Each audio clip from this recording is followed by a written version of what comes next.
beauty.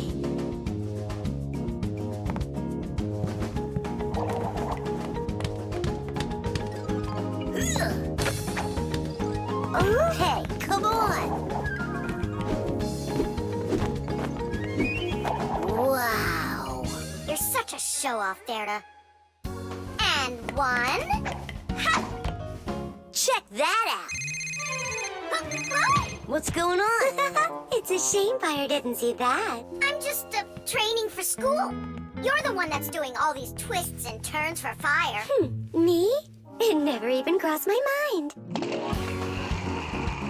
Nolik, slow down! Tula, why don't we go and play some chess? Don't you think that figure skating's beautiful? Turn me.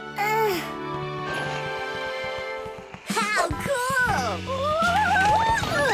Why did you yell like that? I just got a pair of tickets to see the one and only Vector. Splendid! And who's going with you? Actually, I don't know. I haven't thought about it yet. What's there to think about? Just invite the most beautiful girl in our school, right? Yeah, not a bad idea, my friend. Woo-hoo-hoo! Did you hear that? The most beautiful one will get invited. Well, I'm not even interested. And you know what? Neither am I.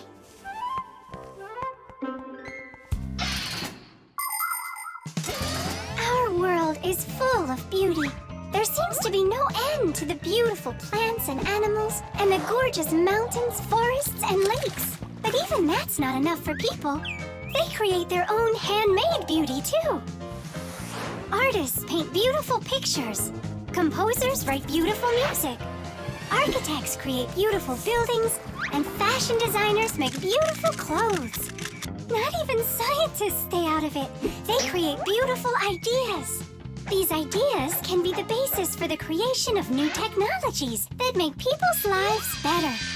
Everyone has their own idea of what's beautiful. There are as many opinions as there are people, but everyone tries in their own way to be beautiful, both people and Fixies. Please help me, Tula. How can I become beautiful? I don't know. Go and ask Verda. Look at her. She's got it. What has she got? What's the most beautiful thing about her? Oh, well, her hairpin, her hairstyle. The green looks great on her. Green looks great. Aha.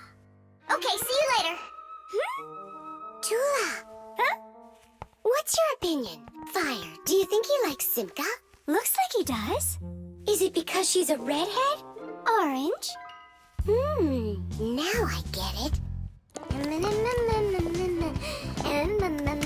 Well, is that close to her color? Not really. It needs more green. What makes a person really beautiful? Fancy clothing? Bright nail polish? Dyed hair? Those don't make you look your best. Here's a much more reliable recipe. First, wash up and comb your hair. See? You're looking more beautiful already. Now change those dirty and wrinkly clothes for clean ones. Huh? That's even more beautiful. And finally, if you eat less sweets and get plenty of exercise, then you'll surely become a handsome boy or a gorgeous girl. Fire? What's up? Do you think you could get an autograph from Vector for me? You got it. I love his song so much. So do I. Especially that one that goes... Computer, computer, computer, you are super. I play my computer and turn it up real loud. I play it all morning, all day and through the nighttime. But no, that's not allowed. I had no idea you were such a fanatic. You know, I'm not gonna get you his autograph. Why won't you? 'Cause you'll get it yourself. You know what I got? An extra ticket. I thought you were gonna take the most beautiful girl. All of you are beautiful, and you're the most fun to be around. Let's go. Stop! Hang on! Oh, Simka? Or is it Verda? Where are you going? What do you mean where? To the concert. Verda? No, Simka. Or vice versa. I'm so confused. Come on, Tula. Can't you recognize them? This one's Simka, that one's Verda. Let's go or we'll be late. twins are always the lucky ones. Yeah, I guess we should have made our hair blonde like Tula's. The telescope.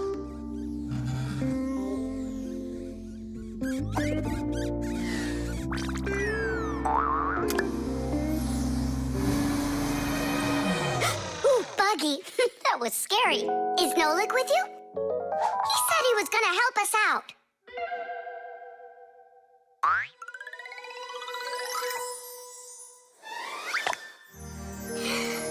Beautiful. Whoa, just look at all those stars. It's just like magic, this telescope. Splendid. The simplest telescope is a tube with two lenses. They gather and refract light. We look through a telescope at a faraway moon and see craters, mountains, and crevices on its surface as if they are very close. A telescope helps us examine stars and comets, distinguish the colors and shapes of planets, and find their moons. But it's only possible to look at the sun through a telescope if it has a special filter to protect your eyes from getting damaged. But what's really cool is that it spins. No, really. Well, should we get going? Aren't we waiting for Nolik? He'll catch up. I'm gonna leave him a note. Nolik, we're in the computer.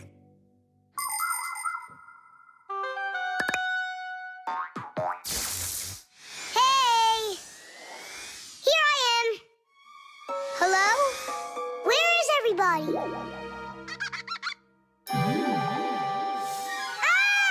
monster!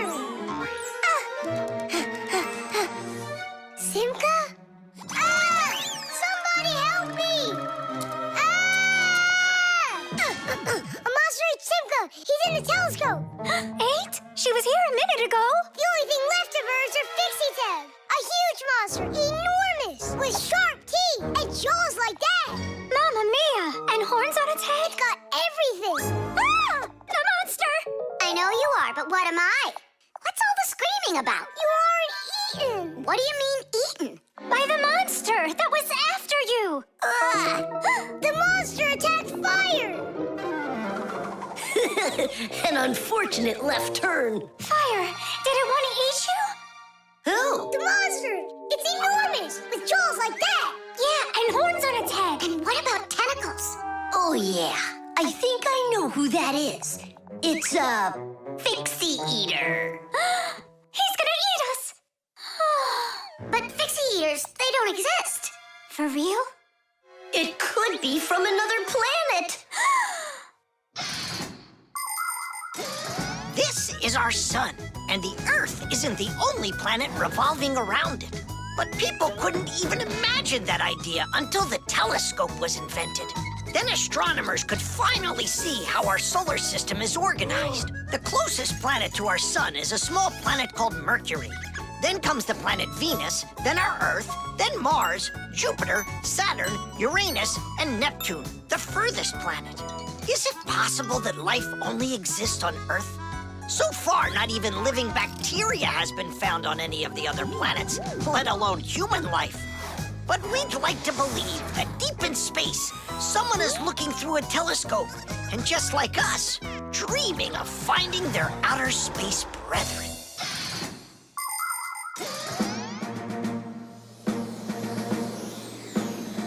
That's where it was. Come on out, Fixie eater. We're gonna need to use live bait. Where are you gonna get it from? It's me? Nolik, he knows you already. Don't be afraid. We won't let him hurt you. There's no way. Fixie eater, come out right now. Ah! I'm not afraid. I'm not afraid of you. Barely. Ah! Help me! Ah! Catch him, fire! I gotcha. It's Buggy. That's who you just caught. Then where's the Fixie eater? Did you see the monster? Look at those jaws. Just like the monster. Nolik, show us where you saw the Fixie eater. Up there. I saw him through the telescope. Buggy, Could you please go up to that corner over there?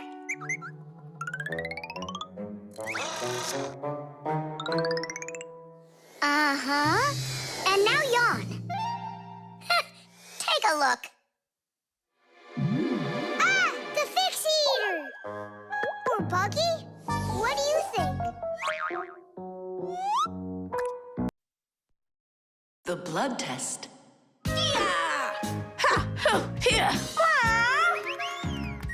Hi, Tom Thomas. Huh? What are you, fighting with flies? No. Dad signed me up for a class. I'm starting to learn martial arts. Are you gonna fight like in the movies? What do you mean? I'm gonna star in the movies. I'm gonna play a superhero. Yeah! Ah! He'd be a great windmill for sure. Tom Thomas. Is first period free for you tomorrow? Yeah? Excellent. Then in the morning I can take you in for a blood test. Oh, blood test? Why do I need that? To make sure that you're healthy for your martial arts class. And remember, don't eat anything before the test. Don't worry, it's just a little needle. A little what? Mom! And what if I take some other kind of sport, like chess, for instance? Then I don't need a blood test? What's up? Are you scared? No. Mwah. I'm proud of you. Dad never told me I need a blood test. It looks like our superhero's a little scared. I think I'd be too. Blood sounds scary. Nothing scary about it. A human body has a huge number of little tubes called blood vessels with blood flowing through them. The blood carries oxygen and nutrients to the cells, takes away carbon dioxide from them, and protects them from harmful microbes. To be sure if you're healthy or not, it's often necessary to have a blood test. The most accurate results come from blood that is taken from a vein. The sample is analyzed to see if everything is all right, and if not, the doctor will prescribe a treatment. You see, it's totally safe. And there's nothing scary about it. Oh, blood should only be drawn on an empty stomach. What's that mean? It means no eating before the test. And what happens if I eat? Well, then they won't take any blood from you. That's an idea. What's an idea? I got no idea. Okay, good night. You're really not scared at all? For some reason, I don't believe him.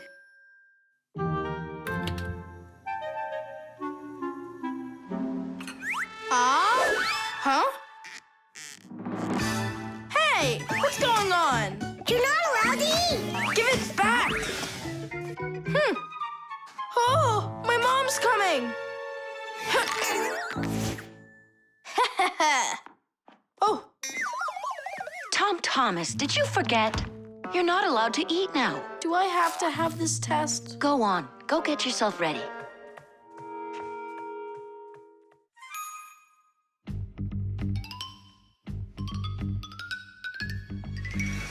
Are you trying to run away? I thought you wanted to be a superhero. You're being nothing but a coward. I'm not a coward. You are. I'm not. You're acting like one. Anyhow, I'm not going there. Don't even think about it.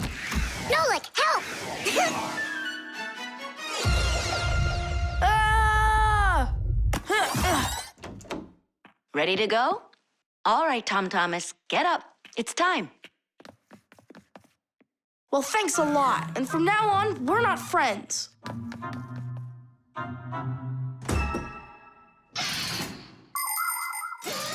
Making an accurate blood analysis is not a simple task. Originally, this work was done by people that would examine a drop of blood under a microscope.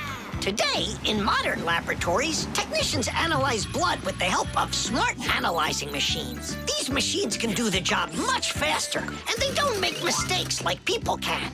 After you give some blood to be analyzed, the test tube is sent on a real journey to reach the laboratory for analysis. In the laboratory, it moves from one analyzer to another, each one of them examining a different part of your blood. Then, all of the data is put together, and that's it. The blood test is done.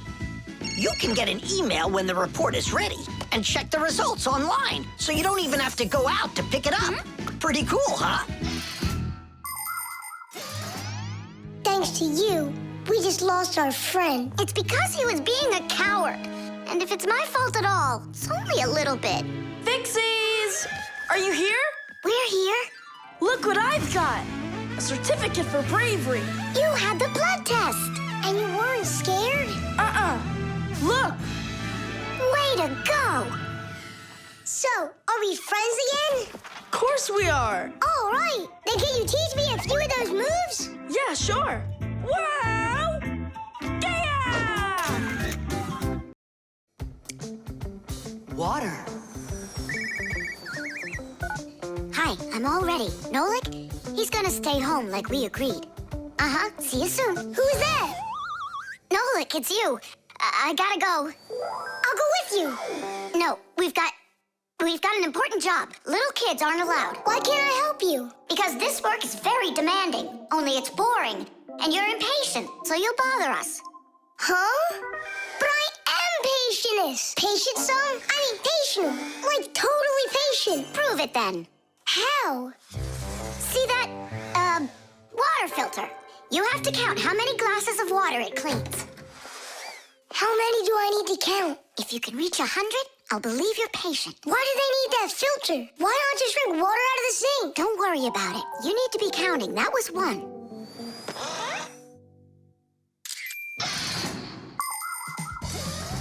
Without water, life is not possible. The human body is made up of 2/3 water, and people need to drink it all the time, but only when it's clean water. Water is transported from rivers and lakes into houses through pipes. Along the way, it gets cleaned of debris and dirt. But even so, this water might still contain toxic substances or harmful microbes. That's why people use filters to clean water for drinking. No bad stuff can get through this last line of defense.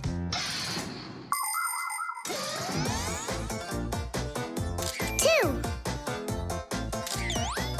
10. Ha!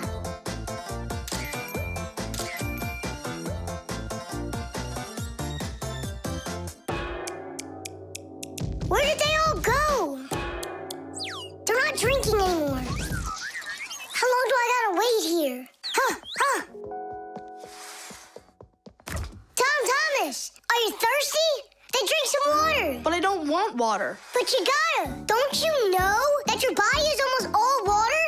And so? And so what if you run out of it? Then all that'll be left of you is just some skin and bones. Oh, that's what my mom is always saying, that I'm skin and bones. There you go. That's why you need to drink water. Drink some more. And some more. Come on. That's all. I ran out of room. You have to have plenty of room left. Why do you care about how much water I'm drinking? Because I gotta count how much water's going through the filter. I really gotta. Yeah, and what? It's gotta go through me for you to count it? I'm totally full. What am I supposed to do? I've been waiting here in the kitchen all day, but nobody's drinking. What's going on? The filter is broken. You gotta call Simka right away.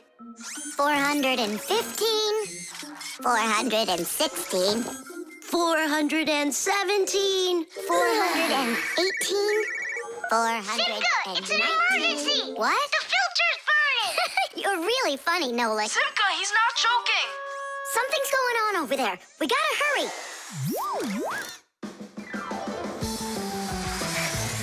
Where's the emergency? Look! So, what's going on here? Great. Now we're stuck fixing the filter. It's not broken. The flashing red light is an indicator. It means it's time to replace the cartridge in the filter. Since ancient times, people have been coming up with ways to remember things or to not mix things up. Knots on ropes were used as reminders that it was time to pay back a debt or reap a harvest. People would cut notches into trees to help remember numbers. Later, people invented the abacus, calendars, and day planners. And now, things are even easier because devices can give us reminders. Alarm clocks help people get up on time. A loud oven timer can save a pie from burning. The green light of an indicator shows that a device is turned on and ready to be used. A red light shows the opposite. Today's smart appliances can tell their owners what they need to do. Without them, humans can be so absent-minded.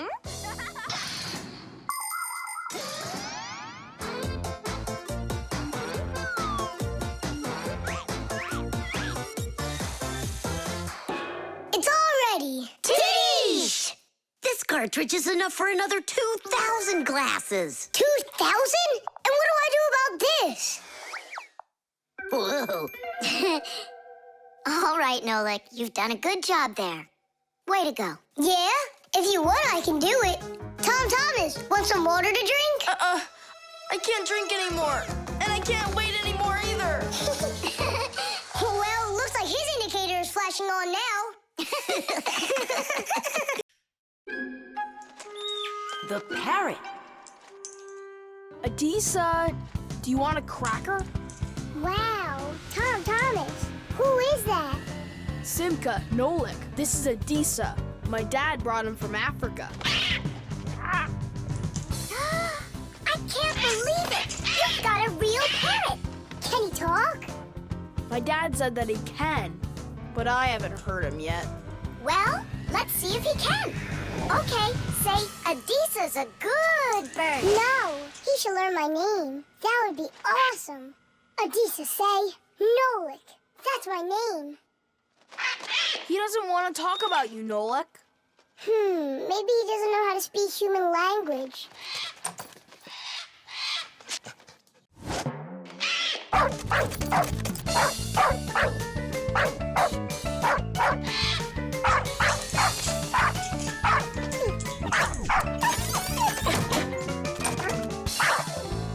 Check it out. It looks like he knows how to speak dog. No, Nolik.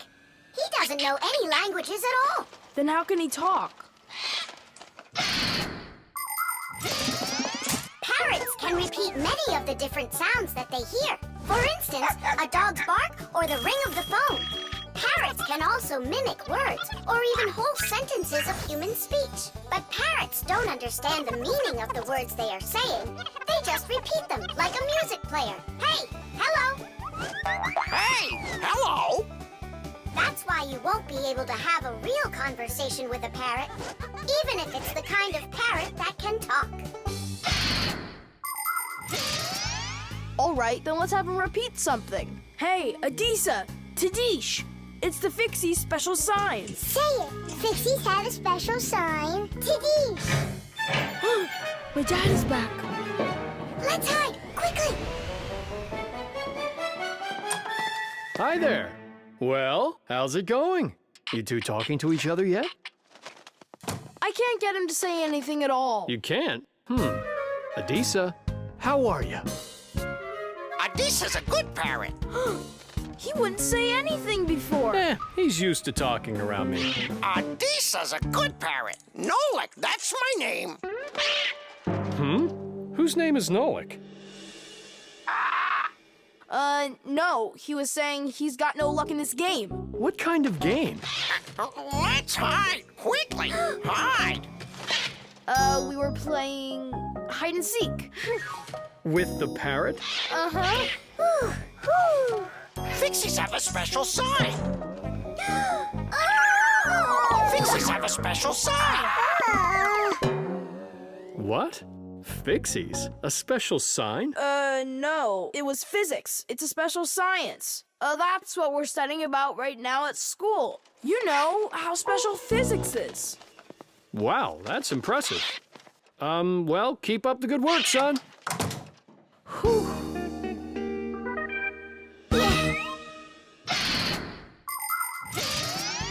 The ability to repeat what humans say is not something unique to only parrots. Crows, starlings, and other animals can do it too.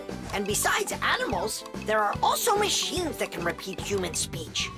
For instance, when you call somewhere and hear, leave your message after the tone. What you're hearing is a voicemail machine using a recorded voice to answer the call. Another example is the voice on trains and buses that is used to announce the stops.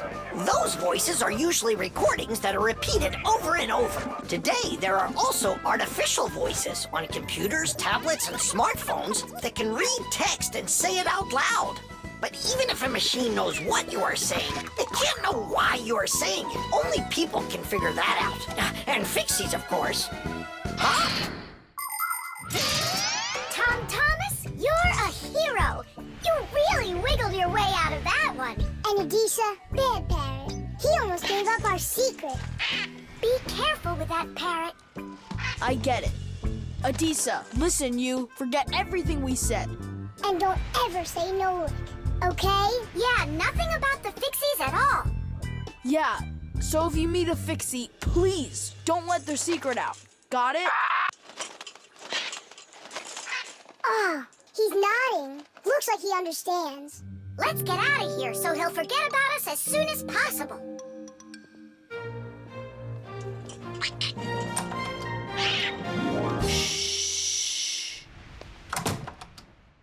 So if you meet a Fixie, please, don't let their secret... Ow! Tadish, tadish, tadish! Glue.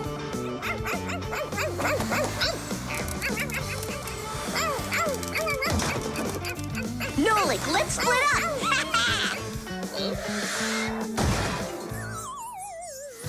We're one cool team, am I right? Nah, Why not? we're the mega super duper coolest team on the planet. What do you say we do everything together and never ever fight with each other? All right.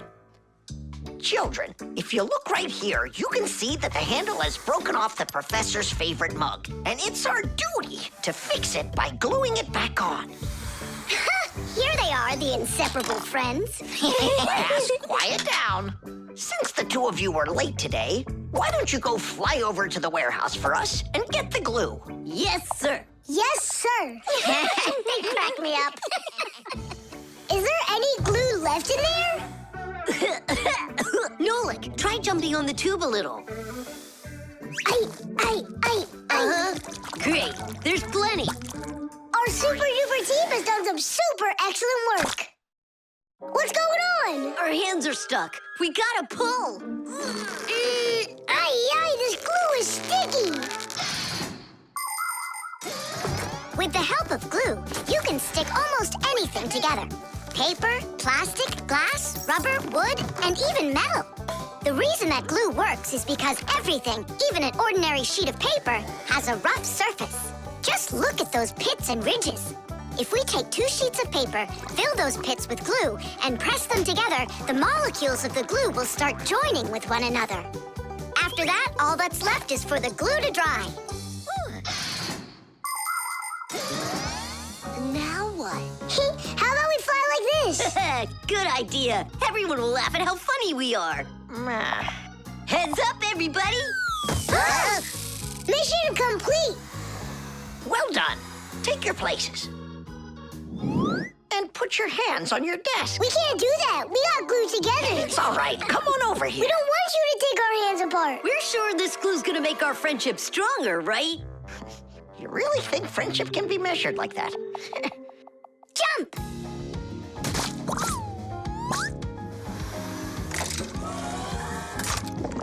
1, 2, 3, yeah!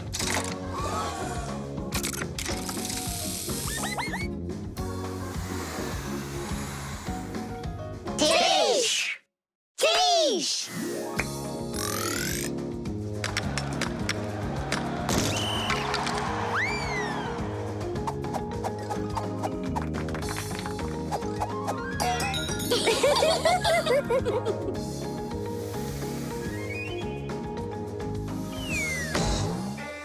Come on, I need to go over there. Well, I need to go over there.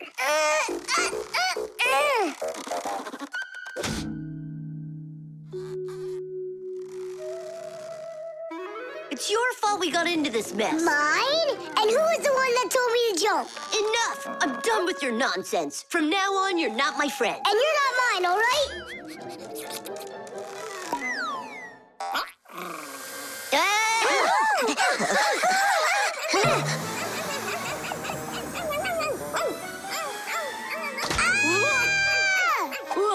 Nolik! Fire!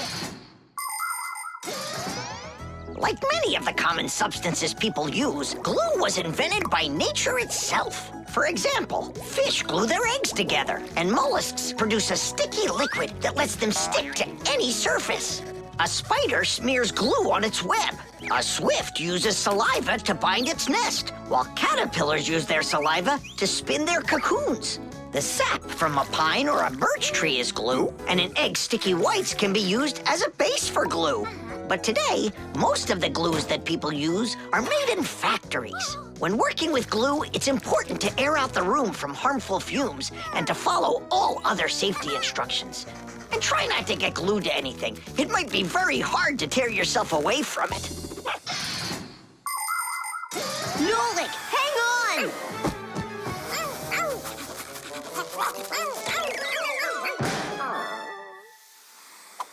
Fire! You just saved me! But how come we got unstuck? Maybe it was bad glue? No, we were trying to get you disattached for so long that the glue lost the adhesive properties it had. And our friendship? Did it also lose its properties? You know what, Nolik? I'm sorry. We don't need glue to make our friendship stronger. Peace. Peace. Oh. Uh-oh. Gotcha. Chocolate.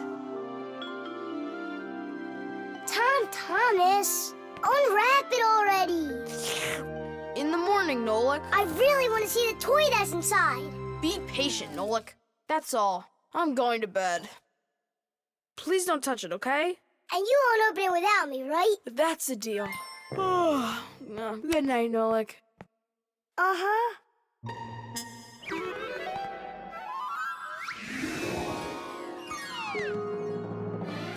And what are you doing in here? Me? Well, I was... Oh, it's a chocolate ball with a toy inside. How interesting. Yeah, totally. Let's unwrap it and take a look. We can't. Not until Thomas comes in the morning. But if we're real careful, he won't notice. A chocolate confection, Yeah. piece of perfection. Perhaps like a gift that's shining bright. I am an affection for the chocolate confection. All that I want is to take a bite. A bite. A bite. Well, yeah. We sure took a look. Thomas won't be happy at all when he finds out you touched his chocolate ball. And you? Like you didn't touch it? I didn't. Oh, then what's that, Nolik? Chocolate? Absolutely. It's 100% natural milk chocolate. It says so right here. The key ingredient in chocolate is cocoa beans. They are roasted, crushed, and ground. After that, the ground beans are pressed to extract the oil from them. If you mix butter, cocoa, and sugar, you'll get dark chocolate. And if you add some milk to it, then you'll get milk chocolate. Then you just warm it up, pour it into molds, and cool it down. You can add raisins or nuts into chocolate. Sometimes chocolate is even made with flavors like flowers or salt. Chocolate wasn't originally for eating. It was used in a drink made by mixing roasted beans with water and then adding hot peppers. Not every adult could drink it, let alone a child. Today, chocolate is a favorite treat the world over for children and adults alike. How can we put it back together? How about Scotch tape? Come on! We'll start by warming up the chocolate so it softens up, and then use that to make a new ball. And then to make it hard again... Yeah, we just cool it off.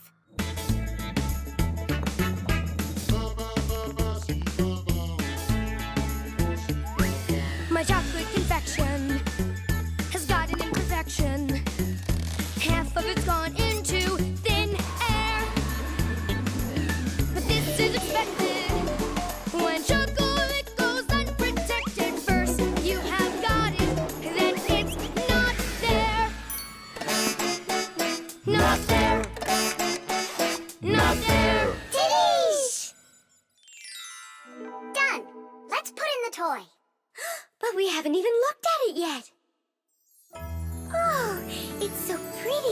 Tom Thomas is gonna love it. Oh, wait! Oh, what do you think of this idea? I've got a new confection of chocolate perfection. Safe in its wrapper, shining bright. Oh, what perfection! My brand new chocolate confection. I'll try my best not to take a bite. Hi there. Oh, what's that? A chocolate ball? You're lucky. Could there be a toy inside? Mm-hmm.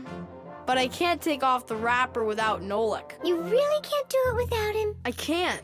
I told Nolik I wouldn't. Your chocolate is gonna be delicious. Go on, you can eat a little. If you say so, I'll eat the chocolate. But we won't open the toy without Nolik. Good chocolate. Come on, don't you want to know what the toy is? We won't tell. All right, just a peek, and we'll close it right up.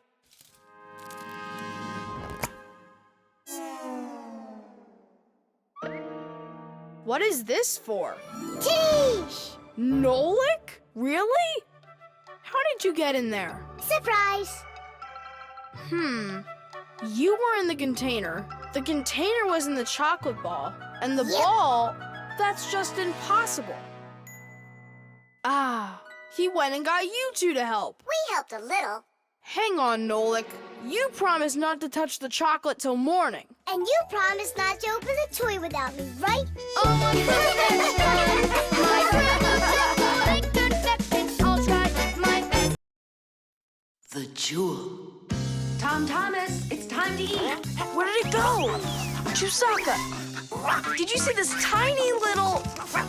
Can't believe now I'm asking a dog. Tom Thomas! Are you looking for us? Hey, Fixies, maybe you can help me. One of these stones is missing. And so? And so, this pin is very valuable. And so's the stone. If I don't find the stone soon, it's gonna be the end. Honey, your lunch is getting cold. There's no reason to panic. Your precious stone will be found. Wait a sec. Can stones really be precious? Of course they can. Gemstones are the most rare and beautiful of all stones, but it's not easy to find them. Diamonds, emeralds, rubies, sapphires, people find them underground and inside of mountains. Brave divers go to the bottom of the sea to find pearls. People have performed heroic acts and committed daring crimes to get these precious jewels. The magical shine of gems can both enchant and ruin. Remember, only gems acquired honestly bring happiness.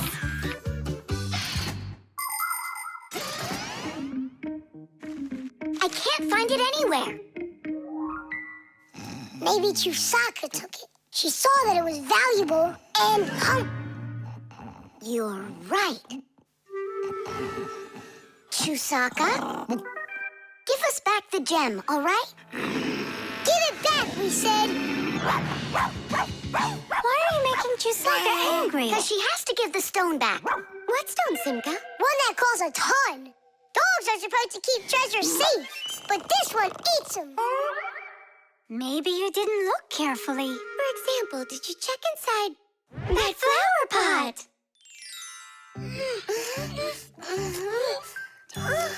This digging's just a waste. How could it end up in here? Because I know this is where we left it. Oh, is that so?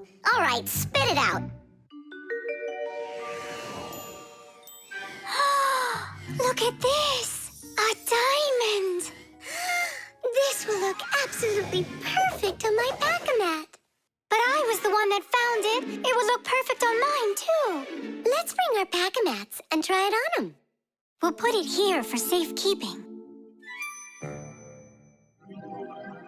Well, who could have taken it? We still need to check inside of Chusaka. You gotta be joking. She'll eat you up. Where are you going, huh? Inside Chusaka to get the stone out. No, don't, please. I'm ready to do anything my friend needs me to. By any chance, are you looking for this? Where in the world did you find it?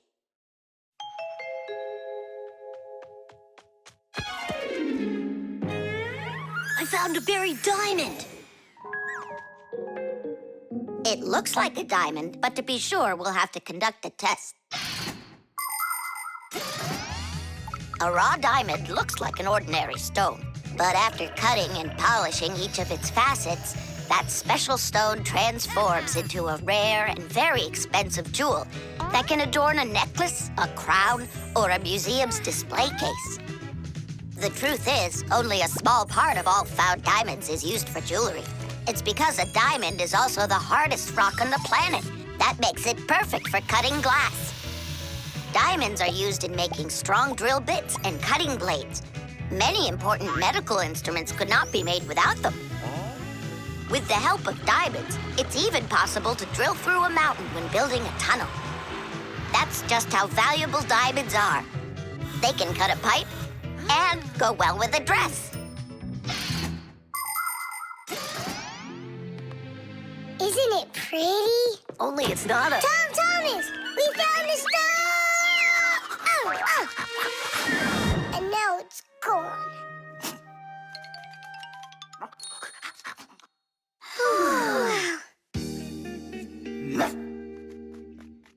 Chisaka did great!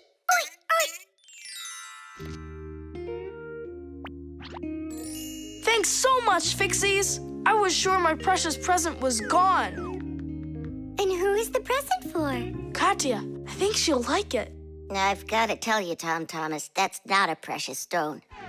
You got nothing but glass there. I know. But it doesn't matter. What? I was risking my life for the sake of a piece of glass? First, it was for the sake of your friend. And second, the cost of the gift doesn't matter. It's only the thought that counts. Musical notes. Yeah! No. Yeah! No. Yeah! No. Hey, what a thoughtful conversation you're having there. Been going on for a while? Yeah! No. Simka, please tell Nolik what this is. A present, right? Uh-huh. From Katya. And it's got a secret code right here, you see? There's no secret on there. They're just notes. Musical notes. Ha! See? I told you. Those squiggles could have been music. I don't believe you. Come on, two people said the very same thing. Simka is not a people. She's a Fixie. Anyway, there are two of us. You're ganging up on me. We're not ganging up on you, Nolik.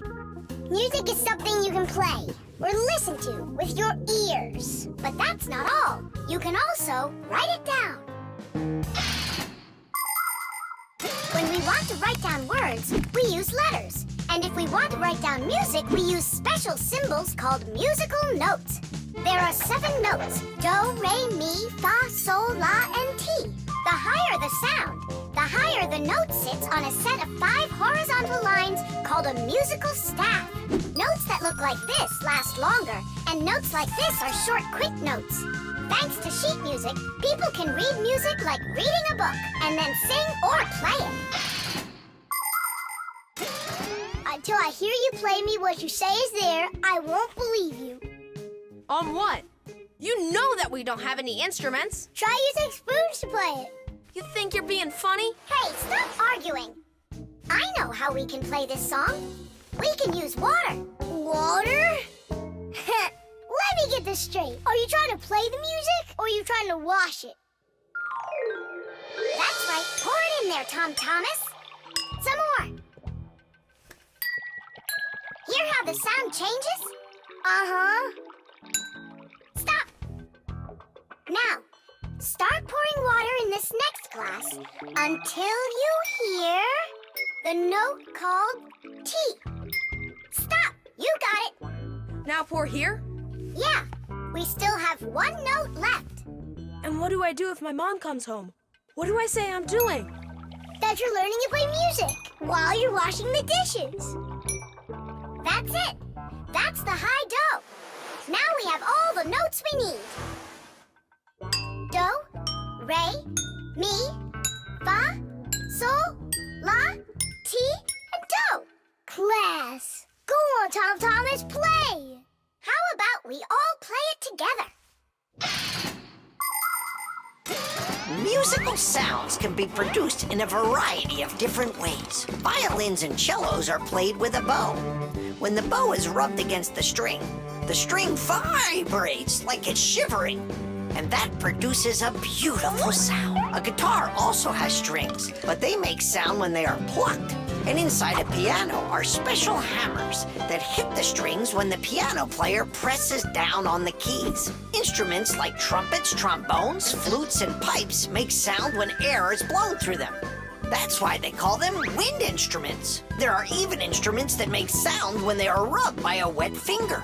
Try wetting your finger and carefully moving it around the rim of a wine glass. With a little bit of practice, you'll hear a lovely sound. Well, are you two ready? Yeah! Great! All together now.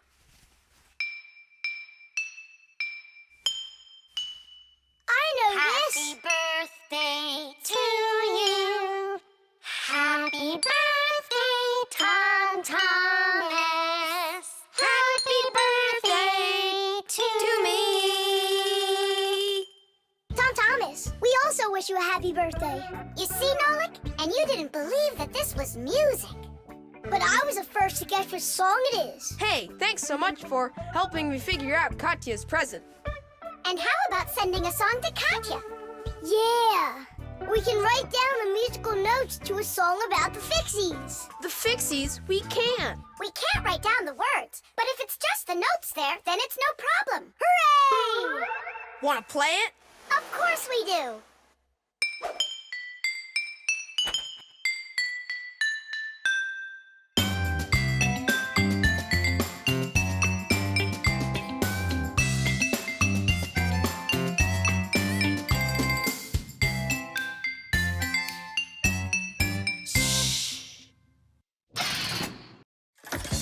Hockey. Today I'm definitely gonna beat you. You already forgot? You're just one, and we're a team, baby. Just you wait. 1-0.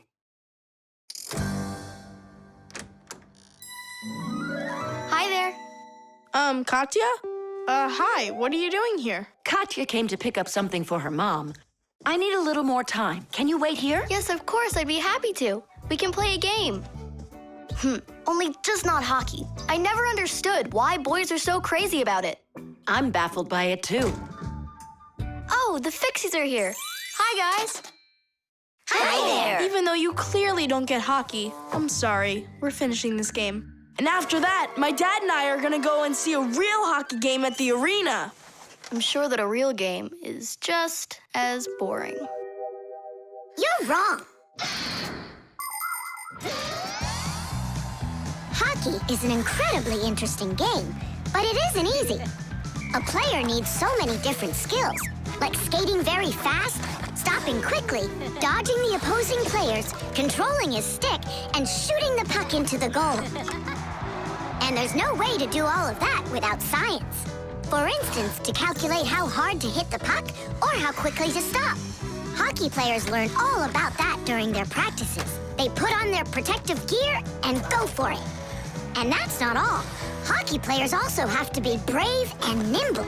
Otherwise, they might find themselves unable to stop and crashing into the boards or taking a puck to the head. Ow! But as the saying goes, hockey is not for cowards. Tidish!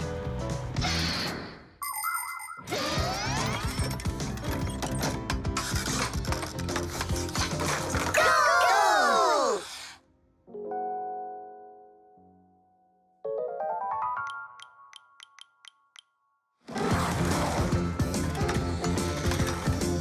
What are you waiting for?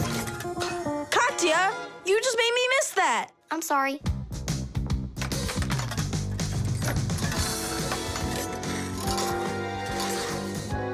Bounce it off the board! Enough with that. I happen to be helping you, if you didn't notice. You said you don't like hockey, so quit giving me advice. Whatever.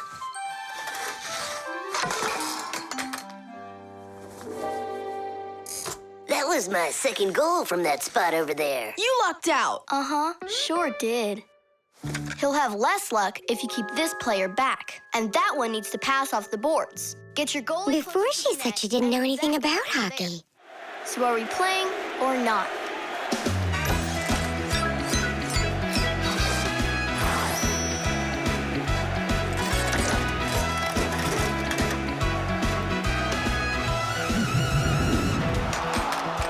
Attack and check, don't lose control. A line change on the fly. The puck is zooming towards the goal to score and break the tie. It's one for all and all for one. Great teamwork is a must. Let's go and show them how it's done. This game was made for us. Hockey's our game. Hockey, hockey's our game. Hockey, hockey's our game. Hockey, hockey's our game. Hockey's our game. Hockey, hockey's our game. Hockey. Tell me again, what's the name of our game? Hockey. I can't hear you. Hockey. Oh, hockey's our game. Hockey. Hockey's our game. Hockey. Hockey's our game. Hockey. Hockey's our game. Hockey. I love that hockey. Ow! Hooray! We won! Ugh, if it hadn't been for Katya. But the winning goal was mine. Tom Thomas, it's time for the game. Ready to get going? Katya, I'll take you home. Oh, could I go with you to see the hockey? I never realized it's such a great game. Hey, you know what? Why don't we go to the game together? Maybe I'll like it too. Great. It's about time. Let's go. How did we possibly lose that? Aren't we a great team? Well, Tom Thomas has his own team now. And not only that, they don't give up. It's not that. It was beginner's luck. That's all that it was. The frying pan. Woohoo! Can you do this? Easy. How about this? And voila! I could be on skates and still do it. If I was on skates, I could jump 10 times in a row. Well, I could do 100 with my eyes shut. Then let's see 'em. There's no skating rink. There will be What will there be? a skating rink Where? in the frying pan. Uh-oh. All right, my bragging buddies, go get your skates.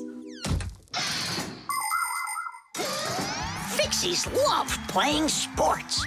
You might find Fixie adults working out with weights, or maybe working on a gymnastics routine. Fixie kids love having Fixie board contests, or taking part in parkour competitions, where they have to run, jump, and hop over all sorts of obstacles. These kinds of competitions usually take place inside of sophisticated appliances. Orienteering is held inside these appliances too. That's when Fixies use a map to follow a complicated route. And the route is quite exact. You can't make one wrong turn. But the Fixies' favorite game has got to be hide and seek. Nobody can compete with them in this game. You don't believe me? Watch.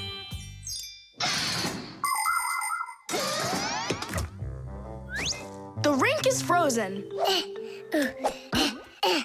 So, who's first? Nolik, come on.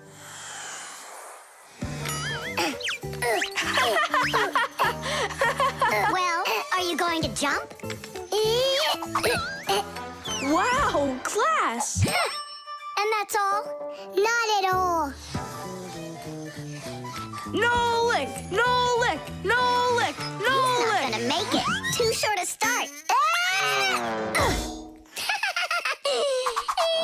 I can't do anymore because I'm injured. Sure. Say no more, Mr. Braggart. Then it's your turn, Simka. Now watch and see how it's done. La la la la la la la la. Oh, wow. Nolik, you never had a chance. La la la la la la.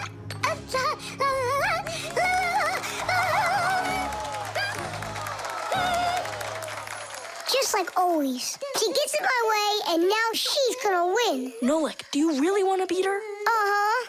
You see the salt? What? You think we should cook her? Of course not. But if we put some salt on the ice, it'll melt.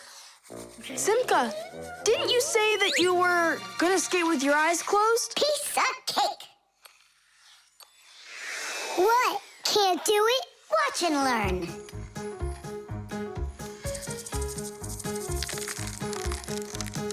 One. And two. Well done. And three.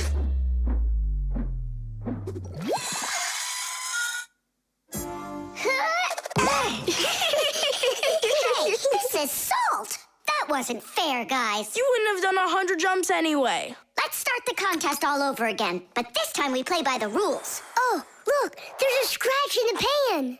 What? What a disaster! You can cook just about anything in a frying pan. Meat, fish, vegetables. In order to stop food from sticking to the pan, modern frying pans are covered with a non-stick coating like Teflon.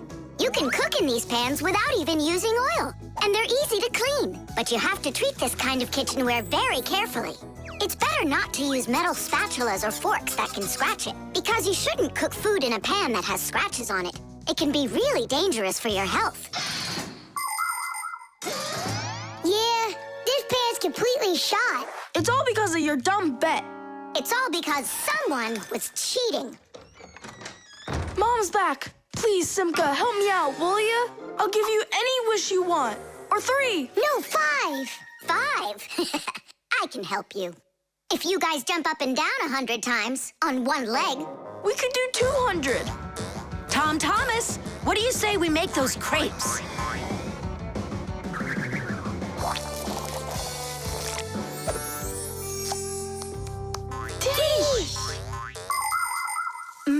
These crepes are perfect.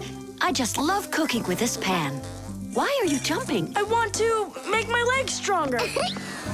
Anyway, you never could have jumped 100 times in there. bet on it? The Marshmallow.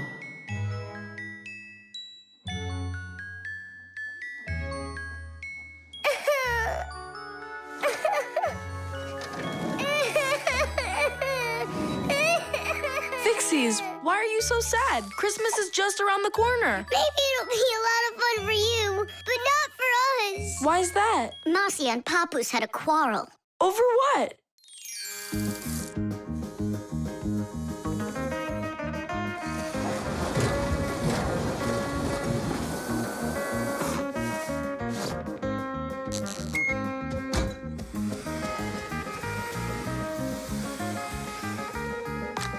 Every year, we've got to repair those string lights. Oh, yeah, it's awful. Christmas is almost here, and there's still so much work to be done. What do you think of that? And this! Here you are. You don't hear the phone ring, you don't answer messages, and we have string lights that aren't working right. We need help. Papoose, can't you give us a few more minutes? You said that an hour ago. Haven't you wasted enough time? We are not wasting time. Look in the camera. What? Look. Got one of Marcia? Look. Oh. There you are. So, having a good time? We were just about to leave, and... You can stay right here. I've already done everything myself. You obviously have more important things to take care of. So you left me over there, by myself, working my tail off, just so you can play? Where are you going? To relax. Oh, yeah? Fine with me. So now we won't have our Christmas. Don't panic, Nolik. We'll get your parents to forget. I mean to forgive each other. How? My dad always says that the way to a woman's heart is to give flowers and candy. And where are we gonna find flowers right now? Oh, we'll make them out of marshmallows. People are always trying to improve recipes. The French used an ancient Egyptian mallow root recipe to create the marshmallow, a fluffy dessert that can decorate a cake or be roasted on an open fire. In Russia, pureed fruit and berries were mixed with egg whites and sugar and then whipped together to create their own fluffy dessert, zefir. Some ingredients have changed over the years, but these old desserts are still popular. What will they think of next?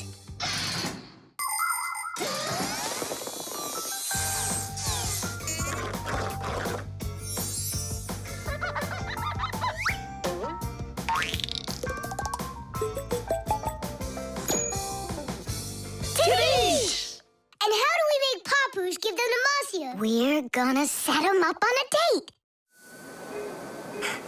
Marcia's calling for you. It's urgent.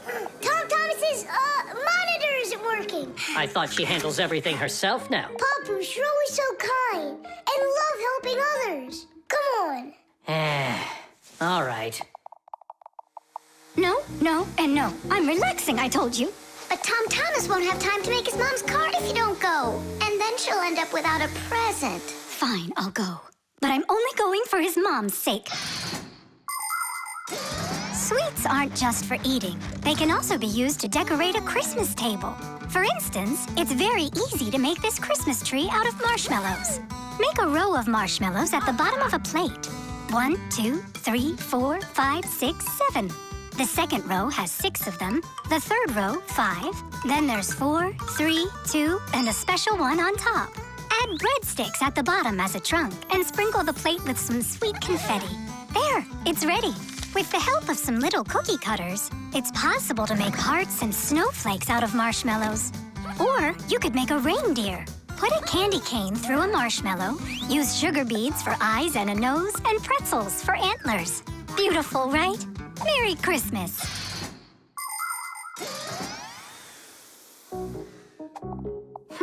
I don't get what's going on. The monitor's working. What did you call me for? I didn't call. And you've got nothing for me to do here. No. Ah, then I guess you came to apologize? No. You know what? I have had enough. Well... Huh? What's it say? For Marcia? For me? Yeah, for you. That's so sweet. I hope you can forgive me for yelling at you. I'm just tired. No, I should apologize. It was bad of me to leave you alone. And where are the children? It's almost Christmas. There you are. Come here. Papu, Marcia! Whoa! Oh, my sweetie. Hooray! Merry Christmas!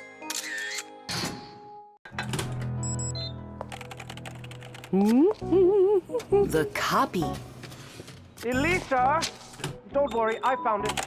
No, I didn't find it. Elisa! Elisa! I hear you. I'm coming, Professor Eugenius. Have you seen this umbrella anywhere? Looks like the professor lost his umbrella again. More than one?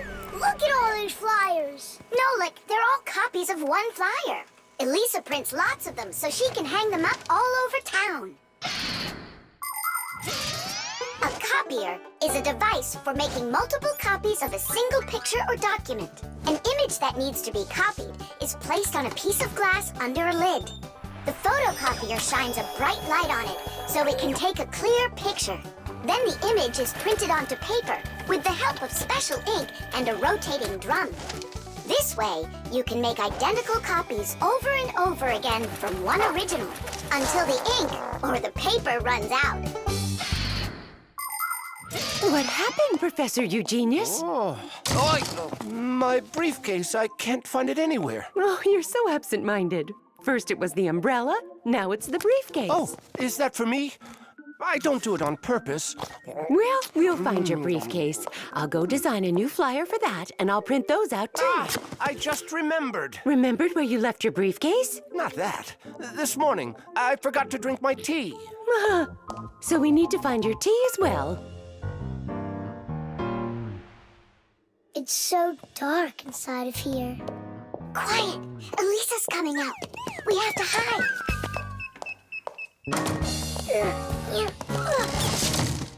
Where is that one about the briefcase? Here's the flyer for missing keys, the one for the phone, the flyer for when the professor gets lost. Here, a missing briefcase. Excellent.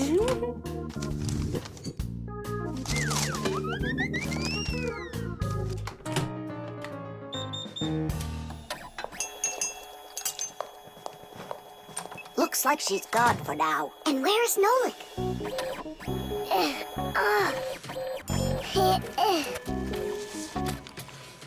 There's Nolik, in printed form.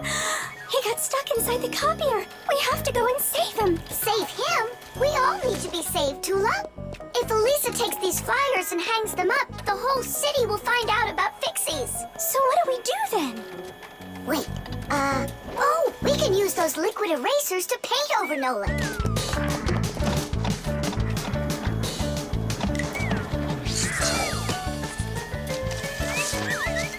Simka, look! Here's another Nolik! Oh, here comes another one.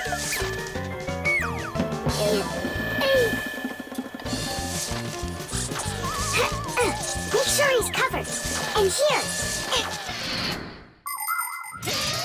Not everybody has the opportunity to enjoy seeing the paintings of the great masters. But thanks to copying technology, these pictures are well known all over the world. Young artists and sculptors can learn their craft by studying and copying the great artwork of the past. It's good to have copies of important documents, just in case. What if the original of a document happens to get destroyed? At least there will be a copy. Copies are generally very helpful, but not all copies are good. Some copies, called forgeries, are bad. A forgery is a copy of a picture, document, or even money that is presented as the original.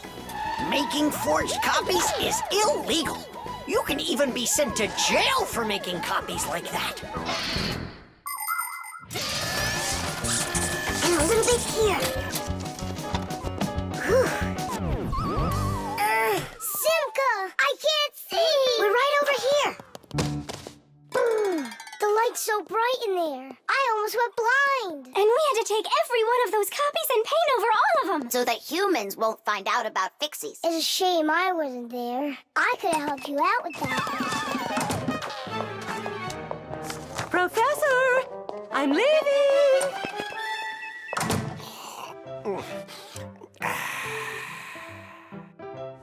There they are. Elisa! Elisa!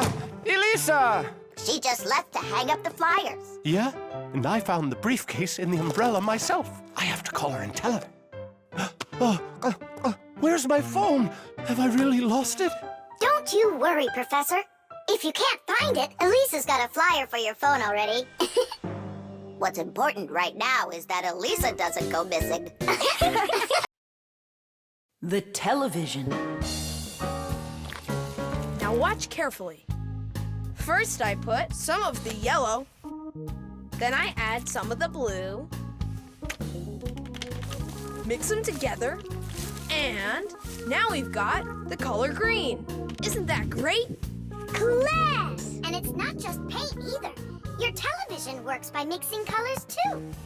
Really? No way. That's embarrassing. Nolik, you should know that by now. We live inside of that television, together with Papas and Masya. Come on. The picture on a TV screen is made up of tiny glowing dots that are either red, green, or blue. When blue and green dots are glowing together, we see the color light blue, like in a clear blue sky.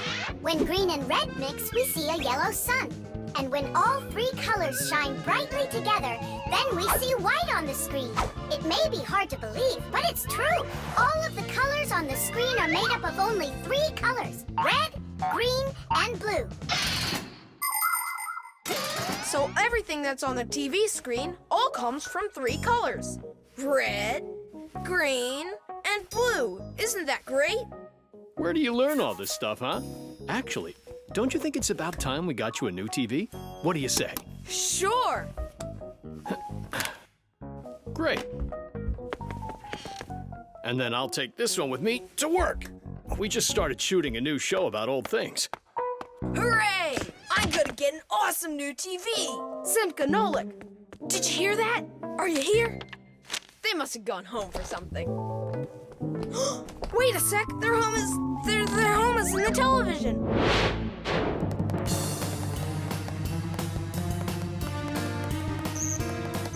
This was such a nice home for us. It's okay. We'll move into one of the other TVs here. The one in the living room? Why not? It's a nice new one with a huge flat screen.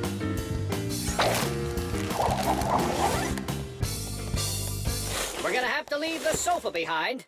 What? There's just not enough room in that TV. Then I'm not going to move there. Then where? Into the fridge? No, thank you. My nose is running. How about the stove? And what about us? You're the one that says that a stove is off limits for kids. Maybe the microwave will do. No, it's dangerous there. Then, in the piano. What piano? There's no piano in Tom Thomas's apartment. What a shame. A piano's the best place of all to call home. Huh? It looks like he already put us into a box. We're trapped. Good.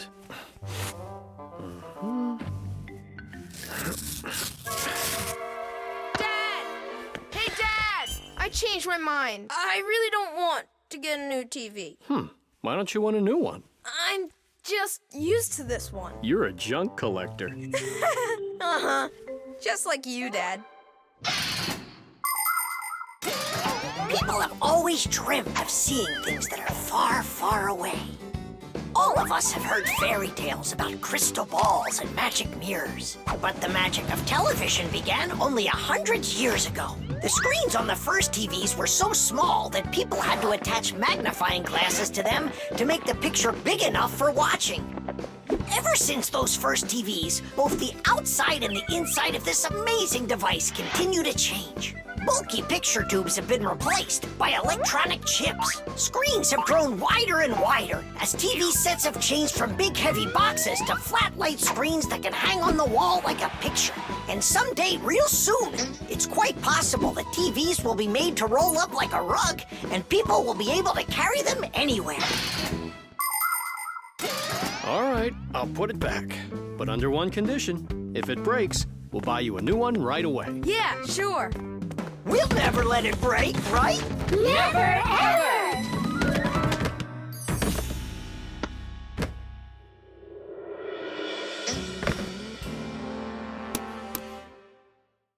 Well, that's that. The color is completely wrong, see? I guess we're going to have to throw it out after all. Wait. I know how to make it work perfectly. Watch this. 1, 2,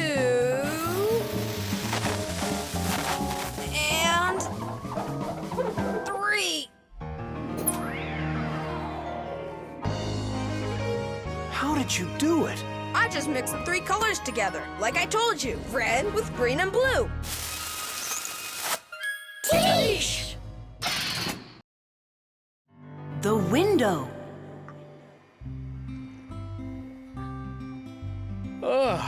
Hi there. We're all up.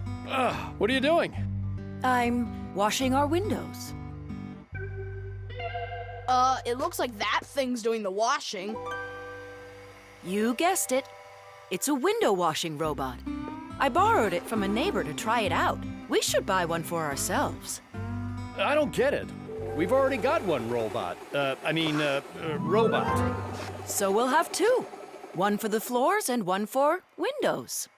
I can clean the windows. But it can be dangerous work.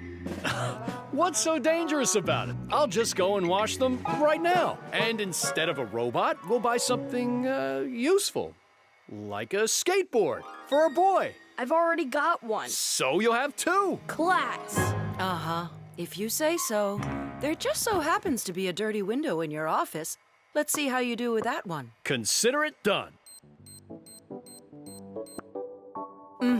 And we'll clean the tiles with the robot. A window is much more than just a hole in the wall. Windows provide houses with light, ventilation, and views to the world outside. Modern windows are made with several layers of glass. Between each layer is a space that's filled with air. The air works as insulation to keep heat from escaping outside. Do you know how to tell how many layers of glass your window has? Just shine a flashlight at it. The number of reflections tells you the number of layers.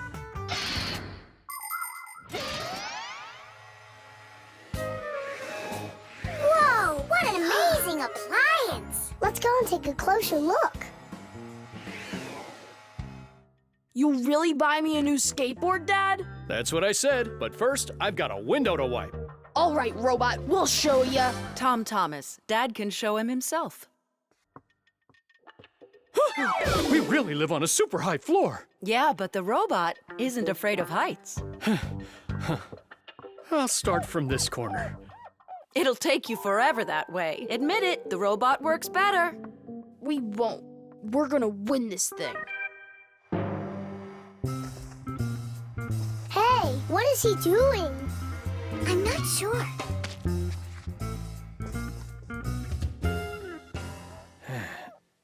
Huh? Mom! The robot made such a mess in there. It's impossible. Look. Good joke. Just wait.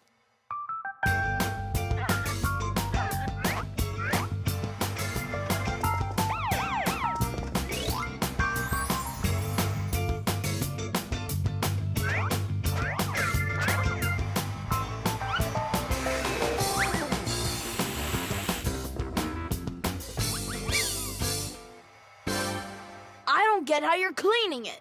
Easy. You can talk? You gotta be kidding. And you are misbehaving. You guys?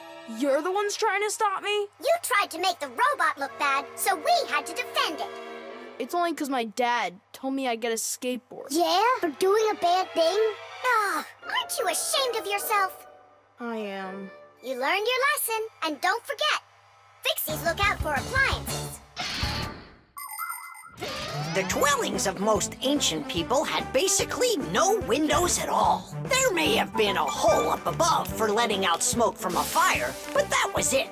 Later, people started splitting open their walls, but the openings were so small that very little light would ever get inside.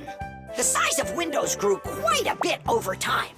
People would cover them with animal skins, fabric, paper, or wooden planks to protect themselves from the cold and the wind. When people learned how to mine valuable minerals, they began to cover window openings with thin sheets of a mineral called mica. Windows made of glass were very expensive, and only the richest people could afford them for their homes. But today, it's hard to imagine a window anywhere not covered in glass.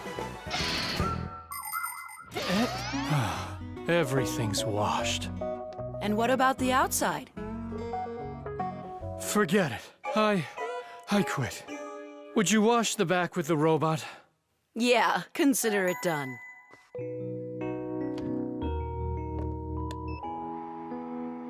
Yeah, you're right. I see. It really is a great appliance. And that washer's defender is even better. You're right about that. Sheesh! Fasteners. And of course, all of the appliance's parts must be fastened good and tight.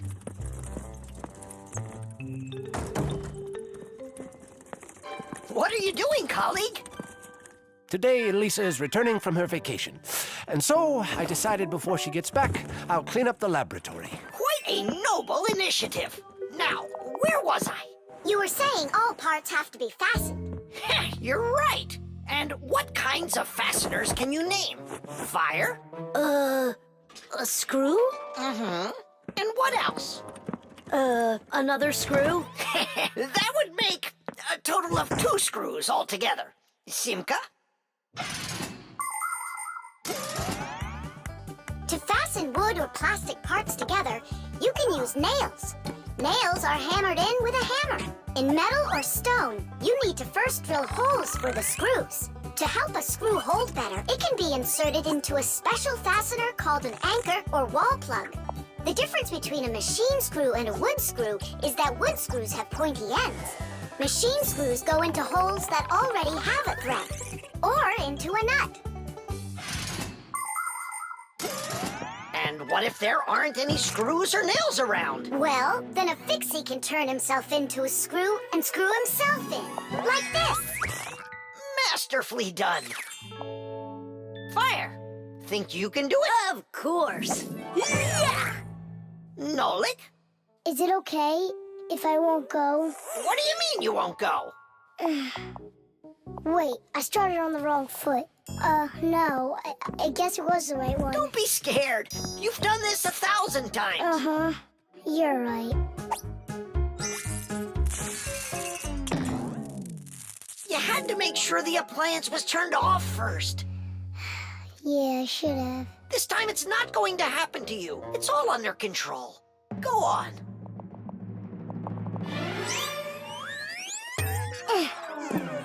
I'm still scared to do it. How about you try again? And who came up with this dumb screw idea? According to legend, the screw was invented in ancient times by the great Archimedes. Using his screw-tight mechanism, Archimedes built a special machine for getting water out of a canal. In ancient Rome, people used wooden screws in presses to squeeze the olive oil out of olives. Screws were also used as parts of drills or as lifting jacks. But the use of screws as fasteners did not begin until the 15th century. Soon thereafter, screws became so popular that today it's almost impossible to find an appliance made without one. And if one of these little screws should fall out, we Fixies will come to the rescue. Because we don't just turn into screws when we need to hide from humans. We're always ready to do it when help is needed. Nolik, let's try it together. Don't be scared. We're here with you. Ready?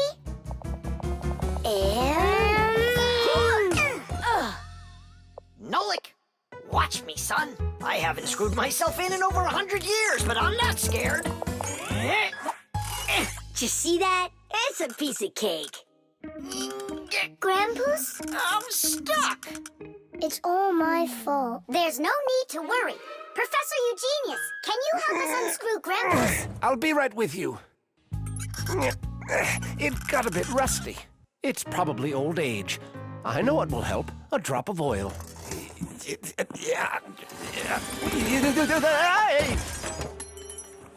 Ow! Oh. Professor Eugenius, are you okay? I'm okay. Thank you for asking. Look out, it's going to fall. We need to fasten the shelf to the wall. Nolik, help! We can't do this without you. Simka, I'm scared too. Nolik, save me!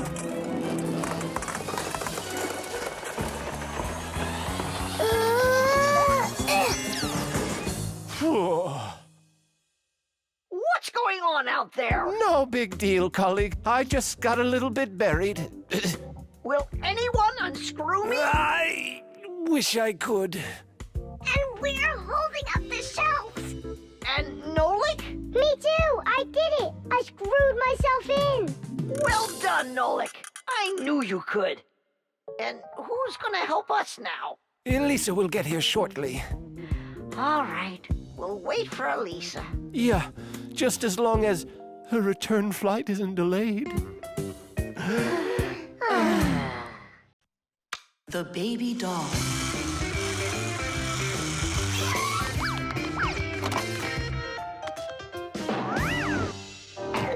Tula, you gotta get out. We can't all fit in here. This time we'll take a ride, and next time you can. And I'm by myself again? Hey, don't worry. I'm gonna be getting such a cool car later today, Tula. Will it be a big one? It'll be big enough for all of you. Tom Thomas! Here, your toy came, just like you wanted. Awesome!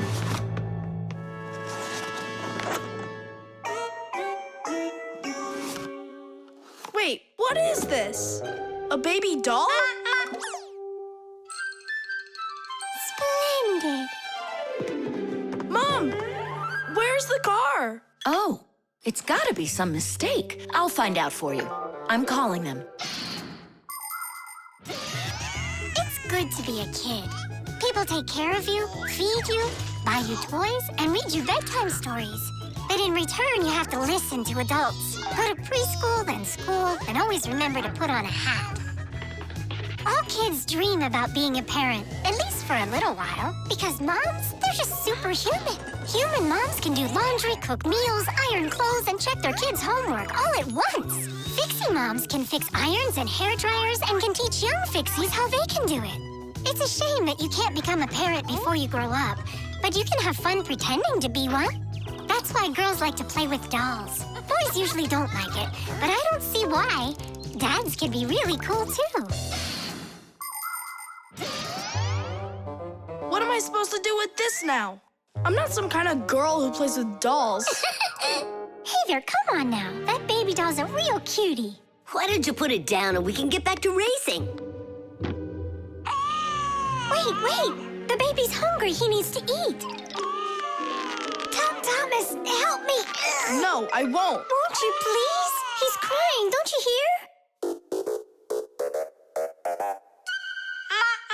Oh, Mama. That's all?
What happened? The dolly disappeared. How? Thomas, have you seen him? No. I'm not watching after that boy. But what if something terrible has happened? My dolly's eyes were shiny, toes and fingers tiny. He never acted whiny. I love my dolly so. Now my life is gloomy. How this happened to me? I can't find my cutie. My dolly's gone, oh no. Oh no, oh no. Where'd my dolly go? Where'd my dolly go? Where'd my dolly go? Oh no, where'd my dolly go? Where'd my dolly go? Where'd my dolly go? Honey, don't be upset about the car. It's gonna get here soon. By the way, why did you put the doll in the cupboard? It was so hard to find. But is it still home? It's in the box over there. It's gotta go back to the store. My poor dolly's gone. My dolly! We're supposed to send him back today. Oh. Only I told Mom that I'd rather keep him. Hey, and what about your big new race car? Later. Did you do all this for me? You know. Whoa!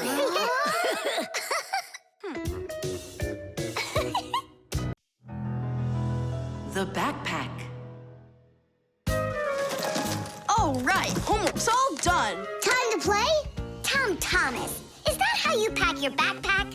Why not? What's wrong with it? I don't know how you think you're going to find anything at all in there. I will too. Then go and find your ruler. Here you go. An eraser? Hang on, I'll get it. Where is it? You can't find it. What a shame. It's because this backpack is so lousy. The backpack is just fine. If you don't want to lose anything, you gotta pack it carefully. Or have a pack-a-mat that can just hand everything to you. Oh, yeah! That's just what I need, a pack-a-mat. Only Fixies have pack-a-mats. And I'm gonna have one. I'll make my own.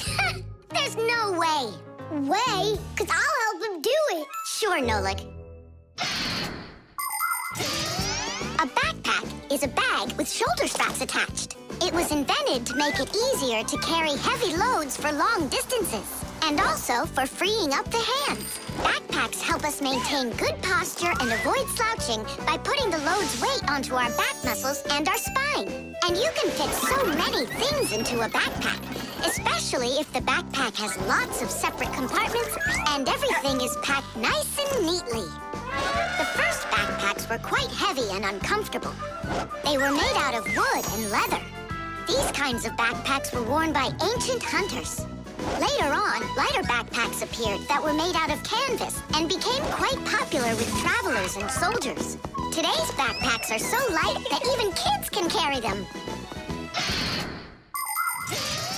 Testing of the world's first pack-a-mat design, especially for humans, begins. Ready? Ready to go. First thing out of your backpack, pack-a-mat, an eraser. Got it. Watch me.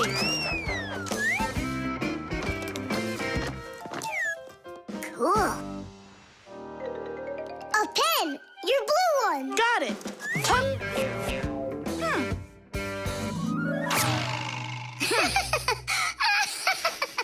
We're experiencing technical problems. We need a break. Testing of the world. I know. Just start. Take out the eraser.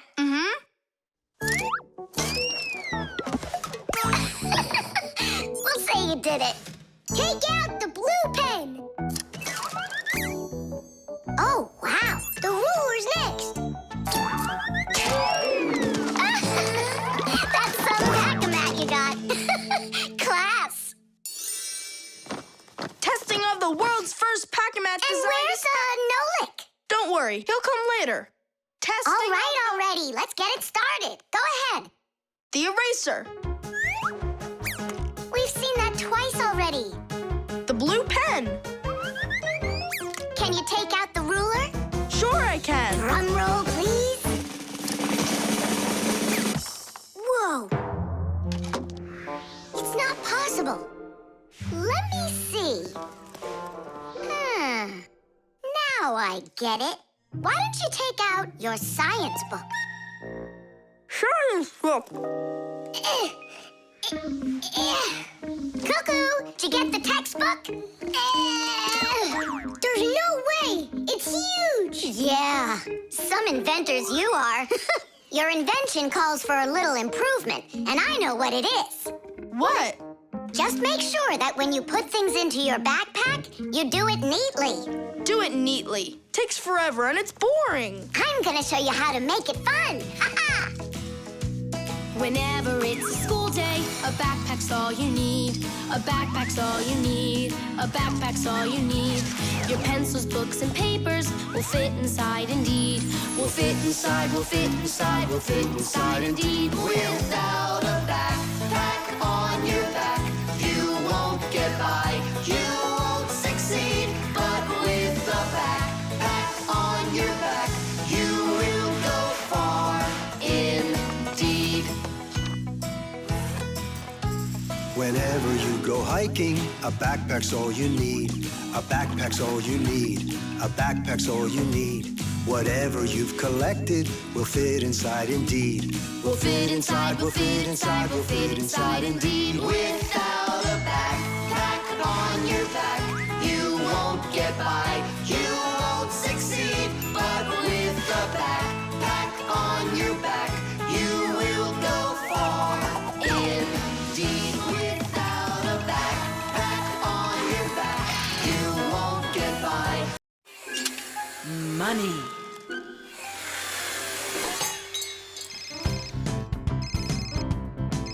Hello?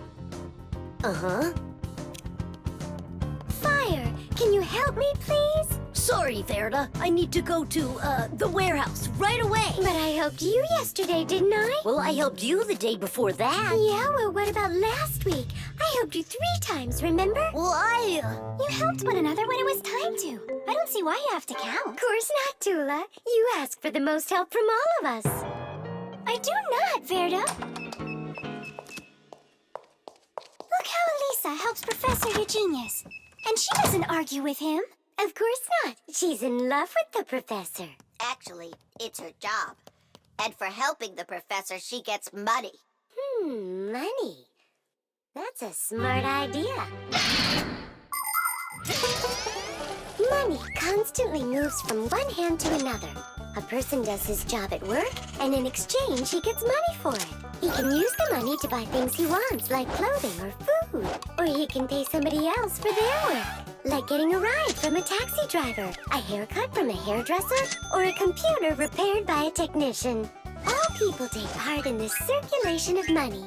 But unlike people, Fixies don't use any money. We do just fine without it.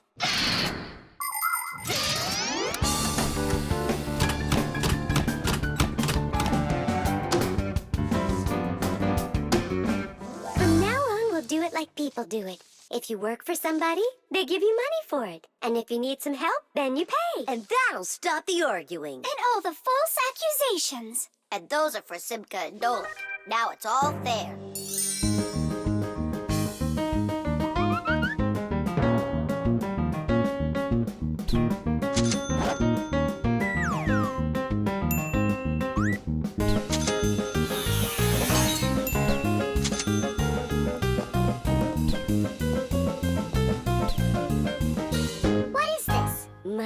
What are we supposed to do with it? You don't know? You pay for someone to help you. I don't like this new idea at all. At all.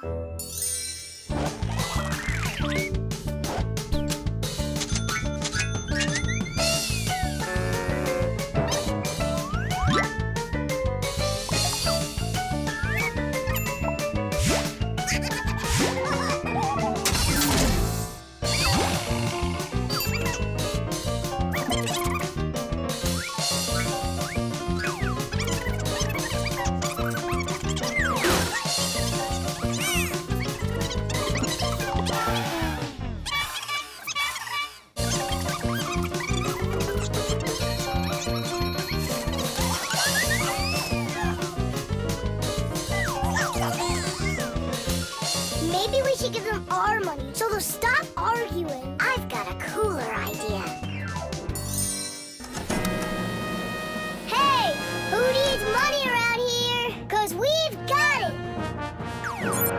Now there's enough for everybody. Where are you?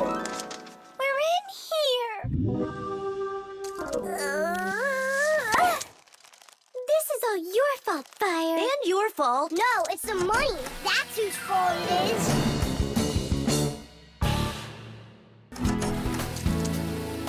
He's right. That's why we were fighting. We didn't even fix the printer. Money is nothing more than just paper. Although money is printed in strict secrecy, we still know something about the process. The paper used for money is made out of cotton and linen. It's stronger than normal paper made out of wood, which means it doesn't rip as easily, even if you fold it thousands of times. The ink used for printing money is special too. It won't rub off the paper or fade in the sun. And that's not all. The ink has secret additives that can only be seen if you look at the money under a special light. This helps protect people from fake money. It is for the same reason that watermarks, metal strings, and teeny tiny writing is also used on money. This writing's very hard to read, unless you happen to be a Fixie. I hope I didn't say more than I should have. Well, all done. It's time for a test. But what are we going to print? A word with real value. Yeah, something really precious. No, it's not money. Right, it's so much better.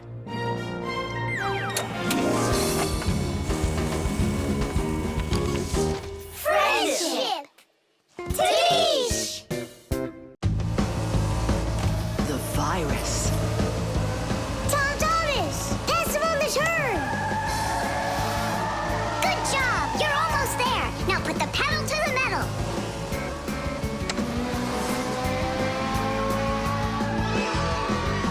Tish! Ha! Take that, Johnny. You lose. You want to race him again? We can. We just finished the last level. Oh, we were just getting started. Wait a second. Let's see what it says here. Congratulations. Your prize is a smartphone and a collection of brand new levels to race. All right. Class, click on it. It's not smart to just click on random buttons. There's nothing to worry about. Whoa. Hey, what's going on? Someone messed with the numbers. There you go. Didn't I warn you guys? Do you think it might have been Johnny? Johnny! Of course! He got upset that we won, so he put on the cap of invisibility. Then he snuck into the room and deleted everything from the computer. Stop! What are you talking about? A cap of invisibility. This has nothing to do with Johnny at all. Looks like you got a virus. Then we need to get Tom Thomas's mom in here. What for? Isn't it obvious? She's a doctor. She'll get rid of this virus in no time. That won't work. Quit it. A computer with a virus isn't treated like that. A doctor won't be able to help here, especially a dentist like your mother. Then who can help us? You need special software for that. Antivirus. A computer virus is a destructive computer program. It can not only delete or steal important information, but completely destroy your computer. And the scariest thing about this virus is that it spreads very quickly and can infect the other computers on the network, very much like a human illness. To find and stop these viruses, you need to use an antivirus program. Antivirus programs also protect computers against new infections. And by the way, your dad's computer uses antivirus software. And mine doesn't have it? No, you won't let anyone near your computer. You never have any time. Dad, let's do it later, okay? I've got to finish one more round. It'll only take a minute. Oh, look at that. The virus is starting to wipe out everything now. That means this computer will disappear. And this room, too. And all of us.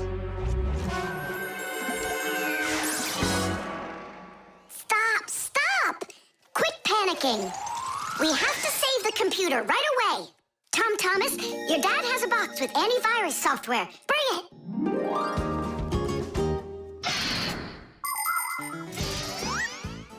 Games, music, cartoons. There are so many interesting things on the internet, but just like in the physical world, you have to follow some rules when you're online. First, you should only visit websites that you know. Sometimes a destructive virus could be hiding behind a pretty picture, and there are plenty of scammers on the internet. That's why you should never give anybody you don't know well your address, or send an SMS so you can download a free game.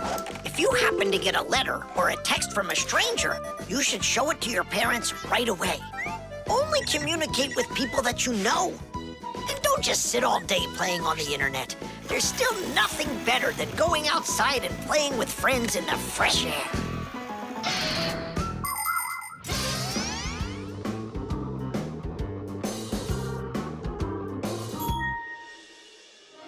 That's it. The enemy's destroyed. Well done.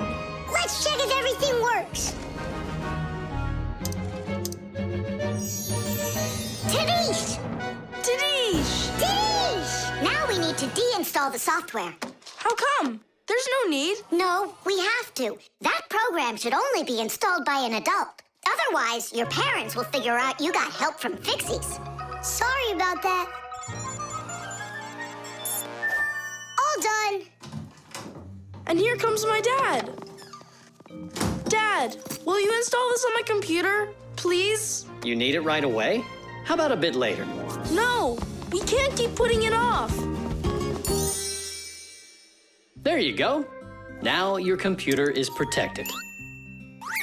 How come you became so responsible all of a sudden? Oh, Dad, you don't know what kind of viruses are out there roaming the net. You're so right. The movie. He fakes left. He shoots. Class! And can you do it backwards? Yeah, sure.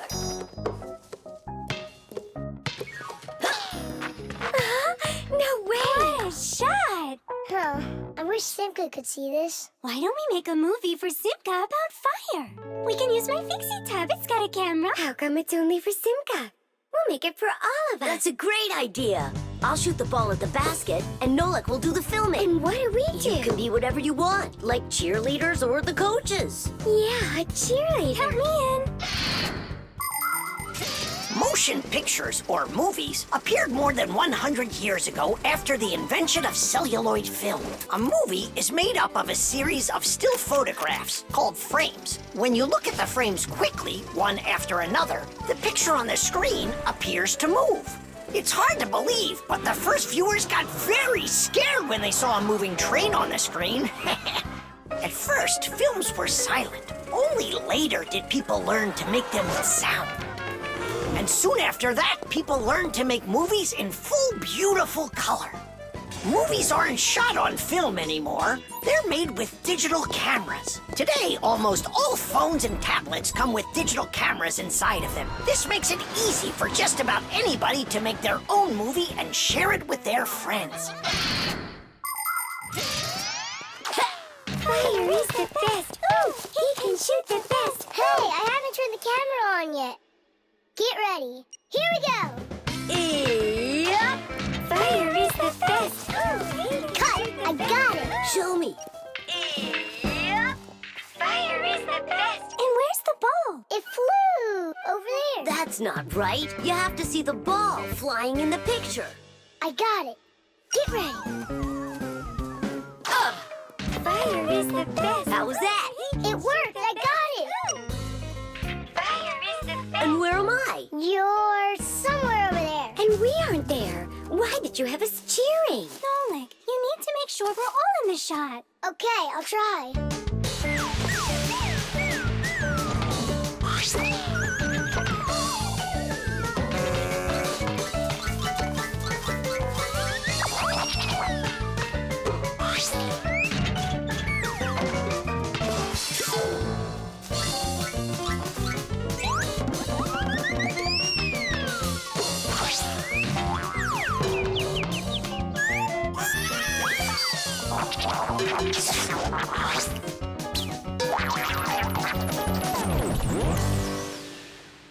How about I shoot the ball and Fire films it? No, Nolik. It's better if Fire takes the shots and you do the filming. Fire can't even hit the basket. You try to hit the basket when everybody's bothering you. Oh, so it's our fault, Why don't you learn how to play? Are you fighting again? We're shooting a film. Whoa! Can I see it? There's nothing for you to see. All I have is pieces. And not one is right. Don't worry. It's no problem. All it needs is editing. What does it need? Movies are not usually shot all at once, just a piece at a time. And each of these pieces can be shot several times with the camera in different places. Then there's plenty to choose from. After you're done shooting, you can take all of the best shots and put them one after another to make your movie. This process is called editing. Editing allows us to make movies that show things that could be impossible to shoot all at once. Well, let's see. For this first shot, we've got this take over here.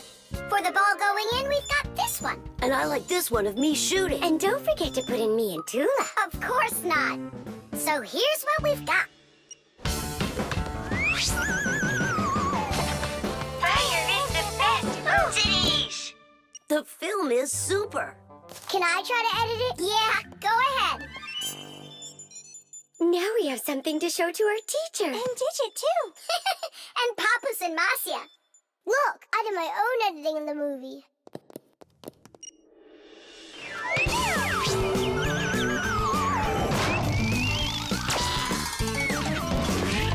What was that? That's not true. It is so. With editing, it's just not fair, Nolik. Fire was able to put it in 100 times without any editing. You sure didn't. Hey, guys, don't fight. Do you want me to teach you all the right way to shoot hoops? Yeah! All right, here we go. And shoot! Fire is the best. Oh, he can shoot the best. The submarine. And the submarine disappeared into the ocean deep, leaving the vicious sharks high and dry. That cartoon was super. Class. Splendid. I wish we had a submarine too. What do you say we make one? But we don't know anything about building a submarine. What makes you say that? The most important thing for a submarine is to be airtight so that it's impossible for water to leak in from outside. And inside, there needs to be a reserve of air for breathing. For a submarine to go underwater, it uses special containers. When the containers are filled with water, the submarine becomes heavy and starts submerging. When it's time to take the submarine back up to the surface, the water in the containers is switched back for air and the light submarine climbs. And what are we going to make it out of? Out of, broken toys. And where are we going to sail her? In the aquarium.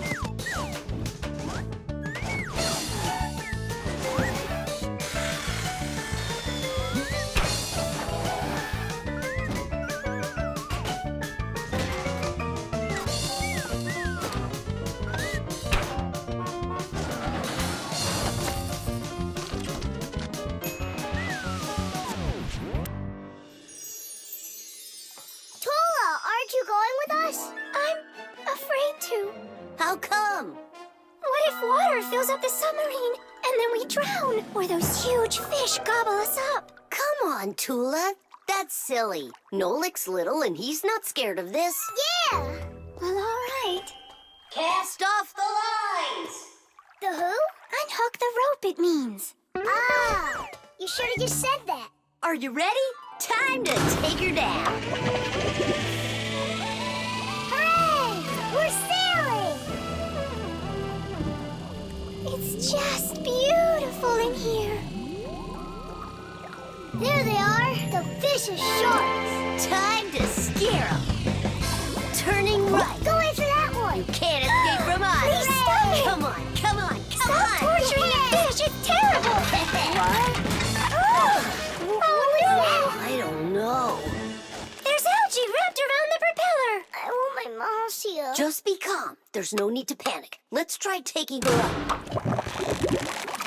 It's not working. Of course. No wonder I was scared. And so what do we do now? How about we open the hatch door? No, we can't. The water would pour into here, and then we would all drown. Well, in that case, I don't know. I need to come up with a plan. Yeah. The world's first practical submarine was built almost 400 years ago in England. It was made out of wood and couldn't dive very deep at all. Inside the vessel, rowers sat with oars, so it couldn't move very quickly either. About 200 years later, the oars were replaced with a propeller. But the propeller on that submarine could only be turned by hand, making it a slow submarine as well. Any good swimmer could easily outrace it. It was only with the appearance of electric motors that submarines started submerging to great depths and moving through the water at very high speeds. Today's modern military submarines use nuclear reactors for power. These submarines can stay underwater for months without resurfacing.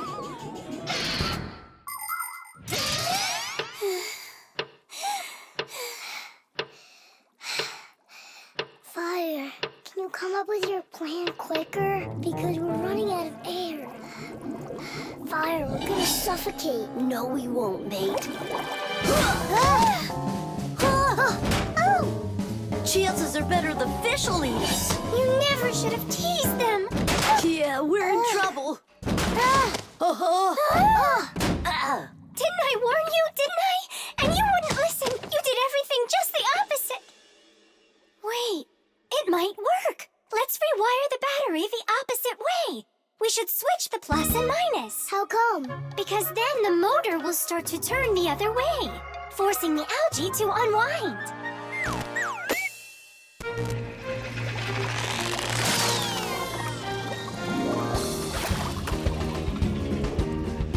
Titties!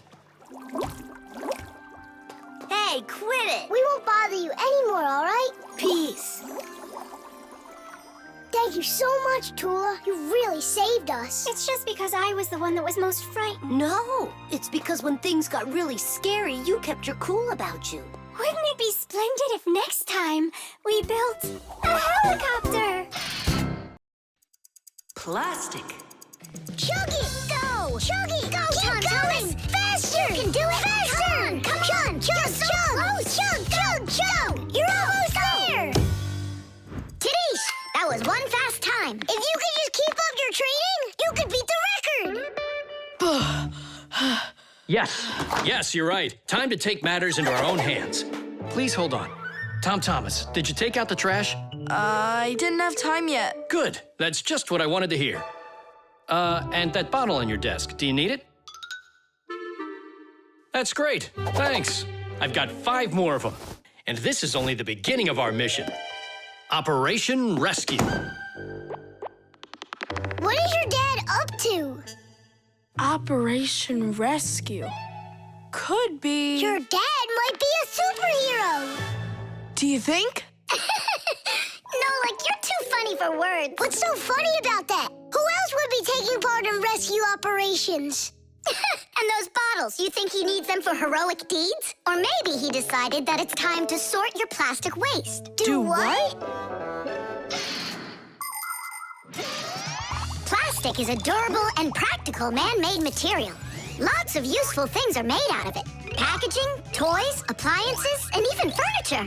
But you shouldn't just throw out things that are made of plastic. Nature can't digest it, and so all that plastic will leave the earth covered with a thick layer of trash. To avoid that catastrophe, we all can help. Put plastic into specially marked containers, and then instead of harming the planet, it can be turned into something useful. No, that doesn't make any sense. Simka, superheroes do not collect trash. And we'll prove it, you'll see. Of course. It's our evolution. I mean, a revolution. Together, we'll save planet Earth. You're so lucky, Tom Thomas. Together we'll save planet Earth.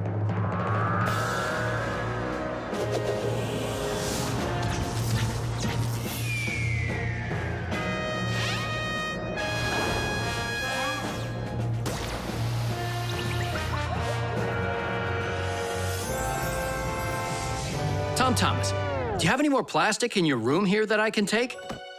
1 second.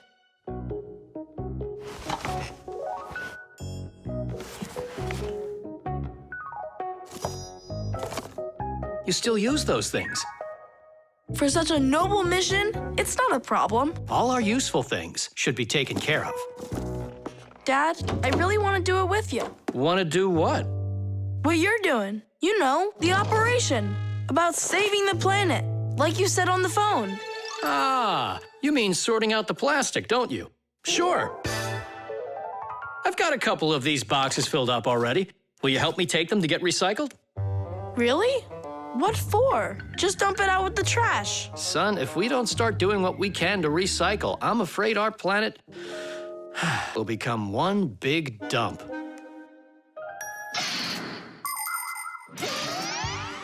There's lots of stuff that humans just throw out that can be transformed into something totally different. For instance, an ordinary plastic bottle can be turned into a ballpoint pen, or a watch, or a chair, or dishes, or even some clothing.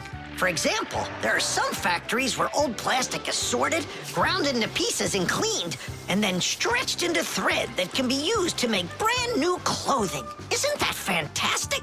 But this is only possible if people learn to collect and dispose of unneeded bottles, bags, cups, and other plastics separately from the rest of their trash. Imagine how happy nature will be when the piles and piles of plastic disappear from our woods and from our seas. Let's take care of our planet together. I thought you were trying to rescue the planet, like a superhero. Actually, we are superheroes, and we're also a bit like magicians. Really? Give me a second. See this shirt here? It's made out of recycled plastic, like that. Cool, right? No joke! So, you ready? Then it's time to go. Those lucky humans, with their trash to sort, and we Fixies do all that we can to make appliances live longer. That way they don't get thrown away. And we should sort our trash as well. That's a good idea.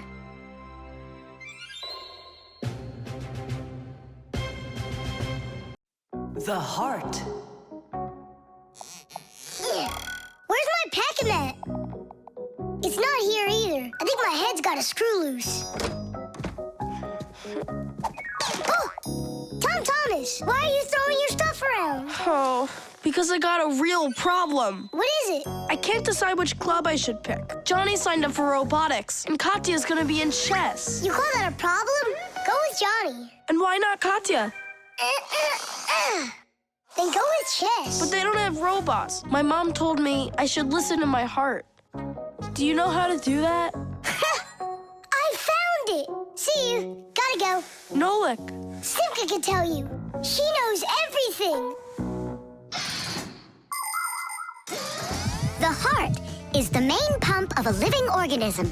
It's a unique muscular organ with a multitude of blood vessels attached to it. The main function of the heart is to continuously move blood throughout the body. The human heart pumps about 6 liters of blood every minute, even though this pump is not that large. Make a fist. Your heart is about the same size as that. To make sure your heart stays healthy, you need to strengthen it with plenty of exercise and a healthy diet.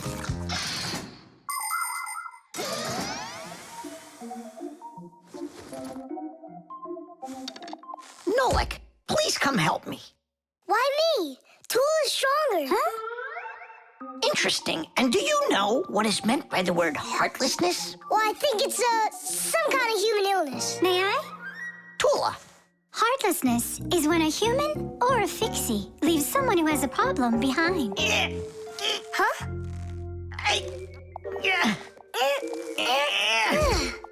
Thank you very much, young man. I mean, young Fixie. Heartlessness. Does it last forever? Of course not. We just need to help one another more often. Uh-huh.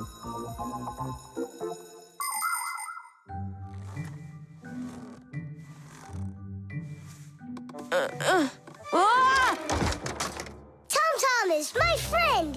Here I am. How are you? How am I? Why do you care? Oh, by the way, I found out how you can listen to your heart. You need this tube. It's called a stethoscope. A stethoscope, but I don't have one. That's what I'm for. That thing is way too tiny. Ah, your mom must have one. Oh, yeah.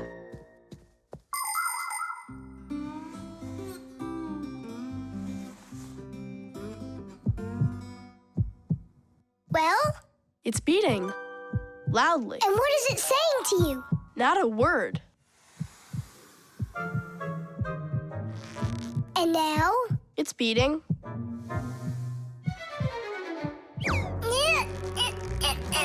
Huh? What was that?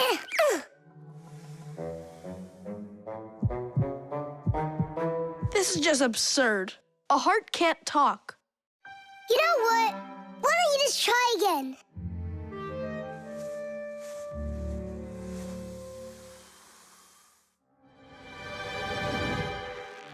Tom Thomas.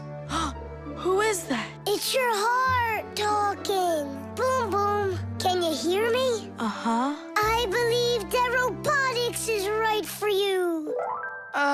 And what about chess? Who cares about chess? Robots are way cooler. This voice reminds me of someone.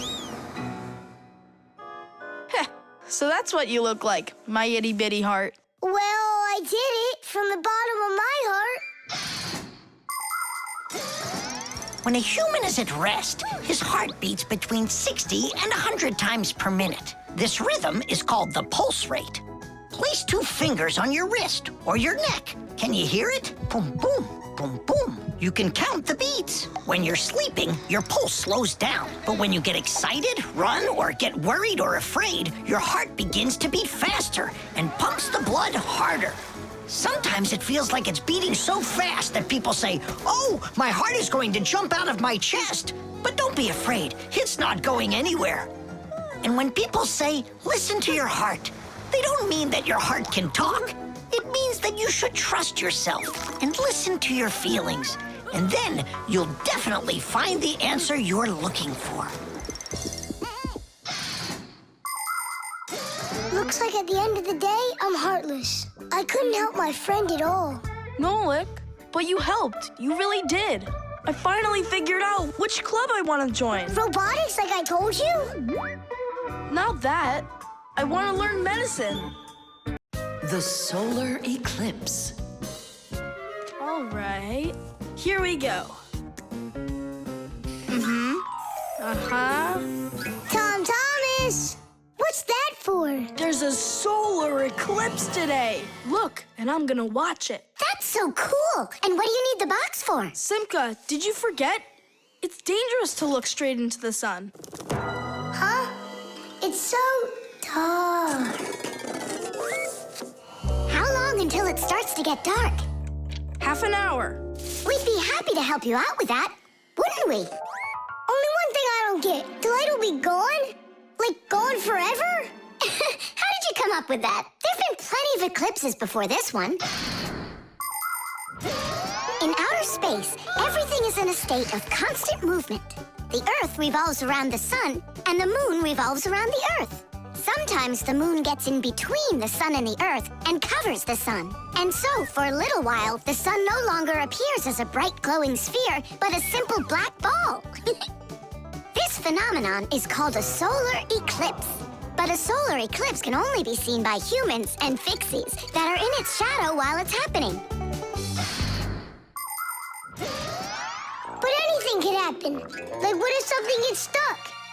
Then, would it stay dark forever? And when has that ever happened? It's happening now! Nolik, either help us out or stop bothering us. All right, look. This is the Earth, here, and the moon, there. The flashlight's our sun. You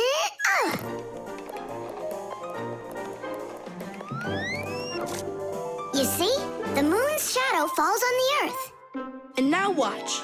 When the moon starts to go, the light comes back. Did it get stuck? Just like I said, the end is near. The end of the light. It's just that someone should be more careful with the glue. It's possible to take an ordinary box and make a special device that was invented by people long ago. It's called a camera obscura. This clever invention was used by artists as well as scientists. It was the basis for the very first photo cameras. It's quite easy to make your own camera obscura. Cut out a small square on one side of a box, cover it with aluminum foil, and poke a little hole in the center of it. Put a sheet of paper on the opposite side. The light will pass through the hole and shine through the darkness. And on that screen, you'll see the eclipse, only it will appear upside down. To see it, you'll need to look at it from above, but make sure not to let extra light in. Beautiful. And remember to be careful with those scissors. But don't you understand that it's scary in the dark? And it's impossible to live in it? Don't be a coward. You glow in the dark. But what about Tom Thomas? Is he gonna have to walk like this?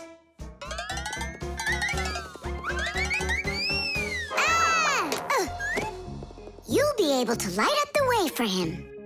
And if I run out of juice? I'll use my flashlight. And when the batteries run out? Relax, I'll find more. In the dark? No, we have to get prepared right now.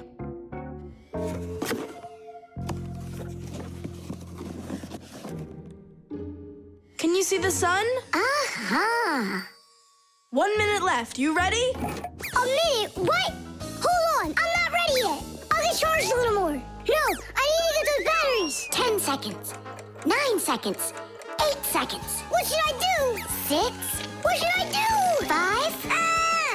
4. 3. 2. Marcia! Here it goes. Whoa. It's totally beautiful. Nolik, come on out. You'll miss everything. It's amazing. Class, it's so awesome that we did this. Look, look. Now the sun's coming back out. Show it to me. It really didn't get stuck?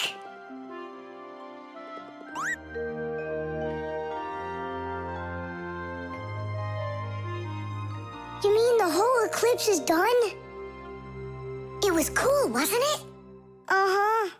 Only I missed the whole thing. Well, you'll see the next one, right? If you don't get spooked again. You're not going to throw the box away, are you? I'll save it for you. I can use it to store something useful. Batteries, for instance. What if tomorrow's the end of the light and Nolik's not ready for it? Vitamins. 7 times 5 is 35. 7 times 6... wait a sec. It's, Tom Thomas, are you ready? For what? For our walk. Did you forget? Oh, yeah. I'm having such problems with my memory. I keep trying to memorize this table, but I can't. If you want to improve your memory, you need vitamins. Vitamins? Well, how's it going, Tom Thomas? Not well. My memory's just terrible. Studying's getting me nowhere. Hey, don't be discouraged. We'll make your memory better with some vitamins. Oh, now you about vitamins. And who else? Just a school friend. Well, all right. Vitamins are very important for people's health, even though you don't need much of them. For instance, vitamin A is necessary for good eyesight and normal growth. Vitamin C helps keep you from getting sick. Vitamin D makes your teeth and bones stronger. Usually, people get the vitamins they require from a diet of fruits, dairy, vegetables, and other healthy foods. But if someone still isn't getting the vitamins their body needs, then doctors recommend taking special vitamin pills. All right, take out some vegetables and some fruit. And some berries. They have a lot of vitamins, too.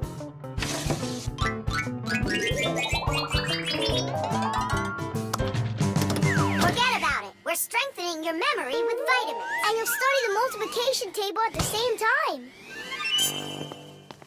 All right, then. There are 3 cherries in each pile. Tom Thomas eats 5 piles. Go on, eat. So, here's the question. How many cherries did Tom Thomas eat altogether? I don't know. What'd you say? I said I don't know. Try counting those pits, then. Huh. 15. That's right. And that means that 3 times 5 equals 15. Now, try my problem. Tom Thomas ate 3 pairs of apples. That's easy. The answer's 6. I just couldn't find more apples for that one. Tom Thomas, quit slacking off. To get this problem right, you have to eat the apples. They have vitamins.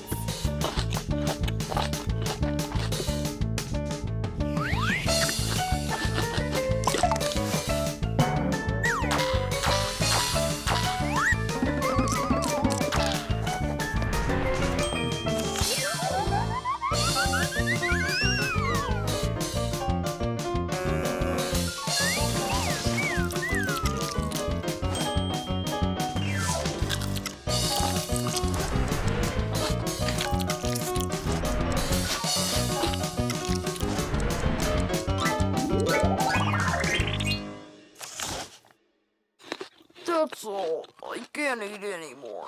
Keep eating. They have vitamins. Anyhow, we don't have enough carrots for me to learn how to multiply by 9. All right, then. I'll help you. To multiply 2 by 3, all you need to do is just add 3 2's together. It's much harder to multiply a number by 9. That takes too much time to add. That's why at schools they want you to memorize the table. But there's a simple way to multiply by 9 without the table or a calculator. Let's say you need to multiply the number 3 by 9. Put your hands face up in front of you. Now, find the 3rd finger from the left and bend it down. So what do we see? There are 2 fingers to the left of the bent finger and 7 fingers to the right. 2 and 7 means that the answer is 27. You got it? Great! Let's do another problem. What is 7 times 9? Here are 6 fingers, and here are 3. That's right! The answer's 63. Tom Thomas, did you eat all of that? But you're the one that told me you need to eat vitamins. That's why I got these vitamins for you. That little? What do you mean, little? There's enough in this bottle for a month. Go ahead, try one. They're very good for you.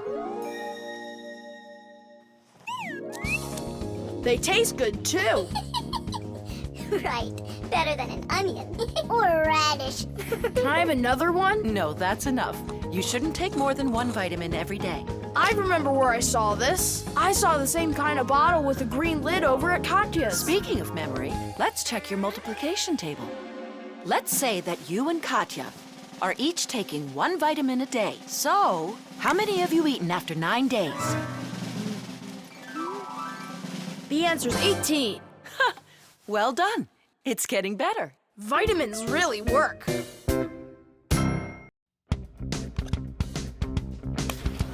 The iron. All done. Thanks for your help. Professor Eugenius! Yes, Elisa. The award ceremony's in an hour. You need to leave soon. I remember, Elisa. What are you getting an award for? It's the... it's the Genius of the Year. Not too modest, but fair. And well-deserved. Wow. And they're giving it to you? Well, yeah. Will they show it on TV? Why, of course. Class. And during your speech, can you say hi to me? And me, and me. And Simka. Right. Say something like this. I'd like to send a big shout-out to all my Fixie friends. Oh, that's a great idea. That way everyone can know about Fixies. Professor Eugenius, didn't I see an iron in here earlier? Huh? Oh! Oh, come on, Elisa. There's no need for that. I'm not going to argue with you. You have to look just perfect. Otherwise, everybody is going to think that I don't take care of you. First, we'll let the iron warm up, and then I can iron your suit. The most essential part of an electric iron is called the heating coil. It's hidden inside the iron sole plate. When the iron is plugged into an electrical outlet, the coil gets hot and heats up the sole. People use a hot iron to remove the wrinkles from their clothing. Irons also have a water container. When the water gets hot, it turns into steam. The steam comes out through the holes in the iron sole, making it even easier to remove wrinkles. Wow, that sure is hot. All that's left to do is pour some water into it. Professor, this is water, right? Yeah, it's water. That isn't water. No, wait. It's not water. It's not water. Then what is it? Well, it's, juice. Juice? Yeah, juice. Oh no, the poor iron won't last. Phew, and it smells like crud. I broke the iron. It's awful. No, Elisa. Don't be so upset. Don't be so upset. It's the Genius of the Year ceremony, and you'll be in a wrinkled suit in front of the whole country. Oh, I won't survive. Elisa, hang in there. Be careful. Elisa. Elisa. Professor Eugenius, are you all right? Couldn't be any better. We're gonna go fix that iron for you. And while we're doing that, you go fix Elisa. That would be great. Look over there. I'll fix the contact. You and Nolik can scrape that burnt juice off the iron.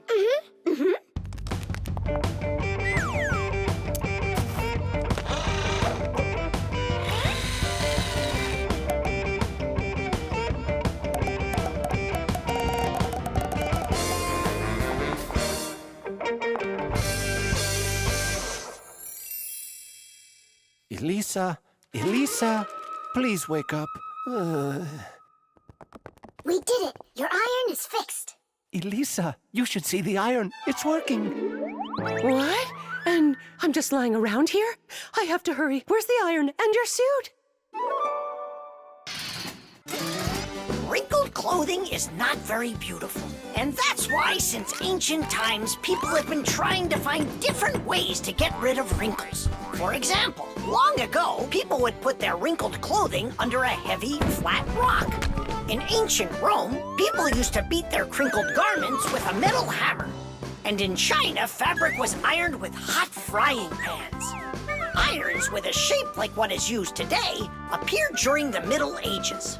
They were made out of cast iron and needed to be heated up on a stove before they could be used. Later, people came up with irons that were heated by putting hot coals inside. And finally, in the 19th century, a convenient electrical iron was invented and has been used ever since.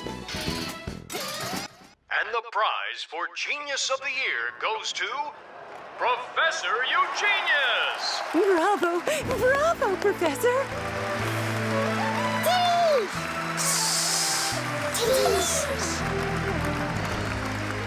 I thank you. I give my sincerest thanks to you. And may I take this opportunity to send my greetings to to all the Fixies. Just give me the prize. Oh, that was quick thinking. Brilliant! He is just astounding. Perfection from head to toe. Well, practically perfect. The exercise machine. Nolik? I'm not here. You haven't seen me today at all. What's up with you? There's gonna be this race and it starts really soon. It's the boys against the girls. Their team against ours. And what? And what? I'm the smallest one on the team. And I'll let everyone down. That's why I'm hiding. 'Cause I don't want my team to lose. You can't just give up. You can learn to run faster if you want. You think? Of course. That's what exercisers are for. You need a treadmill to get stronger. Class! And where can we get one? We'll make it ourselves. Exercise machines were invented so people could work out without going outside. For instance, a treadmill lets you walk or run for a very long time while moving in one place. A treadmill's main part is a conveyor belt that is driven around by an electric motor. Today's smart treadmills have the ability to measure your speed, the distance that you've run, your heart rate, and even the results of previous workouts. There, it's all done. Tish! It's time to start your first training session. How will I learn to run really fast if you keep turning it so slowly? Hey, that's a little too fast. Oh, sorry about that. I got it. That's what you call training.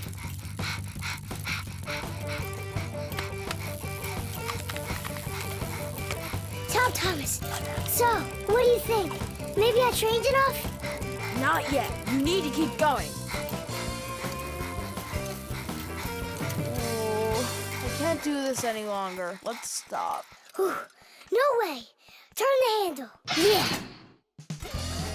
There are all sorts of exercise machines to help you improve your health. This one simulates skiing. It exercises your arms, legs, and heart. And this one you can row like a rowboat. And if pedaling's your thing, an exercise bike lets you get a great workout no matter how bad the weather is outside. There are also weight training machines. These machines can help you build big, strong muscles and tone the shape of your body. However, you can still get great exercise without these bulky machines. There are plenty of much simpler devices that you can find room for in any house. Like a chin-up bar for doing pull-ups, a wall-mounted ladder or rope for climbing, or jump ropes, weights, hula hoops, or balls. The important thing is to just exercise. Okay, girls, hold on to your hats. Oh, how scary. We'll show him who's gonna win. Right, Tula? I'm gonna do my best. Tula will definitely beat Nolik. We gotta step it up. It's time to get this race going. Runners, are you ready? Ready! On your marks, everyone get set, go! Let's go, Verda!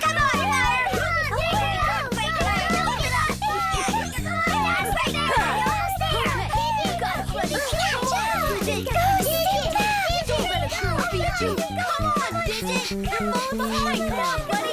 Get it moving. I know you can do it. Come on, Digit. Come on, Digit. Give it up Digit, how could you lose to Simka? Because her velocity is greater. Oh, now the girls are gonna win. Nolik will never catch up with Tula. Oh my gosh! Nolik! He appears to be gaining ground. Look at him! He's ahead! Go on, Nolik, go! You got it, buddy! Come on, buddy! Hey, look at him, he's flying!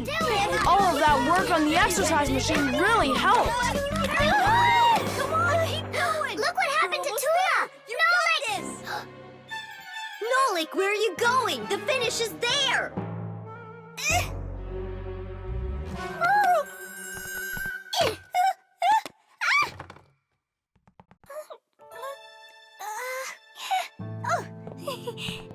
Thank you, Nolik. You're my hero. Come on, You can do it, Hooray! So, which team won the race? We did! It's a tie! Tom Thomas, that's just not fair. It was a tie. And a very noble one. All right, you just wait for the next race. Nolik's gonna win it big time. Now it's time for you all to get up on that winner stand. Oh no! All the first places are taken. For you, we'll find one. The Sieve. Dad, what time is Mom getting back from her conference? She'll be back in an hour. What surprise can we make for her? Let's bake her buns with raisins in them. They're her favorite. That's a great idea. Where do we keep our recipes? Huh, they're not here. Where could they be? What are you looking for? A recipe. They're in the drawer by the stove, over there. Great, thanks a lot. Here they are. That's fantastic. Let's see. What do we need? Milk. Flour. Eggs. Some cinnamon and raisins. The cinnamon's right there. But you're out of raisins. We're out of raisins. Can we make them without? No, Mom loves them with raisins. It's too late. The stores are closed.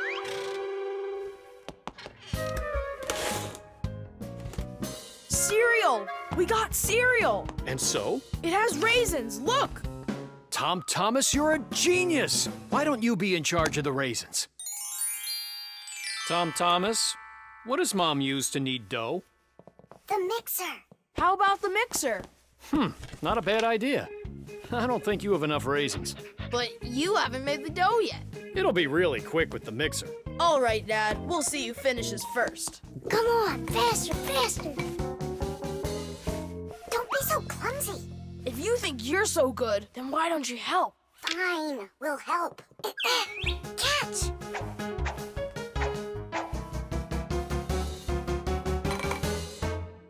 What's going on in there? We picked everything off the top. We have to dive down. Then dive. Hurry up. Dad's almost done putting the mixer together.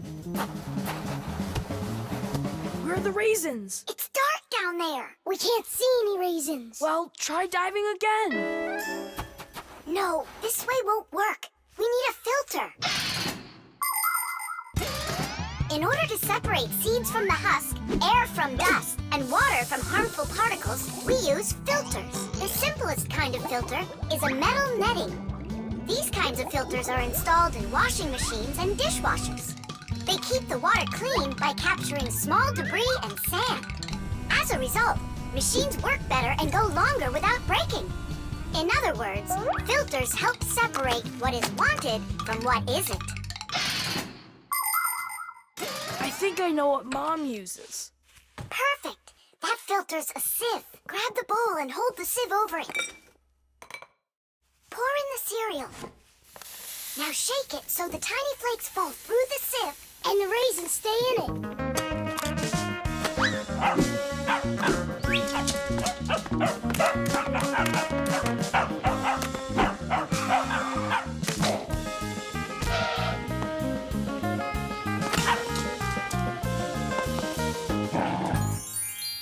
Dad's turning the mixer on. Then you need to shake faster. Dad, you're spraying the batter all over the kitchen. The mixer's too powerful. The mixer's fine. The batter's too liquid. You have to add flour. Add flour! Oh, right. How do you know all this? Shake it some more. No need. I shook all the flakes through it. Glass. It really worked. Dad! What? Ready to put in the raisins? Look at you. How did you get them all out so fast? By using our sieve, Dad. Do you know the story about Cinderella? Her evil stepmother wouldn't let her go to the ball. Instead, she poured peas into a sack of cinder and ordered Cinderella to pick them all out. But what most people don't know is that it was Fixies who helped her separate the peas from cinder with the help of a sieve. That's right! Cinderella was friends with the Fixies. You can find evidence of Fixies in a number of tales. Don't Tom Thumb or Thumbelina remind you of somebody? How did these tiny characters make their way into fairy tales? It's quite possible that long ago, a Fixie who wasn't paying attention was spotted by a storyteller, and that became the inspiration for countless tales. All right, you can open your eyes. Ta-da! Beautiful. Whose idea was this? Tom Thomas. They're so good. What recipe is this? Tom Thomas found it. And you remembered that I love raisins. Tom Thomas sifted them out of the cereal. Well done, Tom Thomas. All by yourself? Shh. I should say so. Tish! The coffee maker. Tish! Hi there, Tom Thomas. Are you ready for school? Uh-huh. And you? I'm helping Marcia today for school. 3 more patients? How in the world can I do it all? I have that new equipment being delivered, and I'm leading this week's case presentations. Oh well, somehow I'll have to figure out how to do it. Good morning. Yeah, just great, huh? I got work piled up to the ceiling. Okay, a cup of coffee is the only thing that can save me today. Now what? The last thing I need's to be late. The coffee maker started its cleaning cycle. She'll have to wait. What's the problem? Why don't you work? Are you going to work or what? Oh, the poor coffee maker. Tom Thomas's poor mother. That's enough! Work already! What is going on today? Hey, Mom, come on. Let me give it a try. I can't take any more of this. We've got to help her. I really hope nothing broke in there. Don't worry, we'll get it working. Just distract your mom. Mom, and what if the coffee maker just started working again right now? Would that save your day, you think? Early coffee makers would do nothing more than heat up the water and force it through the ground coffee. Today's generation of devices are often called coffee machines. They can do so much more and even remove the mineral deposits themselves. These machines can make your coffee any strength and add milk and sugar if that's how you like it. And most conveniently, they can grind the coffee beans right before brewing. Just press the button and the fresh cup of coffee is ready. And that aroma. The main thing with any coffee maker is to be nice to it. Then you just give it some time, and it starts working by itself. That is just absurd. Restarting it is the first step. Simka, get over there and open and close that contact.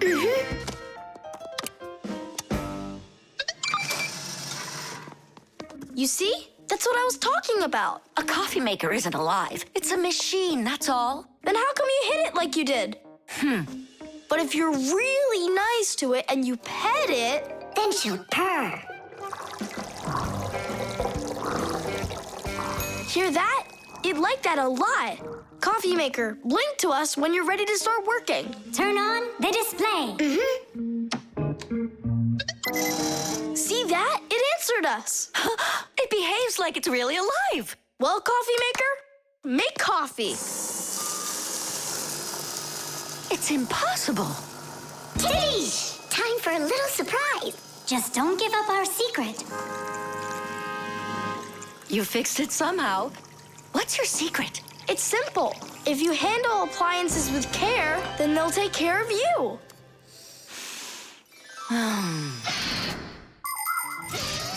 The magic taste of coffee was first appreciated in Arabia, and that's why the most well-known variety of coffee is called Arabica.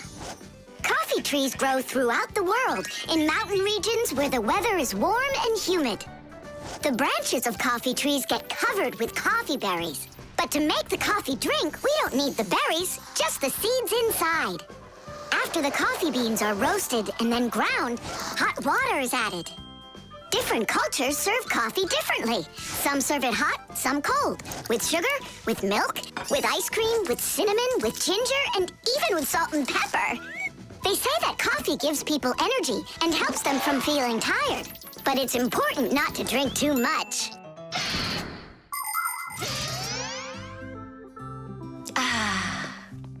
Tom Thomas, you're a powerful wizard.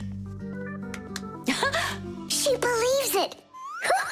It's remarkable. I can't believe an ordinary coffee maker can be so emotional. Poor thing. Forgive me, huh? And that's not all. If you take care of your coffee maker and you're nice to it, it can even sing a song. Oh, my dear Augustine, Augustine, Augustine. I've got to be hearing things. You've got me under your spell, Tom Thomas. Time to go. Augustine. Oh, my dear Augustine, Augustine. Why did you start singing? Sorry, I got carried away. And I got carried away. Sing me that song again, will you? Oh, my dear Augustine, Augustine, Augustine. Oh, my dear Augustine, everything's gone. The Rock. Tom Thomas is back! Hooray! So, how was your camping trip? Super! You've got to check out what I found. Rocks? That's just half of it. Wow! Is that a screw? It looks kind of strange. Because it got petrified millions of years ago. Screws weren't around then. They came much later. And how do we know that? It could be the first one discovered. And maybe it's not just some screw. Know what I'm saying? Are you saying that we might be looking at a Fixie? Fixies believe that their ancestors came into being not that long ago, right when humans started inventing complicated devices. But what if that's not true? Maybe millions of years ago, before the dinosaurs, there were a different kind of Fixies that inhabited the Earth. And maybe there were people then, too. And Fixies weren't hiding from them. They were friends who they helped with everything. Together, they used to create inventions, construct buildings, and make scientific discoveries. But then there was some horrible catastrophe, and this whole civilization disappeared. And what if someday scientists find traces of that civilization? Then ancient Fixies will be discovered as well. That would be so cool. My imagination ran away with me. You're right. He could be our great-great-grandpoos. Or a great-great-grandmas. Do you think maybe we could bring it back to life? We could screw it in somewhere. You get energy from electricity, right? What an idea! But what if our great-great gets super scared because everything is different?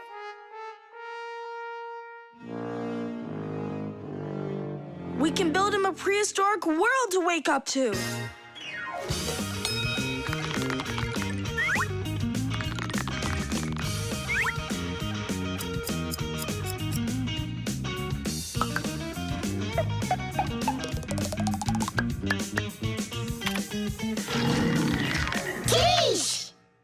Time to bring him back to life. And you, Tom Thomas, disguise yourself.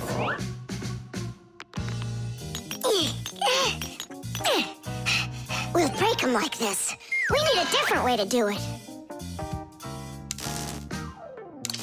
We need more power for this.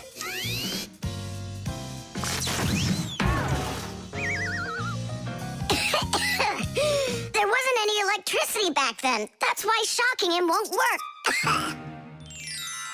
Oh, our great-great ancestor, who came to us from an ancient home, be released from this stone. Be free! Why is it always so difficult with relatives? Wake up! Wake up! And what if...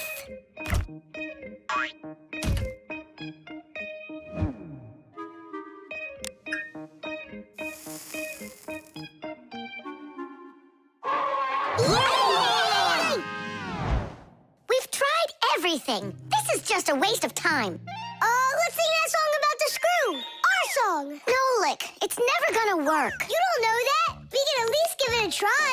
If you think a screw is nothing, take it out, but just beware. Everything will break without them with no little screws in there. Look, it's moving. It's impossible. It really did. If you think a screw is nothing, take it out, but just beware. Tom Thomas, hey. Well, how was your camping trip? Seems to me quite a success. Yeah. So, let's see what you found there. Do you know what this is? Well, it's a rock. It isn't. It's the stalk of a sea lily. You mean a flower? An animal who lives at the bottom of the sea. Its stalk makes it look like a flower, like a lily. On planet Earth, there are lots of rocks. Some of them are hiding deep below the surface, and others appear with volcanic lava. Remember those fairy tales where an evil witch would turn everything living into stone? Well, it's really happened, just without any magic. Some prehistoric plants and animals were petrified way back when, and they've remained that way ever since. Thanks to them, we can get an idea about what life was like on Earth millions of years ago.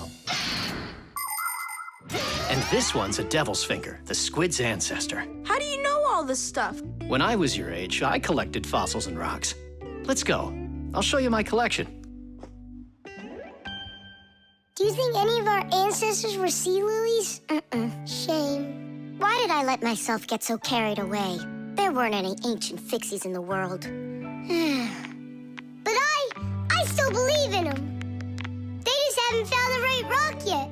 But they'll find it. I know they will.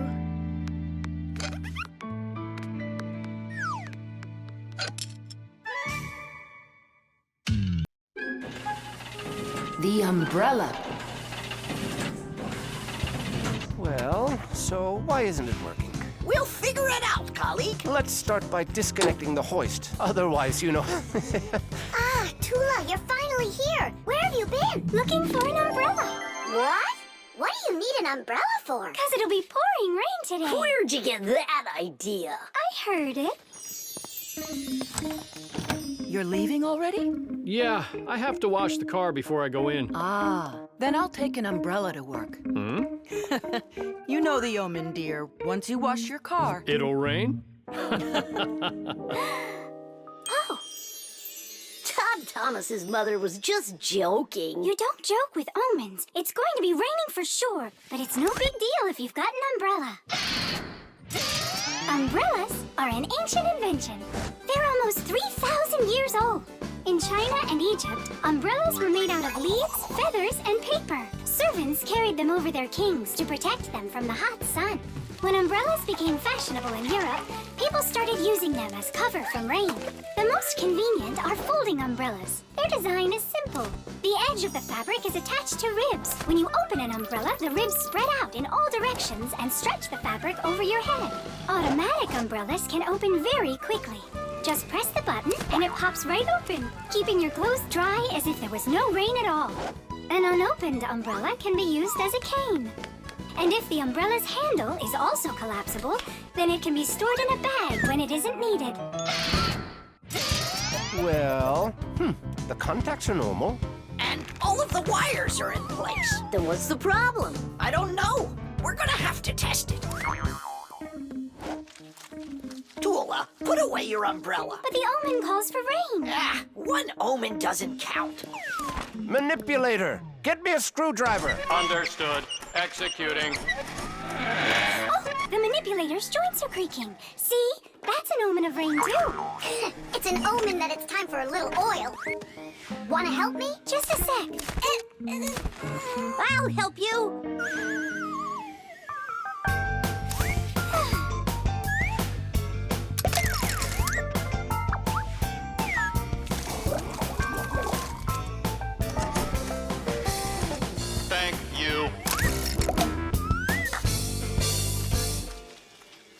Well, so much for that omen. It's going to rain anyhow, I know it. Just take a look at those flowers drooping. Isn't that an omen? The reason that they're drooping is because Elisa is on vacation. And my colleague forgot to water that plant. Oh, yeah. We'll finish the repair and I'll water them, I promise. Ah! This is the reason that it broke. This damaged part has to be replaced. Come on and help me. I'll get a replacement from the warehouse. Yeah. Fire's flying low, isn't he? And what? When birds start flying really low to the ground. Fire isn't a bird. But he's flying low, didn't you see? Tool, give me a sledgehammer, would you? And put away the umbrella already. Look, there isn't a cloud in the sky. That's because it's morning. You have to know this, Owen. When there's no clouds in the morning, then in the afternoon, it's sure to... We're standing inside with a roof over our head. It can't rain.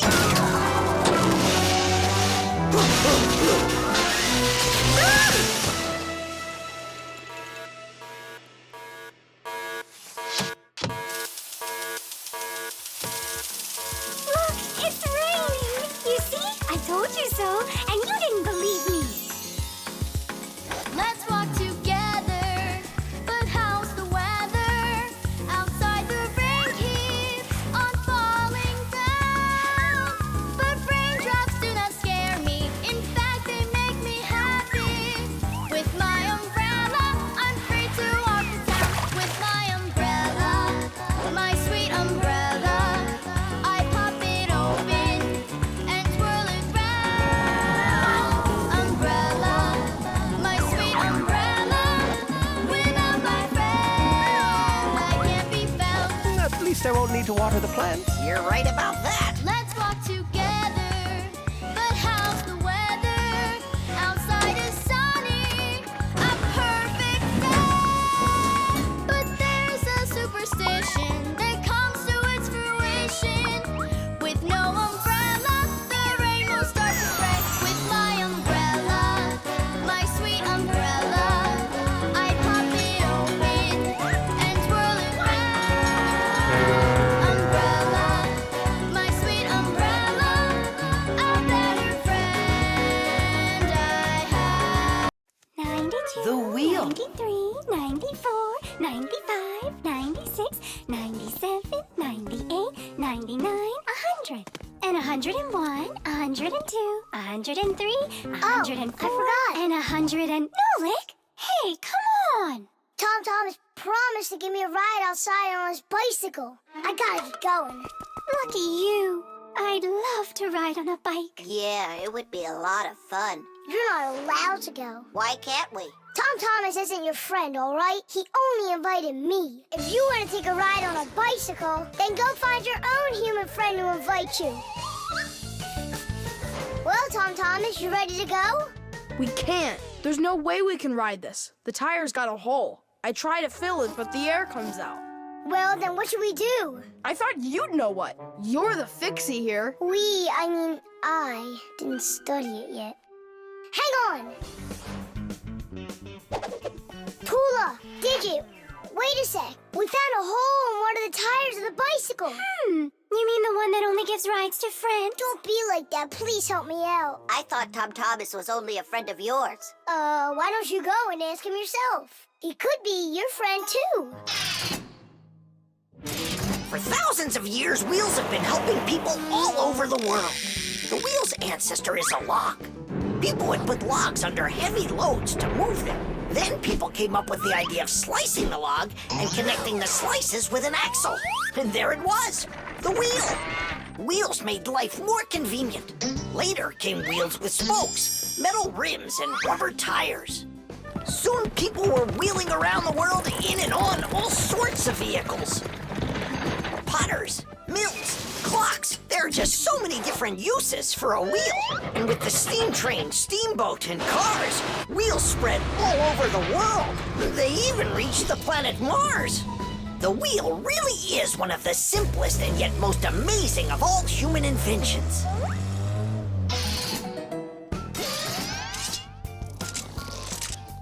Whew, it's off.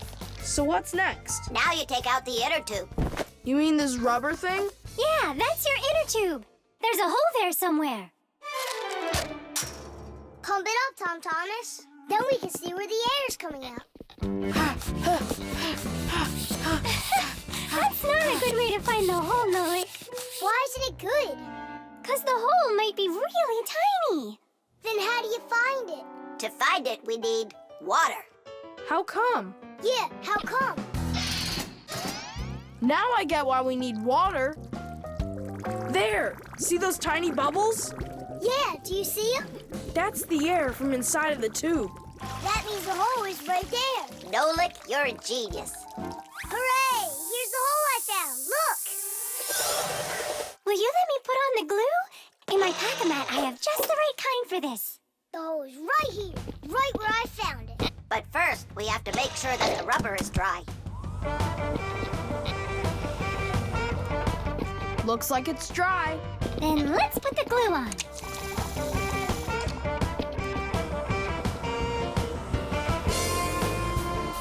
It's all fixed.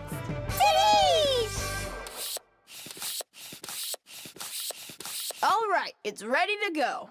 Hooray! Digit, Tula, you coming with us? I don't know. We weren't invited. I'm sure he'll invite you. Right, Tom Thomas? Of course I will.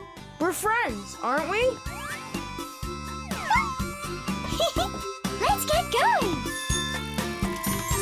See the wheel spinning round.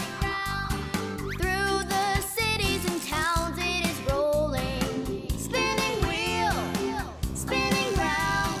Spinning wheel, it just keeps on going. See the wheel spinning round. Through the valleys and hills it is zooming. Spinning wheel, spinning round. Spinning wheel, it just keeps on moving. See the wheel spinning round. On the road to the dreams we are chasing. Spinning wheel, spinning round. Spinning wheel, it just keeps on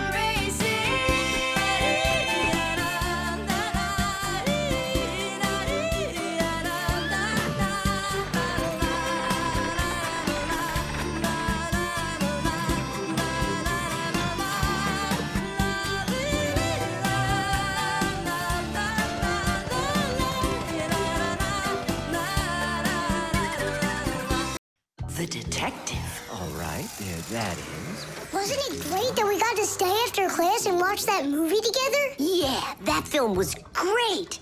That detective, what a guy. He figured out exactly who did it. Solving a crime's not easy at all. But it looks like a lot of fun. I think it would be so cool to go solve a crime. Where's my lucky screwdriver? I can't do anything without it. Here we go. This could be the crime of the century. Detective Nolik, are you ready? But we're not... There's no escaping our fate, colleague. Our time has come. In order to become a detective or an investigator, you need to be very attentive and astute. Because detectives solve mysteries, find missing things, and detangle the most twisted cases. For instance, who ate the whole cake without permission? A real detective will notice the minor details right away. Crumbs under the sofa, a trail of paw prints across the room. By following the clues, a real detective will easily discover the thief. All right, it's time for us to figure out who stole the screwdriver. And the screwdriver, don't we need to find it?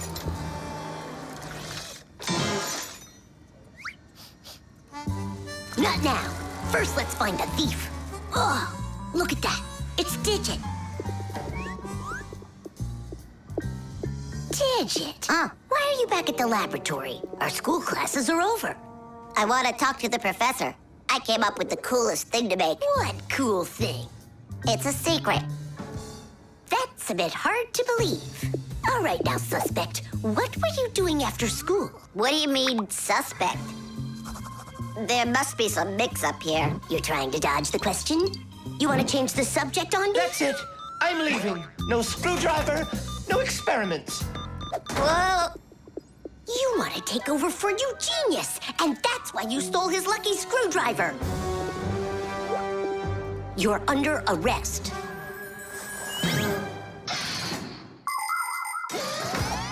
The main qualities of a detective are intelligence and logic. Logic is an ancient science that teaches people to think with reason, to help them solve problems, puzzles, and riddles. Do you want to feel what it's like to be a real detective? Then try to figure out what I'm describing to you. I'm thinking of an animal that you can meet at home or on the street. It has a tail and it's long. You have any guesses? A dog, a cat, or a mouse? Uh-huh. There's not enough information yet. But what if I add that it meows and sleeps all day long? Then the answer is clear. A detective works the same way. He collects the facts, decides what's important, gets rid of what's not, and only then figures out the right answer. Understand? Then you're ready for another puzzle. Tell me, who doesn't belong here?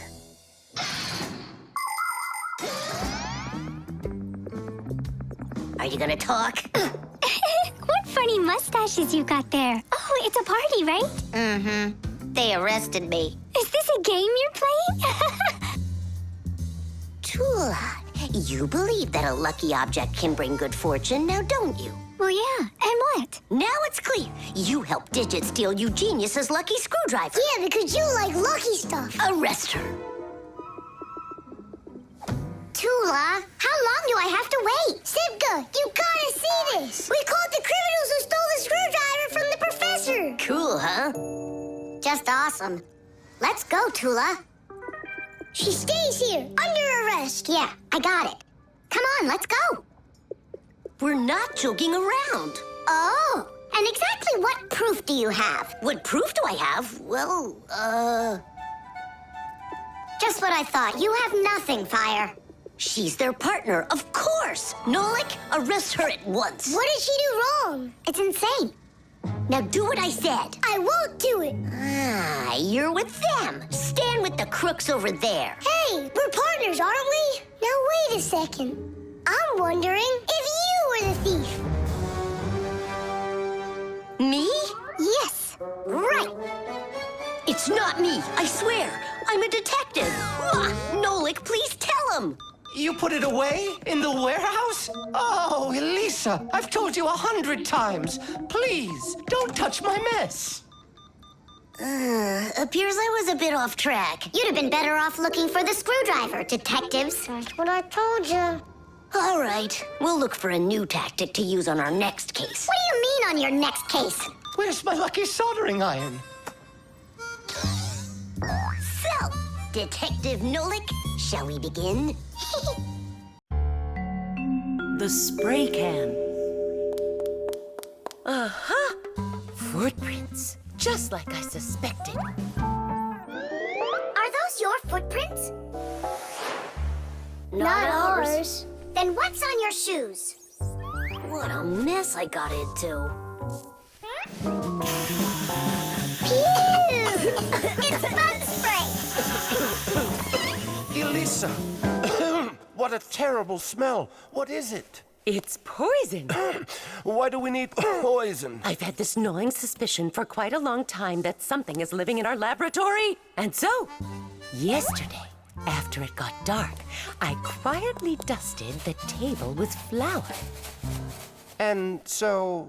Look, don't you see? Footprints. And I want to destroy them. Destroy who? You really haven't figured it out?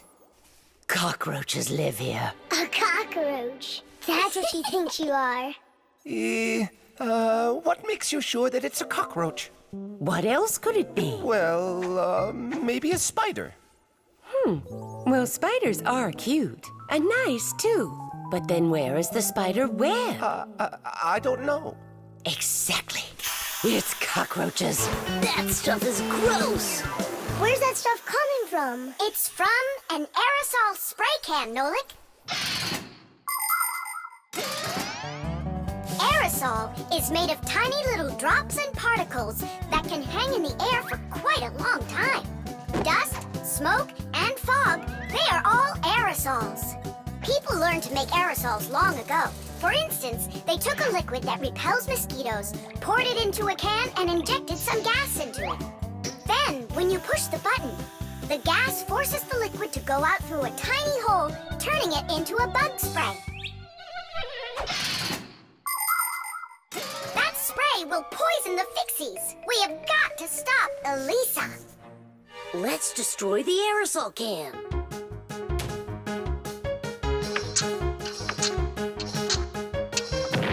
No way! We just can't do that! And what if we switch it with a can of whipped cream?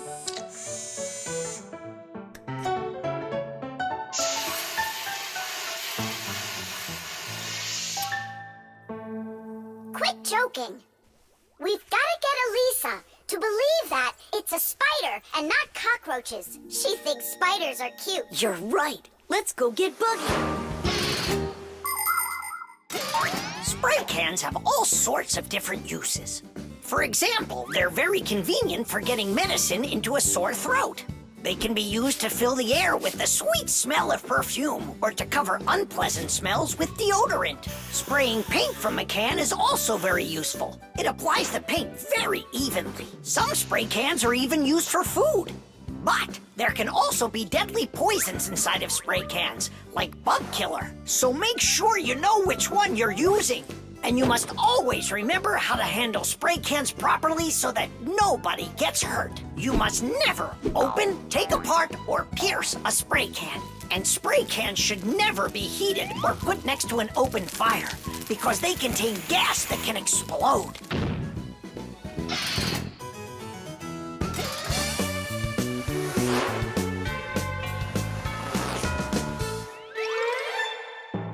Buggy, hi there.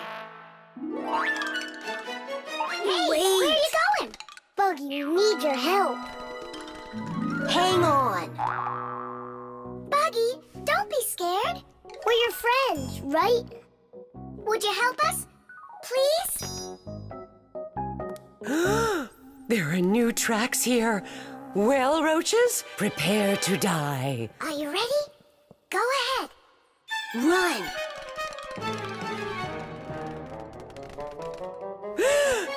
Oh, don't kill Buggy. No! You are so cute.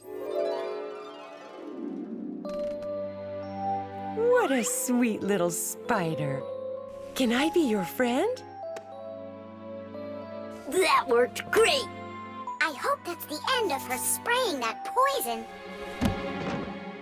My little spider, I almost poisoned you. Spider, where are you going? Aren't we friends? Yeah, that's a good idea. You're better off being our friend. Buggy, wait! She's upset. She could have been poisoned and we didn't tell her. I'm sure she'll forgive us if we go and apologize.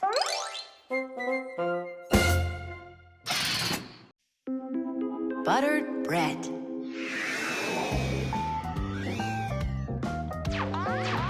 Thomas, it's not right to eat when you're playing a game. I know your mom told you that. Come on, stop distracting me.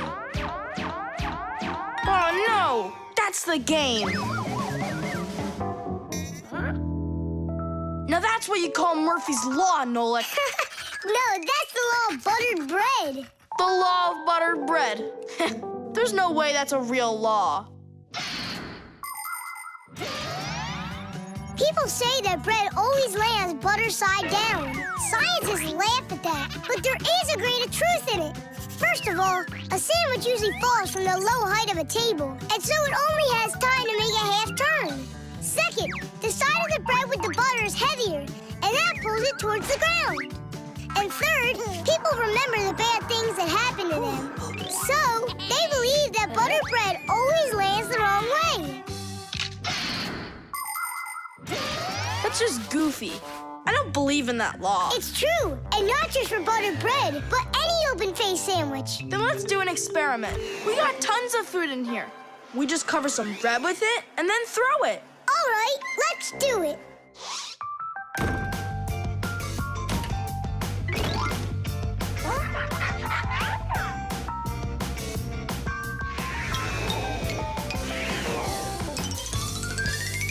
Didish! Well, jelly side down. Uh-huh. And the cheese went down. And the chocolate spread's out of luck, too. The bologna didn't do any better. Do you believe me now? Not yet. Let's keep going. We should try some other methods of throwing.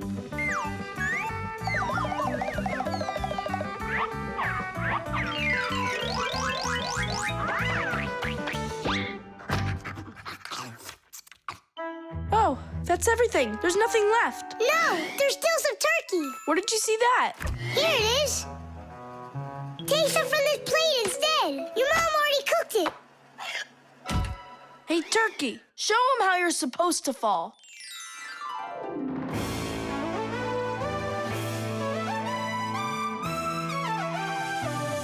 Aha! Didn't I, tell ya? You vandals! Why are you throwing food all over the place? It's simply awful. Hey, give it back. Please, we're testing the law of buttered bread. You gotta be kidding. Your mom is gonna love you for that. Can you please put the sandwich on a plate already? It's too heavy for us to keep holding it up. Good. There you go. Tom Thomas, do you have any idea at all how nutritious that turkey is? And delicious, I'd imagine. And turkey's a healthy food that has lots of protein, vitamins, and what do you call them? Microelements. That's not all. Eating that turkey could make you grow. If you eat that sandwich, you could grow a centimeter. I think that's true.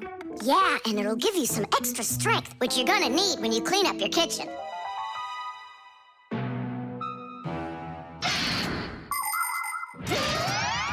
Humans eat food not only to make them strong, but also to grow and develop.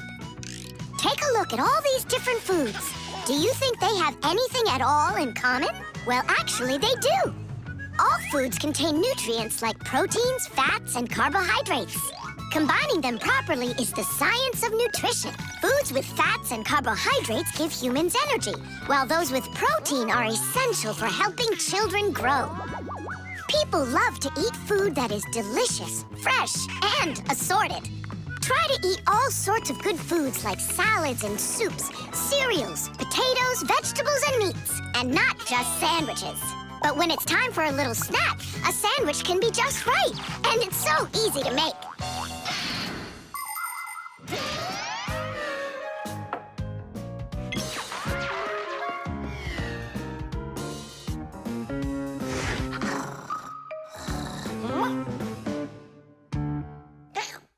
What happened to all of our bread?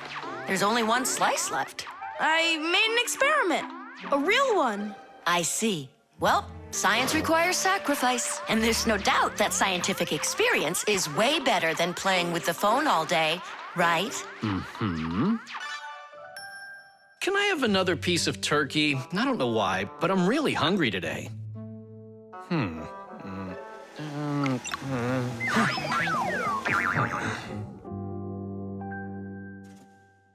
Now that's what I call Murphy's Law. No! That's what they call the law of buttered bread, Dad. Did you hear? The law is the law. The star. And so, this is our solar system, and it consists of... Friends, you're not going to believe it. I discovered an unknown star. That is superb, Collie. Yeah. And today, journalists will visit the laboratory for an interview. Who's going to be interviewed? If you weren't late, you'd know that. I had to do my hair. They're here. Everyone hide.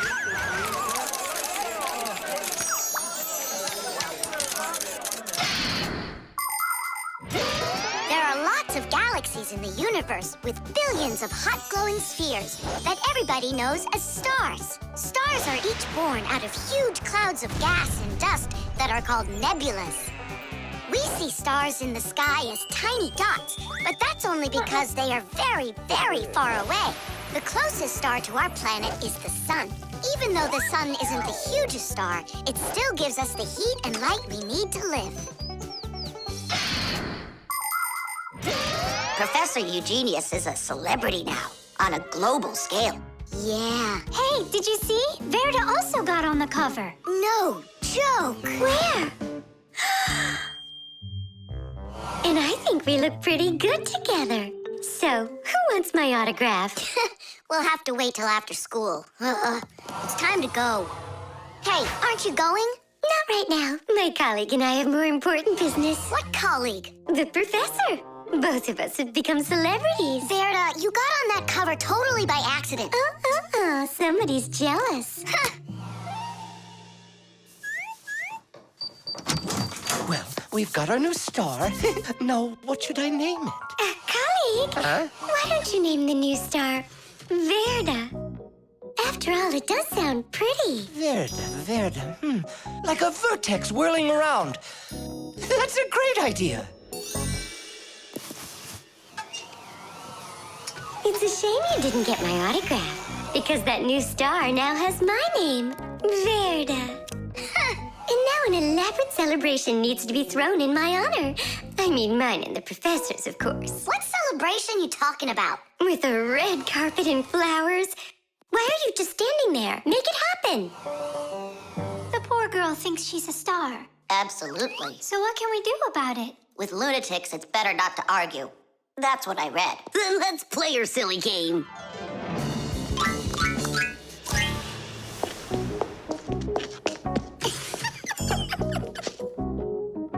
Your Majesty, your red carpet awaits. Then unroll it. And the flowers? Am I supposed to do everything myself? Of course not. Here, Your Highness, your crown. Oh, right, now we're talking. I am a star. She's totally lost it. He's coming. Finally, my dream is reality. Hey! My little Fixie friends, it's you here. I'm so honored you gathered here to congratulate me today. Us? Yes, us, them, we all should celebrate. No, I mean you and I. Now show us what you're carrying. Of course, the certificate.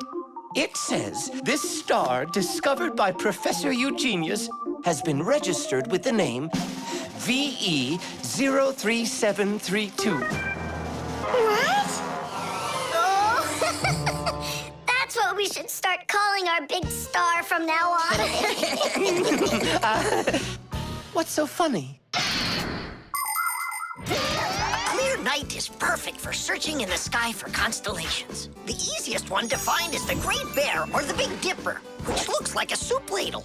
If you draw a line through the two outside stars of the Big Dipper, you'll find the bright North Star, which is part of a constellation called the Little Bear or the Little Dipper. A bit further is the W-shaped Cassiopeia. And these three stars that are next to each other are well known as the Belt of Orion. If you draw a line through them, you'll find a star named Sirius. It's part of the Greater Dog constellation, and it's the brightest star in the night sky. And on the other side of it, there is the star Aldebaran of the constellation Taurus. And these are but a few of the most visible stars. It's not even possible to imagine how many stars there really are in the universe. Tula? I'm here. Fire. Here. VE73032? Is that someone new? Yeah, we've got a new student. She's a star. A new giant star. You bet. The pyramid. Thomas, can I open my eyes? Not yet. Hurry, will ya? That's it. I'm ready for the contest. Ta-da! Wait, that's a pastry. This is a pastry, Nolik, but this is an Egyptian pyramid. Oh, wow. Doesn't it look just like an anthill? Sure does. I remember when Grandpoo's told us that inside of those is a labyrinth and a mummy of a sparrow. No, a pharaoh. The Egyptian pyramids are simply amazing ancient structures. The biggest one of them is the Great Pyramid of Cheops. It's more than 4,000 years old and over 100 meters tall, like a 40-story building. How it was possible to build such a giant way back then is still a mystery. There were no hoisting cranes in those days. Some people believe that the pyramids were built by aliens, but I have a feeling that they couldn't have been built without the Fixies' help. So, is there a labyrinth in there? Of course. Show me. You joking? I just put it together for the contest. No way I'm gonna break this apart. Hey, isn't that a way in? Where are you going? I'm just gonna look at the labyrinth. And the mummy. Mummy, what are you talking about? Well, which way now? Stop, you'll get lost. I won't get lost. So, I think I'll go this way. And then this way. Come back, Nolik. I was already here. And I was here. Oh. I did get lost. You were right. What? Hey there. Do you know where Nolik is? In there. He went mummy hunting, and he got lost. Mummy, whoa! A real one? Class. Don't! Nolik, yoo-hoo! Are you in here? No! Then where? Who knows? Who builds labyrinths like this anyway? Hey, nobody asked you to go in my labyrinth. Who you talking to in there? Digit, Fire and Nolik are inside, and I need to go to school now. Nolik! Fire! Well, I, for one, have never gotten lost in a labyrinth because I know the rule for getting out. You need to always keep your hand on the wall. I can find them for you. Where are you guys? Over here!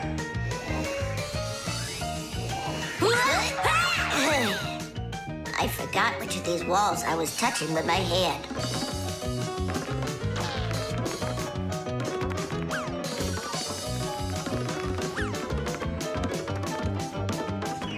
Did you find him?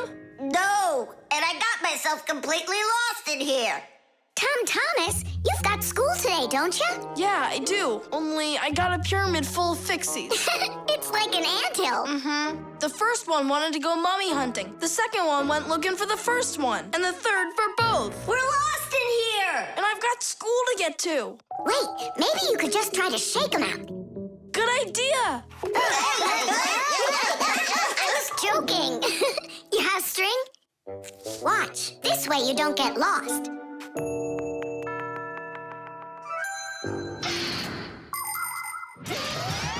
When you're going on a trip, think about how to keep from getting lost and how to find your way back.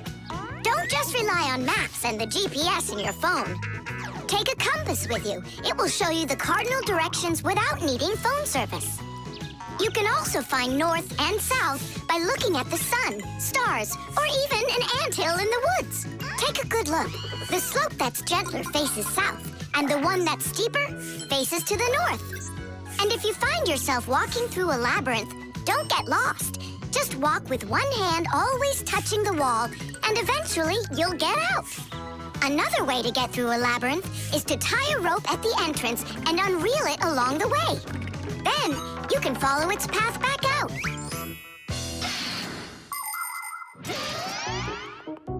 Here's the first one. And the second. And Nolik? A mummy! Is it alive? It's me, Nolik. But I couldn't find yours. That's because there's none in there. What? You mean I got lost in there for nothing? You were in such a hurry, you didn't listen to what I said. But without a mummy, how can you win? Oh, then maybe you could be my mummy. No, thank you.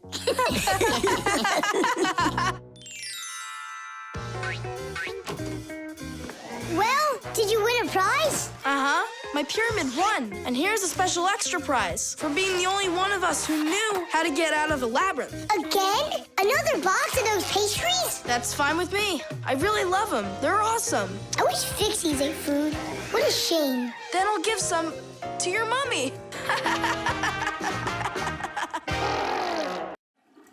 The toilet.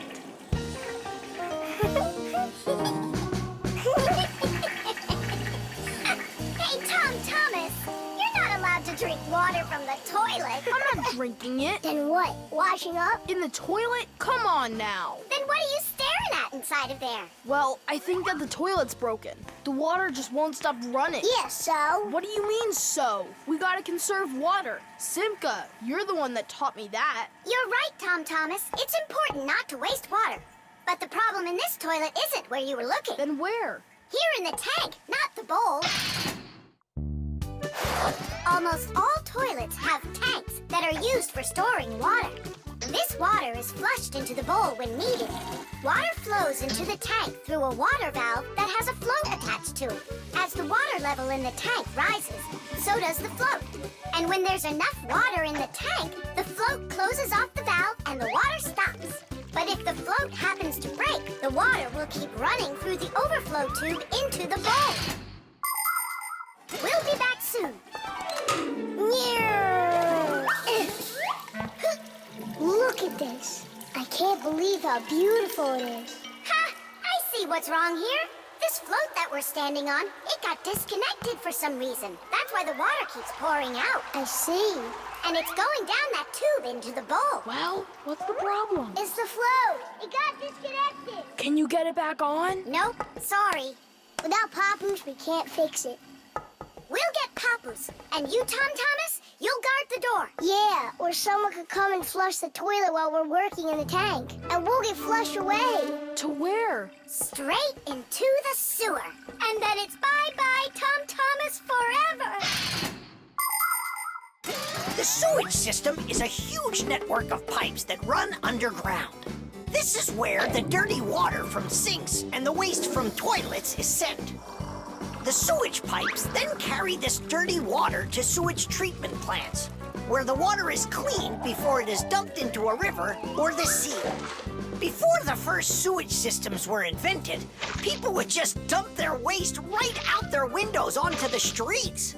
Oh, the smell in the cities was just awful.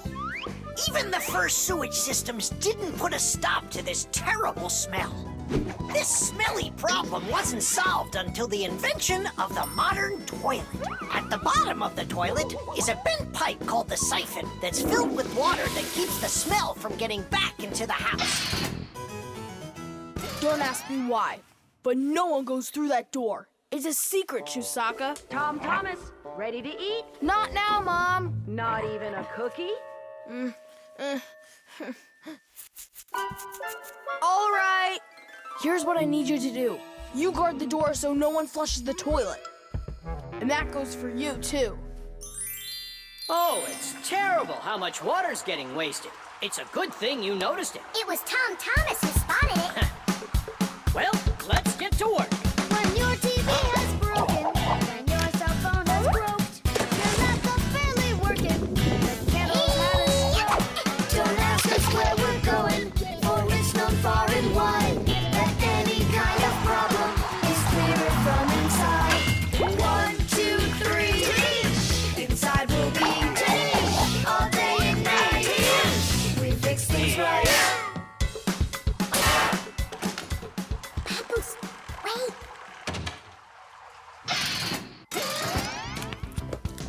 Chusaka. Hey, who's in there? Me? Dad, don't flush the toilet.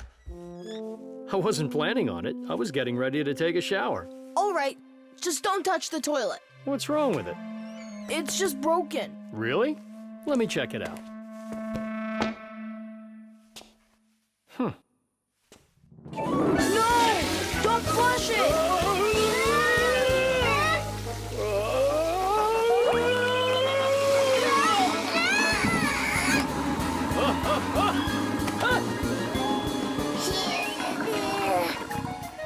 I told you not to flush it! Dad, why? Ugh.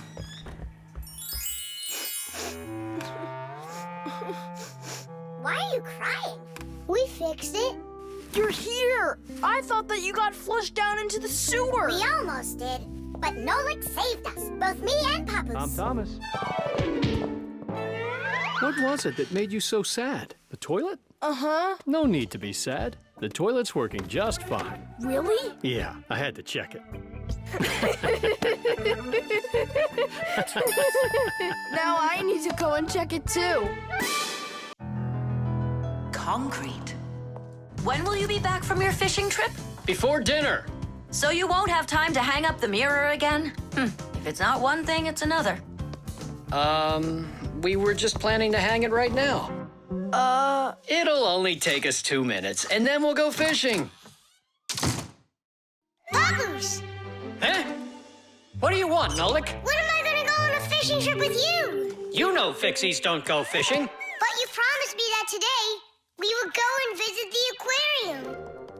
I was only planning on going there to clean it. So let's go fishing while we're at it. We'll pretend. Papoose, please. Okay, Nolik, but we'll just pretend to. Hooray! You're the best Papoose ever! Nah, those won't work. Why won't they? Because our walls are concrete. They're much too hard for nails. See that? It's gonna need to be drilled.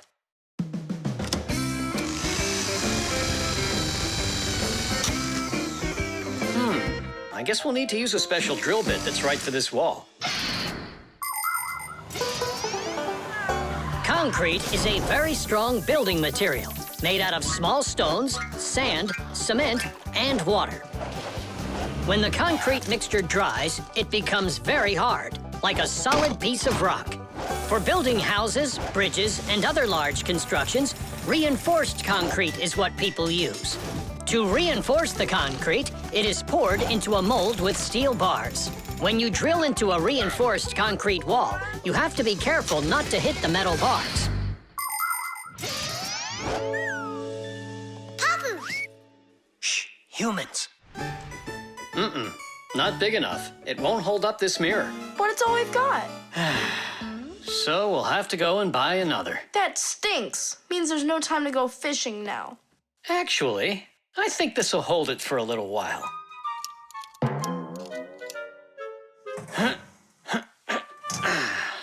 That looks great. So, ready?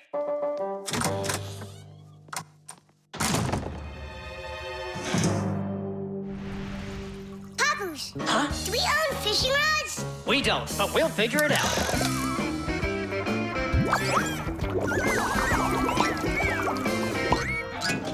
I really don't like how that mirror's hanging.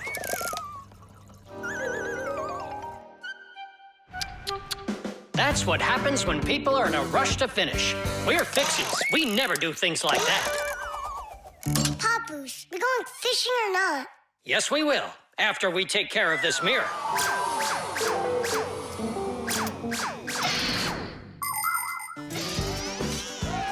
In ancient Rome, volcanoes helped make concrete.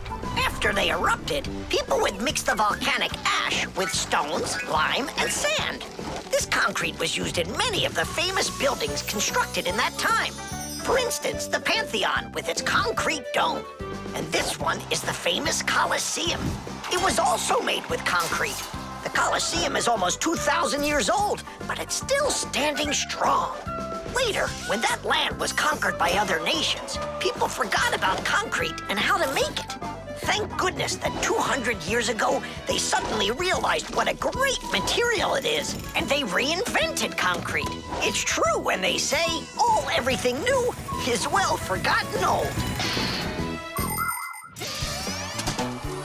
Papoose, hurry up!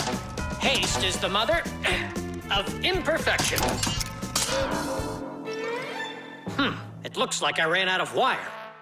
Lousy timing. I've got to get to the warehouse. Warehouse? That means we're not going fishing. Nolik, a promise is a promise, and that means we go. This should hold for a little while.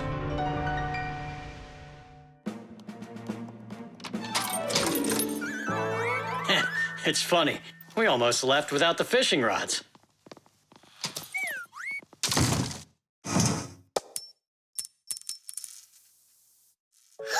Don't panic. We did a good job of anchoring. Remember what I said? Haste is the... Yeah. Yeah, I'm not hearing things. Looks like a trip to the store after all. For screws? Yeah, and a brand new mirror. It looks like today's fishing trip's canceled. And ours is too, Nolik. At least the fish will be happy.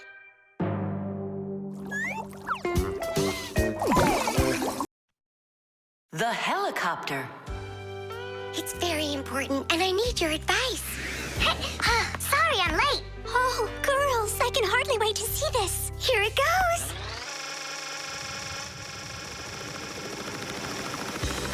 Hey there! Where did you get a helicopter? Professor Eugenius threw it away, but we fixed it. Come fly with us. Hop in. There's no way. We're busy. Doing what? Something important. Go find somewhere Got it, no problem. Now back to our job.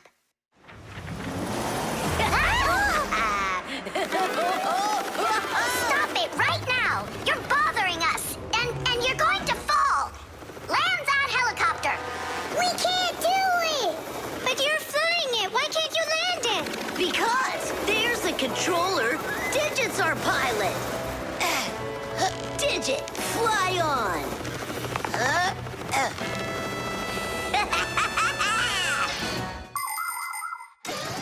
Helicopters fly with the help of propellers. The biggest one is called the main rotor blade. When the engine turns it, the rotor pushes the air with such a powerful force that it lifts the helicopter up off the ground. Of course, helicopters can't fly as fast as airplanes, but they have the ability to easily land on a small patch of ground. And unlike airplanes, helicopters can hover in the air for a long time and even fly backwards. Digit, turn us to the left. No! Turn right! And higher! Digit, Fire and Nolik are being dopey, but you're smart enough to know it's dangerous. Just land it. Hang on. This is one amazing rotor-driven machine. Leonardo da Vinci himself had a design for one, and now look who's controlling it. It really is impressive. You're a total ace on that controller. And so smart. And brave. The girls really like boys like that. That's how I roll. Sure, yeah, you're great. Now land it. Digit! Oh! Whoa! Nolik, don't panic. We're gonna have to jump. Whoa! What about me?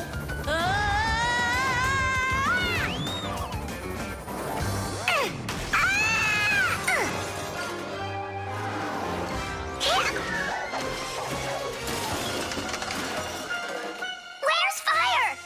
Here!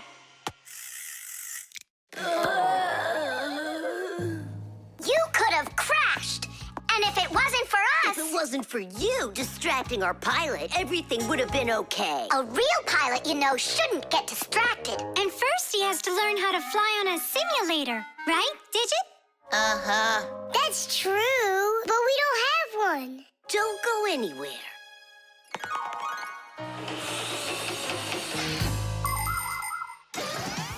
Airplanes, helicopters, trains, and even cars are complicated machines that can be a challenge to navigate. And if you don't watch what you're doing, you can easily end up having an accident. That's why future pilots, train operators, and drivers all take comprehensive training classes that include learning how to fly a plane or drive a train using simulators. This, for instance, is an exact copy of a cockpit, only without wings and with screens for windows. You pull the controller, and the cabin moves the way it would if you were actually taking off. And on the screens, the Earth is racing under the clouds. It takes your breath away. Commercial pilots are required to take part in many simulations like this before they're allowed to pilot a real airplane. Our pilot simulator is ready to go. Oh, wow. And I'll be the first one to try it. Here we go. Kids. Right, Digit? I'm only going over there just to take a look. You know how those two can behave. I'll just watch them. My turn again. Hey, wait! It's my turn now! Boys are just silly. They're never serious. They just joke around. Speaking of serious, we have some important business to take care of. You're right.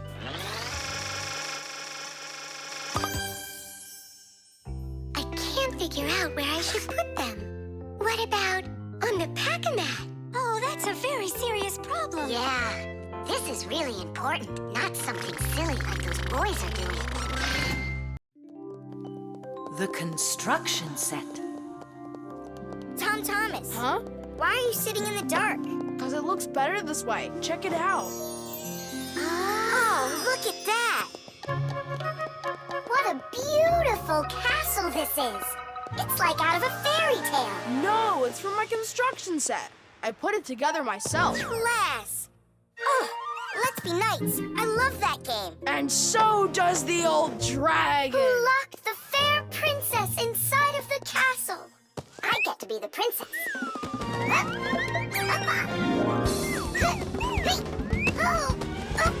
Oh, where's the brave knight who will rescue me from the evil dragon? Hang on, I'll save you, Simka. Nolik, you really don't look like a knight. You don't even have armor. Armor. Wait, hang on a second. A construction set lets you build lots of different things from a set of parts. Put them together like this, you've got a house. Like this, a car. Or like this, a spaceship. The parts might be made of metal and connected with screws. Some construction sets have plastic parts you click together. Other sets are models where the pieces are glued together. You can also find magnetic sets. Touch the parts together and magnetic attraction makes them stick. Beware, dragon!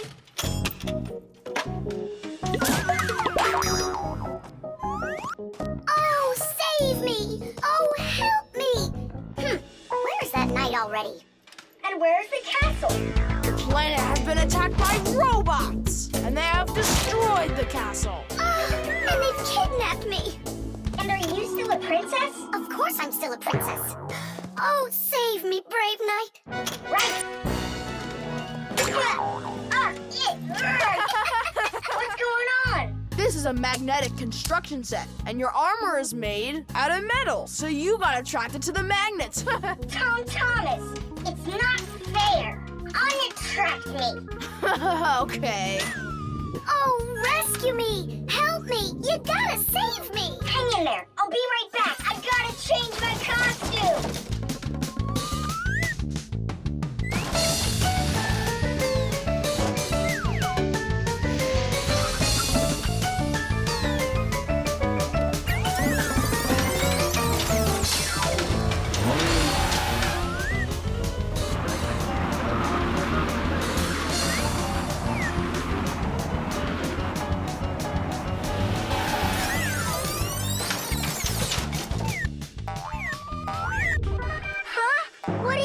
Thing. A wicked wizard has trapped me inside of a crystal ball. And now only a brave knight. I already did the knight. Well, you gotta be him one more time. All right, but this is the last time. And don't change anything.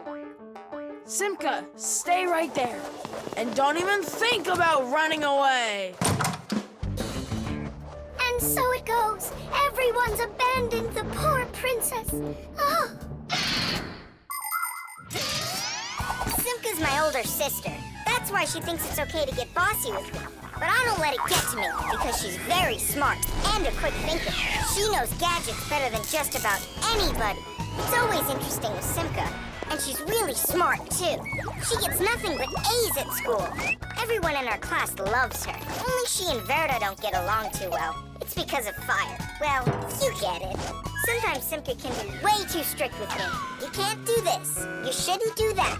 But if an exciting adventure comes along, she's always right there with us.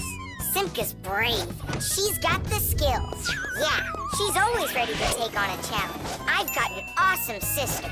But just keep that between us. Because if you tell her, it might go to her head. How long am I supposed to sit here? Hey, anyone? Hey! Help me! Help me!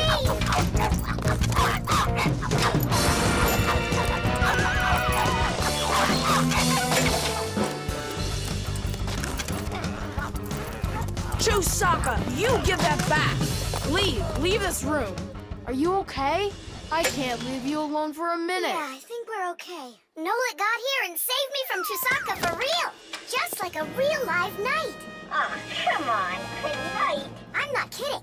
You deserve to be one. And to protect every living creature from pesky Chusakas everywhere. I promise.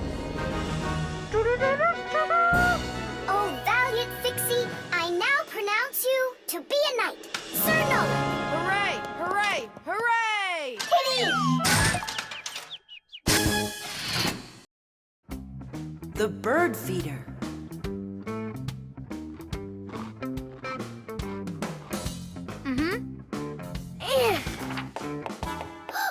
Did you hear that? What? Oh, again! Outside the window! There!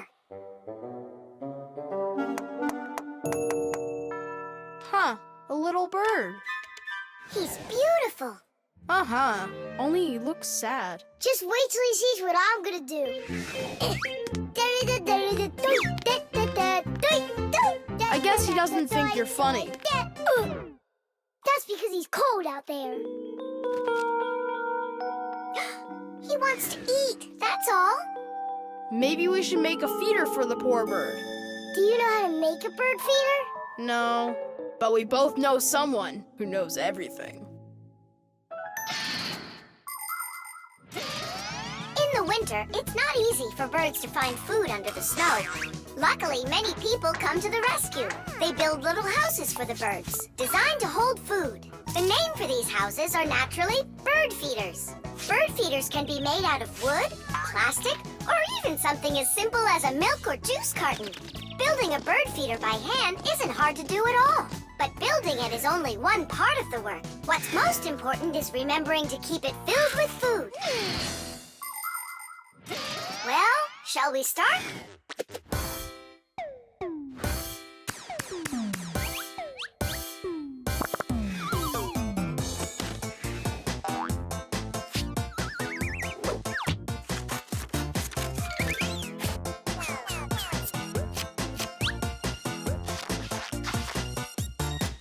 The bird feeder is ready! And what are we gonna put in it? I got an idea.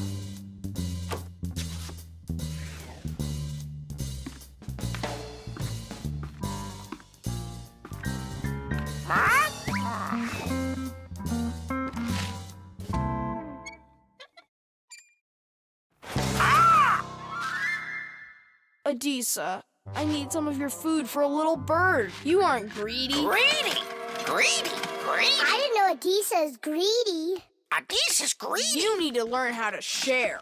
Adisa's greedy! What, like there's not enough food? Not enough food! Not enough food! Not enough food! Not enough! Wow! Now there's 2 of them out there. Eat! There's enough food for everybody. Poor Adisa! Poor Adisa! Let's bring them in here. We can open a restaurant for birds. Little bird. Why did you scare the little birds away? That feeder's for them. Get it? Just fly away. Shoot! He's bullying our friends. Hey, you leave! Leave! You'll never chase him away now. We'll see about that. Aha! Serves you right, Pigeon. It's not nice to bully little guys. Yeah, and how about big guys? It's all right to bully them. The poor pigeon also wants some food. Food! Food! You sure?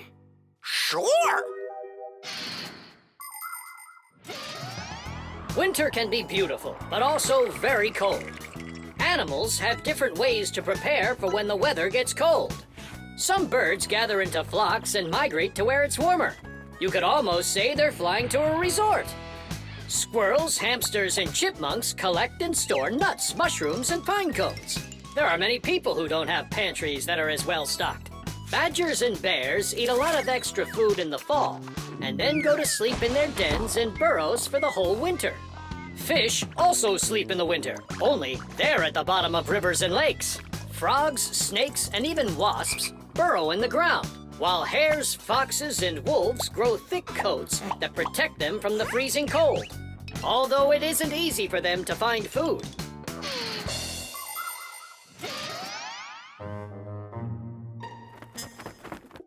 So that will be your feeder, and that new one will be for the little birds.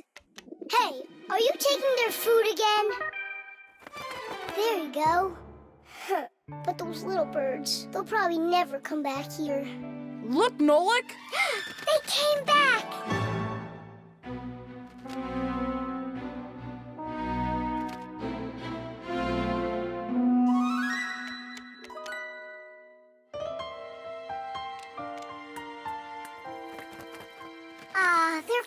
happy.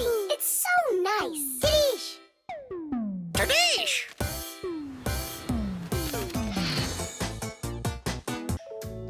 The Masquerade. So, Tom Thomas, did you choose a costume for the New Year's party? Not yet. These are no good. I've been a pirate. How about a vampire? Did that. And a knight? Mm-hmm. This year I want to do something that's original. And what if... I know what! You can go dressed as me! As Nolik! Perfect! No one's ever gone as a Fixie, ever!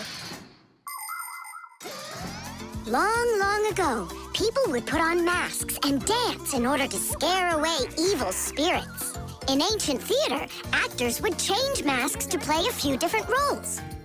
Everyone liked the idea of hiding their faces behind mysterious masks so much that people started organizing fun outdoor festivals called masquerades. There are countries around the world, like Brazil and Italy, that turn into one big masquerade ball during the holidays.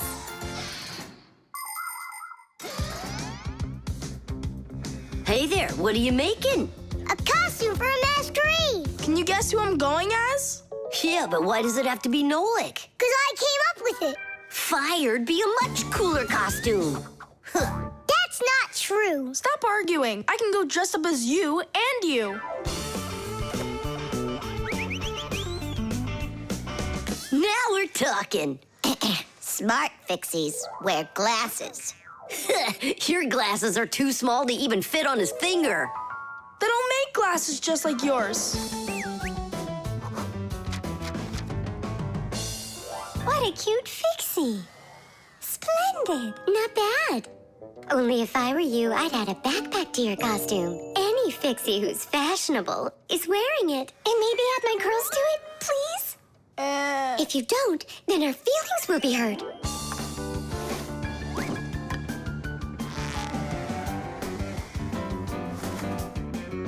Class. Did we cover everybody? Oh, we didn't include Simka. And where are we going to find room for her? What can I do about it? I already gotta get going. Then let's just not tell her. See you later, Tom Thomas. Thanks, guys. Tidish! What have you been doing all this time while I was busy loading up the confetti? We were doing our homework. And looking at this magazine? And talking. Yeah, all of that and more. That's gotta be the worst lying ever. Tell me what you're hiding. Have you lost your minds? Sorry, but there was absolutely no room left on Tom Thomas. That's not what I'm talking about. What is the #1 rule for Fixies? Well, what did we promise? We won't let out our secret. Right, but you just let it out. Now everyone will know. Tom Thomas wouldn't tell anyone about us. I hope he doesn't. Well, maybe. Everyone will figure that he's dressed up like some nutty candy. What kind of nutty candy has a backpack on and glasses? We're in real trouble. I thought the glasses looked sharp. So what are we gonna do now? Call the professor, right? Or we should call Grandpus or Papus. Ah! Don't panic. Let's wait till Tom Thomas gets back. There are many different types of masks, and some of them are very important. Medical masks are used by both doctors and sick people to reduce the spread of illnesses. Oxygen masks help people breathe. Fencers, hockey goalies, and boxers all use masks to protect their faces from being hit. The blue glass in a welder's mask is used to protect their eyes from dangerously bright light. Sea divers wear masks for swimming underwater. Without a mask, it would be very difficult to see the beauty of the underwater world. The masks that people wear at carnivals and parties, well, they're just for having fun and putting everyone in a good mood, or as a disguise, so that no one recognizes you right away. It can be a lot of fun to fool somebody like that.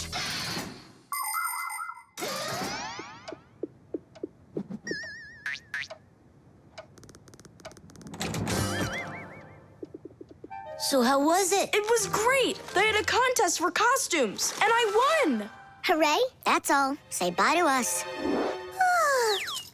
I hope you won't be upset, guys, but I couldn't tell anyone that I was a Fixie. Here's all I could think of. grand prize for best costume, robotic toucan. Hey, come on! Do you think we look like toucans? Yeah? Yeah! Yeah! All right there, Fixie toucans. We've got work to do. Oops. Happy New Year. The program. All right. Let's check him. Say good morning. Good morning. Lift your arm for me. Lower your arm down. It works. Excellent.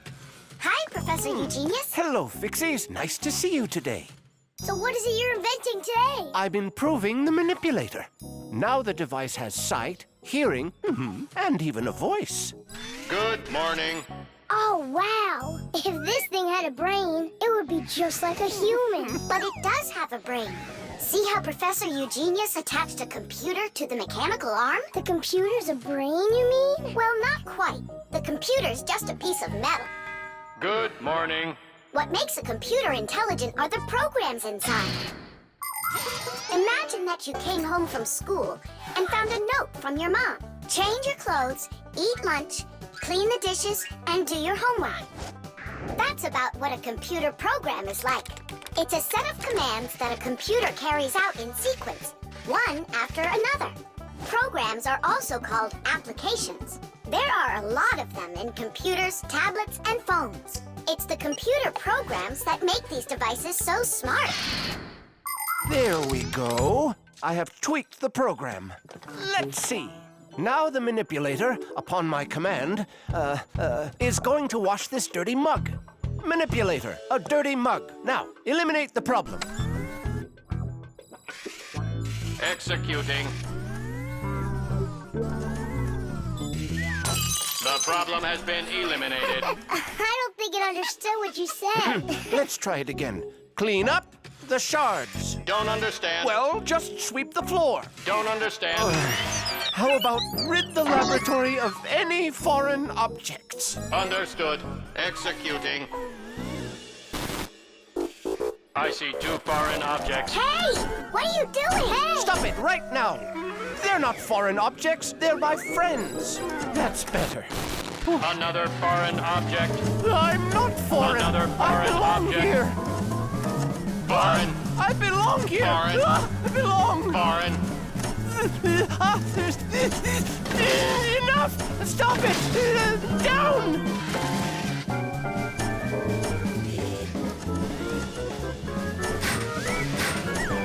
What? Can't get us? You need a longer arm. Understood. Extending arm. Stop! No. Sit! Lie down! Oh, over here. Enough!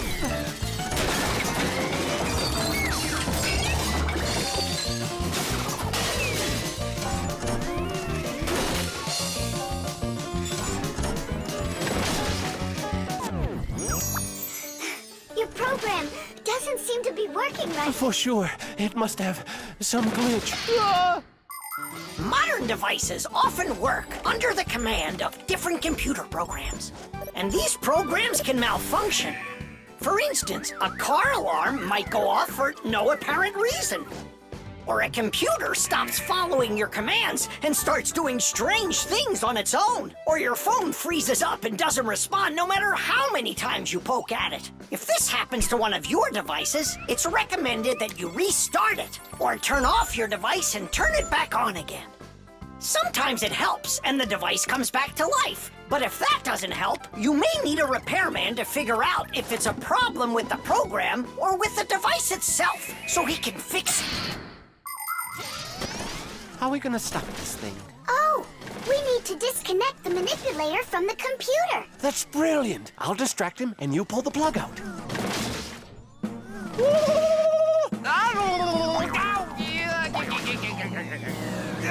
Don't. That's my sensitive spot.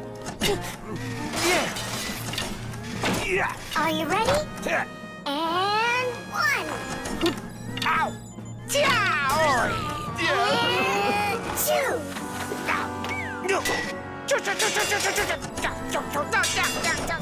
And 3. 3.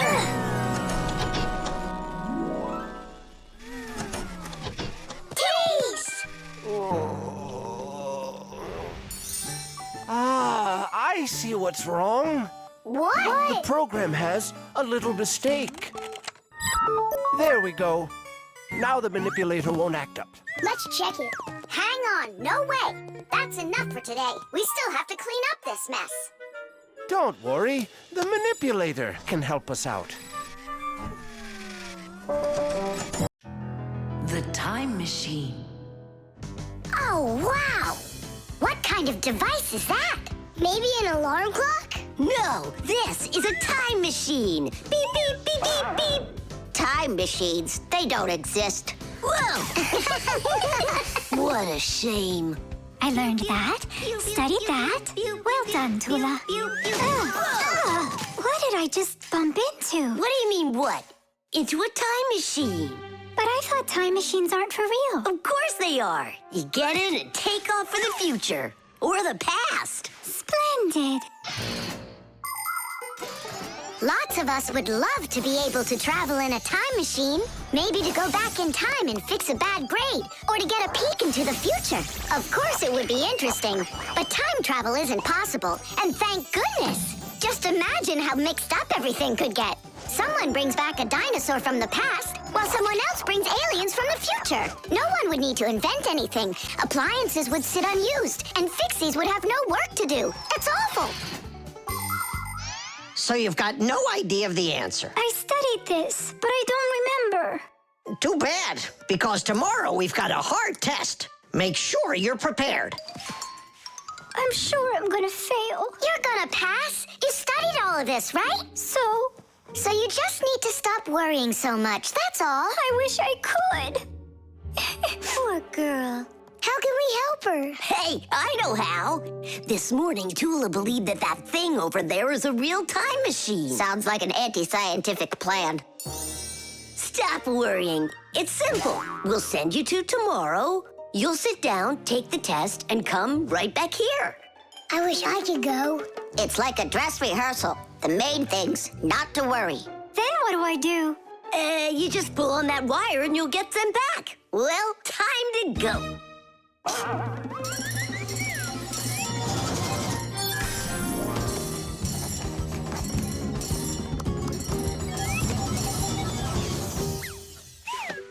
Wow, it's tomorrow. Hi there. Are you ready? Uh-huh. Grandpa's got sick, so I'll be giving you your tests. I'm scared.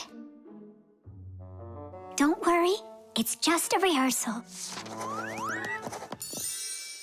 Well then, who had the best test? Congratulations, Tula! Oh, so cool. Awesome. That wasn't scary at all. Impressive. By the way, what's wrong with the professor?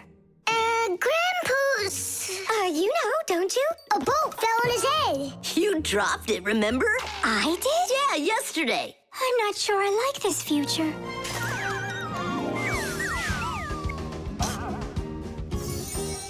Well, how did it go there? Later.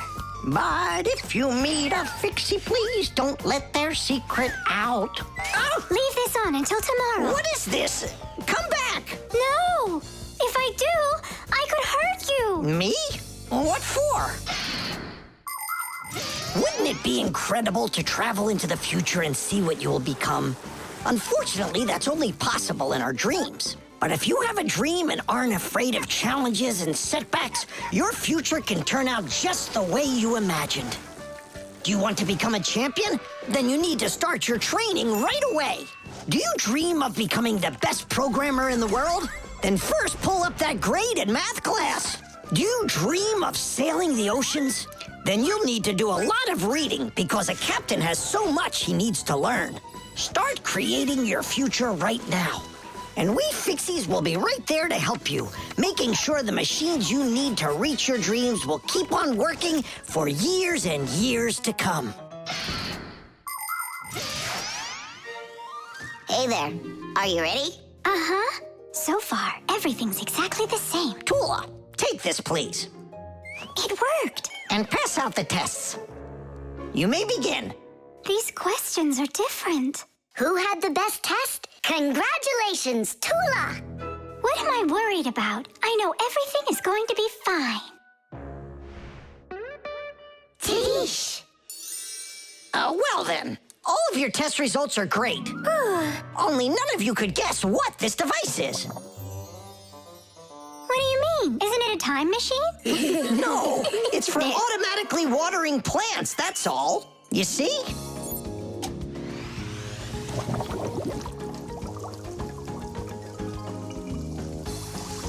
Cool, right? Wow, it's fantastic. So hang on. You guys tricked me? But you passed the test, right? Well, all right. Then I forgive you.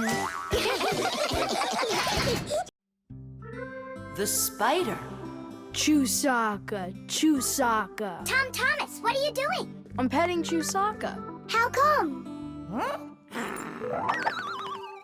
Because it makes her feel good. Just don't rub her fur off.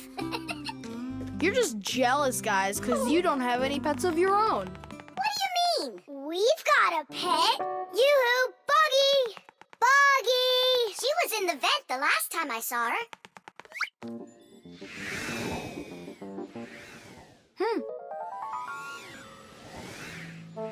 Buggy!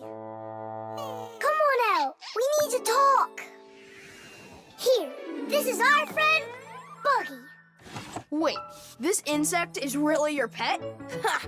What a joke. Buggy's a spider. She's not an insect at all. But isn't a spider a kind of insect? Insect is the term used for mosquitoes, flies, beetles, dragonflies, butterflies, ants, and many others. Spiders certainly look a lot like insects. They have very similar legs. But spiders aren't insects. They're arachnids. Insects have 6 legs, while spiders have 8 of them. Many insects can fly, but spiders can't. But spiders can weave spider webs. They may look beautiful, but really they are traps for hunting insects. How come your Buggy has 5 legs instead of 8 of them? I don't know. She lost them somehow. Anyhow, she can do lots of tricks. Hello, Buggy. How do you do? We know how to do that trick. Chusaka, shake. Just see that? And I bet your Buggy can't do this. Chusaka, sit. Buggy, sit. Why aren't you sitting? Lie down. Your turn. Lie down. Watch me. Like this. Lie down. She can't do that trick. Her 5th leg must be in the way. Lie down. Lie down, I told you. What kind of pet are you anyway? You can't even do a simple trick. Hey, where are you going? Wait, Buggy, don't go. Nolik, you should be ashamed of yourself. But why is she acting so stupid? Didn't you say that she was your friend? And what? Well, you shouldn't yell at your friends like that. She's right. What kind of friend are you? I'll go find her. And apologize. Buggy! Do you hear me?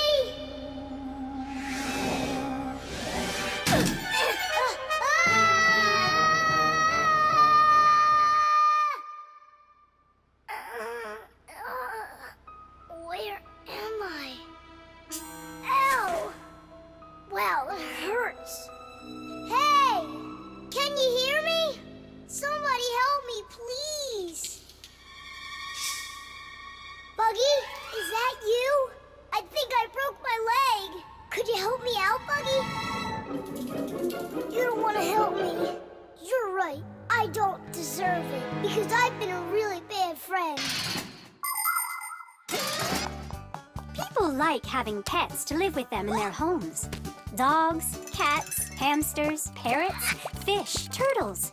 Some folks even get crocodiles. And the bigger the animal, the more work it takes to take proper care of it. But every pet needs love and care, no matter what size it is. Fixies like to have pets too. All sorts of little bugs, spiders, and flies. Fixies treat them as friends and take care of them. Of course, a little spider isn't as smart as a dog, but they also can be trained. There are some Fixies who have managed to domesticate such big insects as bees, beetles, and dragonflies. Fixies fly on their backs and use them to carry heavy loads. That's it. I'm stuck all alone in here. Forever. Simka? Oh, how did you find me? Buggy let me down here. Buggy, you didn't ditch me. I'm sorry. I promise I'll never ever yell at you again. Ow, my leg. Hang in there, Nolik. We'll get you out. It was so scary. You could have died down there. Yeah, I almost died. But you know what? Buggy saved me. Yeah, that's cooler than learning how to shake hands. Buggy sure is a true friend indeed. Does your leg really hurt a lot? Ah! Nah, it doesn't really hurt. I'm fine. I was just joking. The dishwasher. Can't catch me. You won't catch me. Enjoying yourself? Without a care in the world. What? We have more cares than both of you together. Yeah, anyone can see that. Wanna bet me? How about we try doing your job and you try doing ours? And whoever loses has got to grant the other's wish. We have a dishwasher here in the kitchen that isn't working, and you're distracting us with your nonsense. Wait a sec. Let's do it. Find the broken part. Good as done. Find it where? You're the adults now. Go and find it. Just look out for yourselves. And you kids, time for school. And I better not hear that you were misbehaving. Was I there when they taught us about dishwashers at school? The main element of a dishwashing machine is this part, called the sprayer, which looks like a propeller. After the dishwasher's pump delivers water, it is warmed, mixed with detergent, and then pushed up with high pressure. That makes the propeller spin very quickly, so it can shoot out the water with a force strong enough to wash all of the dirt off the plates and glasses. But it does it carefully, so that dishes not only come out sparkling, but unbroken as well. Is this a parent-teacher conference? It's not. It's an experiment. For today, I'm Simka. And I'm Nolik. All right. Who's ready to tell the rest of the class what we studied yesterday? Simka. Yesterday?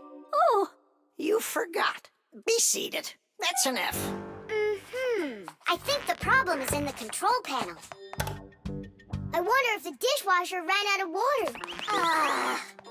Papoose, don't argue with your wife. This one is working. And so is this.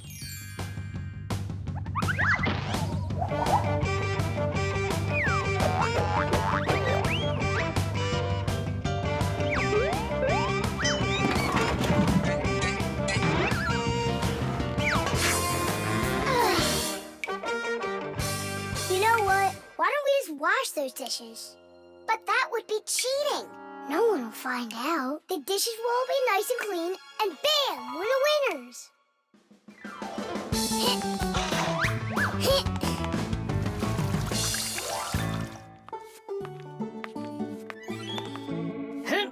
Check it out, we are all done.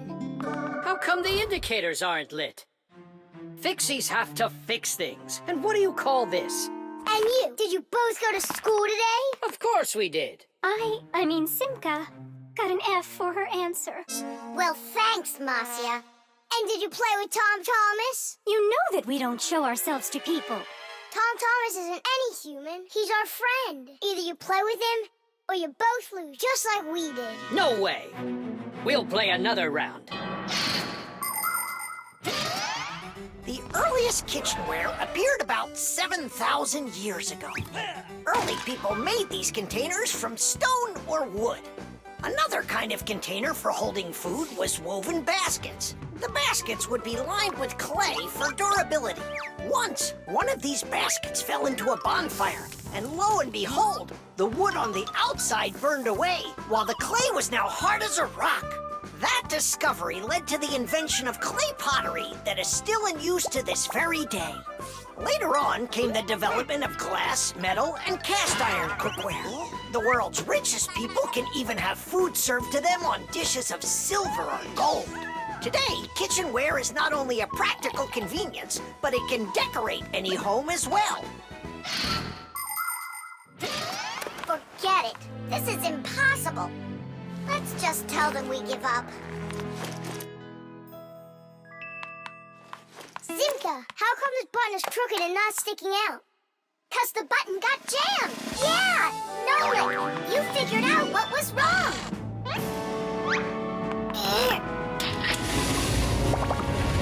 I'm glad I kept dragging this around. Diddy! 1, Papoose, two, we fixed everything. Really? Does this mean you're playing with him? What? You think we're some quitters? Ha! Then which one of us is the Ready winner? or not, here I come. Let's call it a draw. Each team gets one wish. Our team wants you to fix my And you finish this game with him. piece of cake. Mwah. The traffic light. Red, yellow, green. All right, let's go.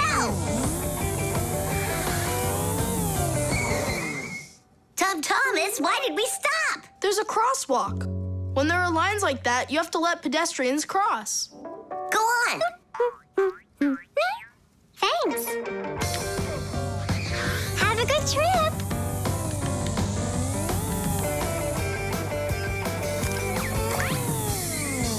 Why do we stop now? There's no crosswalk. But that's a crossing gate, Fire. You have to let the train pass.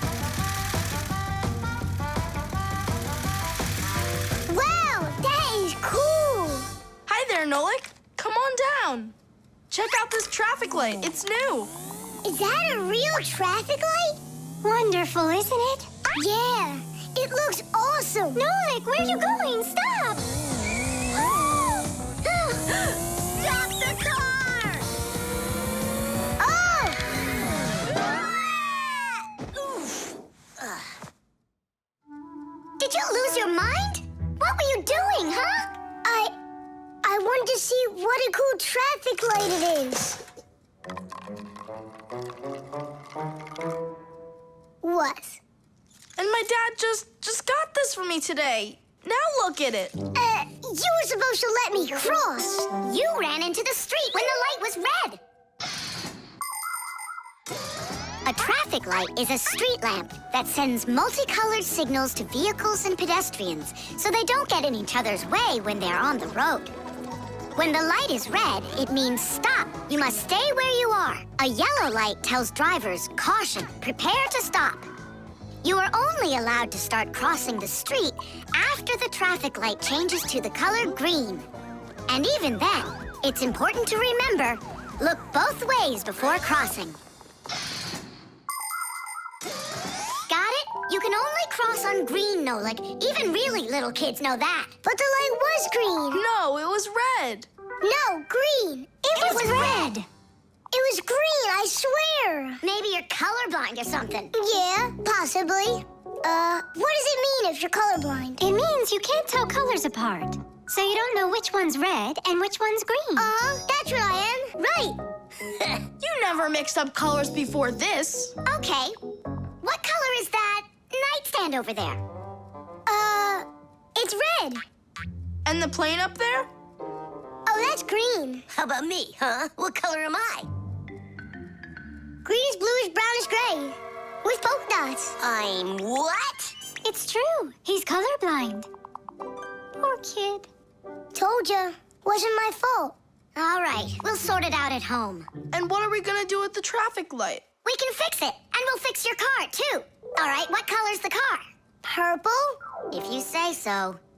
We got work to do, so take a seat before you mix something else up. The road can be a dangerous place. There are so many cars and pedestrians on it, and all of them are in a rush to get where they're going. But be careful. Even if a driver notices a pedestrian on the road and brakes, it can still take quite some distance before the car comes to a complete stop. To avoid disaster, have respect for one another. If you need to cross the street, go to the nearest traffic light, crosswalk, or sign with a pedestrian on it. While you're still on the sidewalk, look to your left and then to your right, and see how far away any cars, motorcycles, or bicycles are. If they're close, then just stay where you are.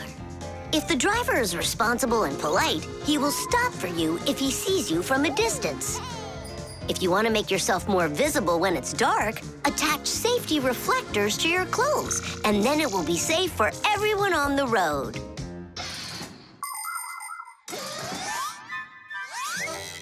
All fixed. Tom Thomas, test it out. Turning the lights on. So, is it right? Yeah? Take your places.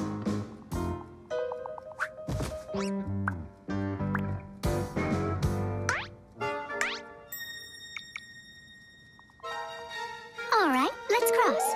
Ready, set, go! Stop! You got everything mixed up! The light is green in all directions! Ah! The game is up. You aren't colorblind, Nolik. You know what you are? You're a feigner. Me? Well, Yeah, I got a little of it right in here. And once in a while it goes up here. What's a feigner anyway?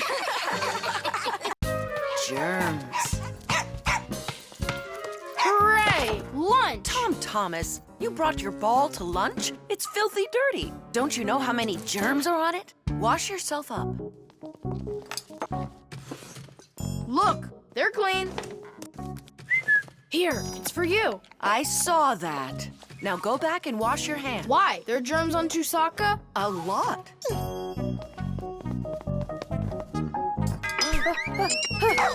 Come on, give it back. Again? Hi, Tom Thomas. why are you so angry? You go wash your hands 5 times solid. This is germs, that is germs. Maybe they don't even exist. Of course they do. It's just that they're so tiny, you can't see them without a microscope. Tom Thomas, let's go into your dad's office. He's got a microscope. We can take a look at some germs.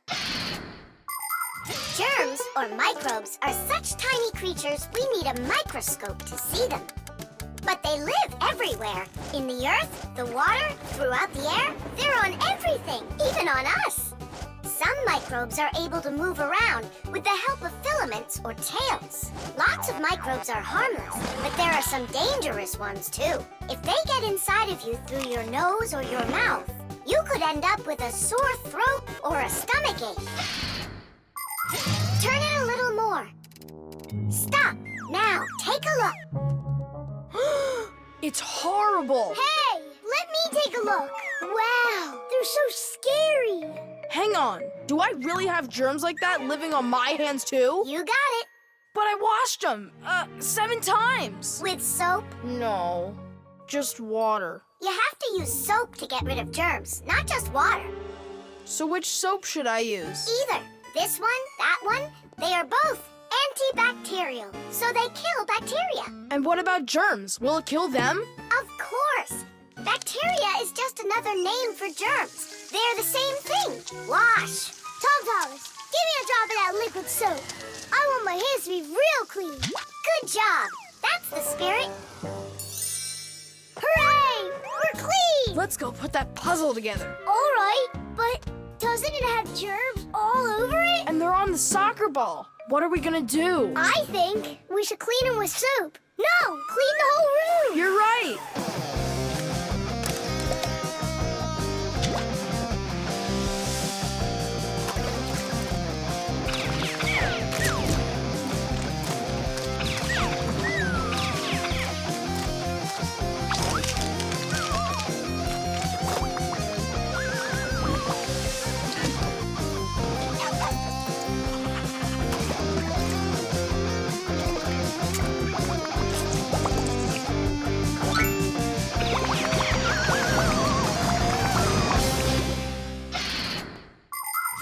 We are surrounded by millions of invisible microbes. including those that can cause an illness. But there is no need to be afraid of them if you follow these simple rules. Eat only washed fruits and veggies. Keep your home clean and wash your hands very well with soap, preferably an antibacterial one, and every day. Antibacterial soap protects you for a few hours after it's been washed off. It not only cleans your hands, but also stops germs from reproducing. There are useful microbes, too. Some bacteria can be added to milk to make yogurt and cottage cheese. Others are used for purifying water. Even inside of humans are a lot of useful bacteria that help their bodies digest food. Nolik, what do you think? Are there microbes living on the soap? I don't know. We should wash that too, just in case. Hey, what are you two doing in here? Washing the soap. With soap? So there won't be any germs on it. You've gotta be joking. Listen, getting rid of all the microbes is impossible and unnecessary. You just need to protect yourself from the bad ones. Bacteria gone. Tom Thomas, I need a minute so I can mop your room. But I already washed it. What a good boy. The table's sparkling. Just look how clean it is in here. Great job.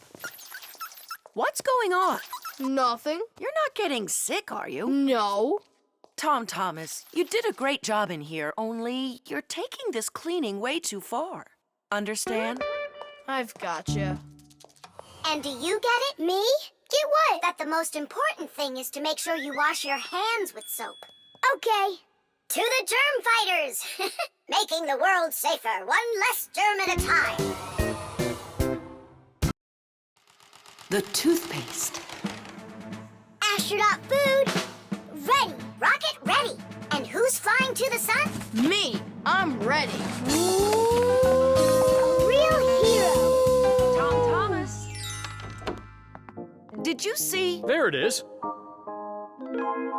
You nearly spoiled a vital experiment. Of global, interplanetary significance. Spoiled what? Our scientific testing of the latest toothpaste formula. I will brush my teeth with it. And I, as chief dentist, will be monitoring the testing.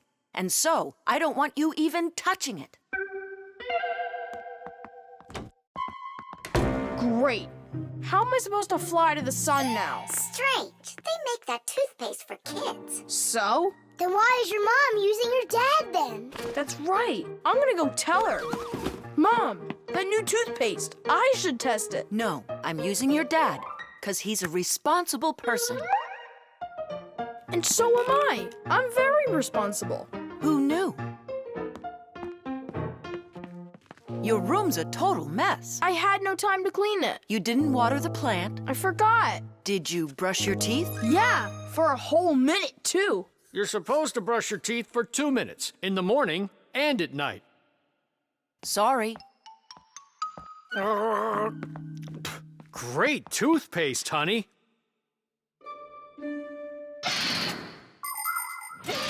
If you don't want to get a toothache, you need to take good care of your teeth by brushing them with a toothbrush and toothpaste. Toothpaste helps remove food that's stuck on your teeth, kills harmful bacteria, and keeps your teeth strong, healthy, and beautiful. Toothpaste should be in every house.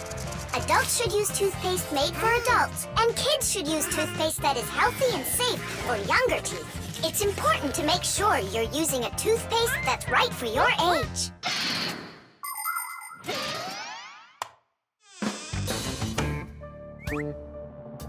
Tom Thomas, don't touch it. It's for the experiment. I'm just gonna smell it. Don't worry. Well? It smells like bubble gum. Hey! Just a peek at the collar, that's all.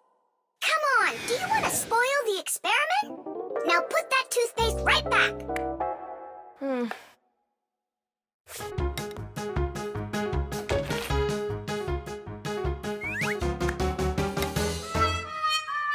Again?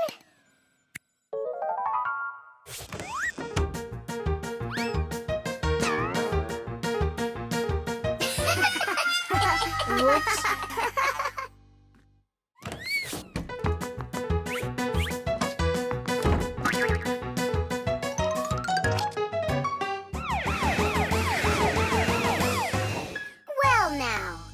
So, we caught you again. I want to try this toothpaste so bad, but how? Well, what if you...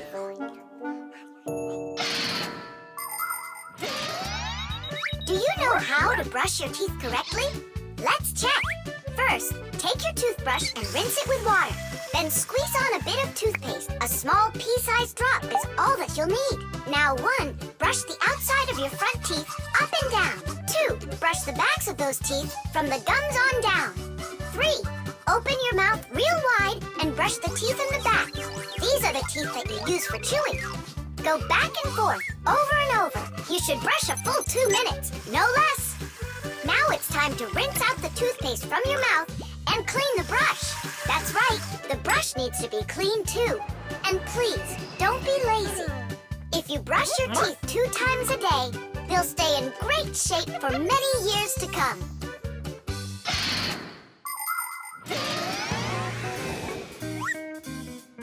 Mom, Dad, see? I've done everything. Well done. And I promise that I'm gonna brush my teeth the right way, as long as I need to, and... And twice a day? Only let me be a part of your awesome experiment. Please, would ya? Well, I don't know. I think we could try it. Oh. What? Well, we also have this foam for teeth. Who's gonna test that? Me! A real hero.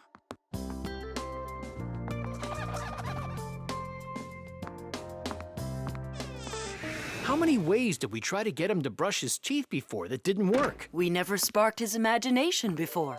Your idea about the experiment was brilliant. Simka, do you think we should tell him? The answer's no. We can't disrupt the experiment.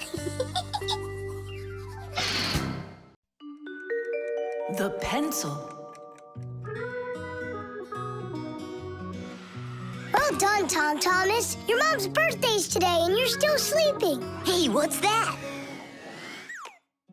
It's a drawing, a portrait of his mom. In my opinion, this mom doesn't look very much like Tom Thomas's mom. Maybe he didn't get to finish the picture yet. He was tired and passed out. This is not good. We gotta do something. Ah, we can help him. The pencil's right here. A pencil has lead inside. It's the lead that makes the drawing.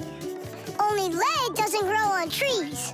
It's made out of a mineral called graphite that's mined out of the Earth's crust. But how does the lead get inside a pencil? It's simple. Pencils are made with rods of lead and 2 wooden boards. Grooves are cut into the boards, and the lead's placed in them. The halves are glued together and cut into pencils. The artist's tool is ready.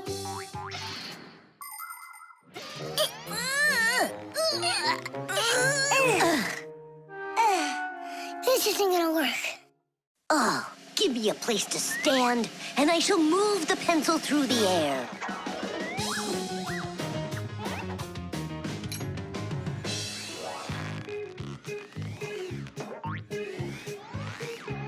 Try and get it closer to the drawing. You gotta lift it up a little. You gotta push it harder. Nolik, we're blockheads. Look, there's a pencil sharpener. A piece of lead. That's all we need. All right, let's check out how it was done by the old schoolers. By the great masters, like us. Yeah, she could use a little more hair. And a hat, too. And a bow around her neck. Beautiful. And Chusaka's gotta be in there. Yeah, let's keep drawing.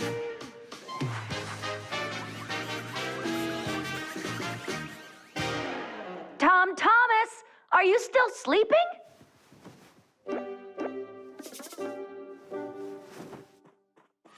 Fixies? No need to thank us. Where's my drawing? What have you done to it? If Mom sees this piece of art you created, she'll go and faint. I know it. From happiness, right? Fright's more like it. Does that look like my mom? Well then give it to your dad. Your dad won't faint, I know it. But it's my mom's birthday, not my dad's. You gotta be kidding me!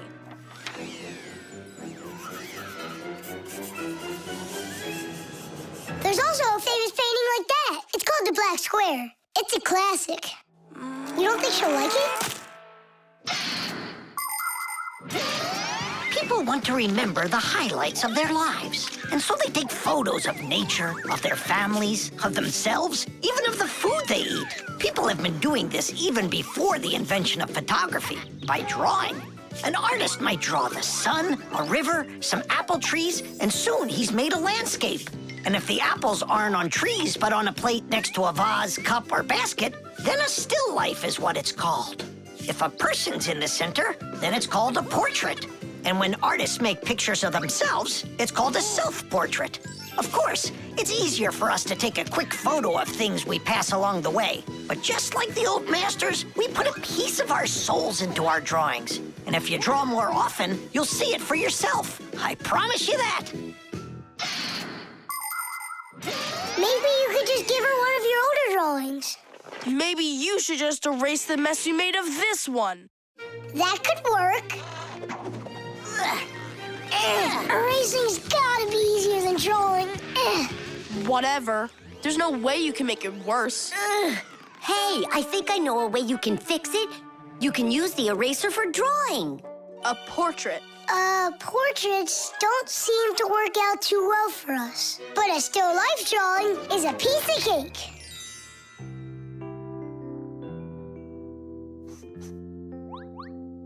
Super!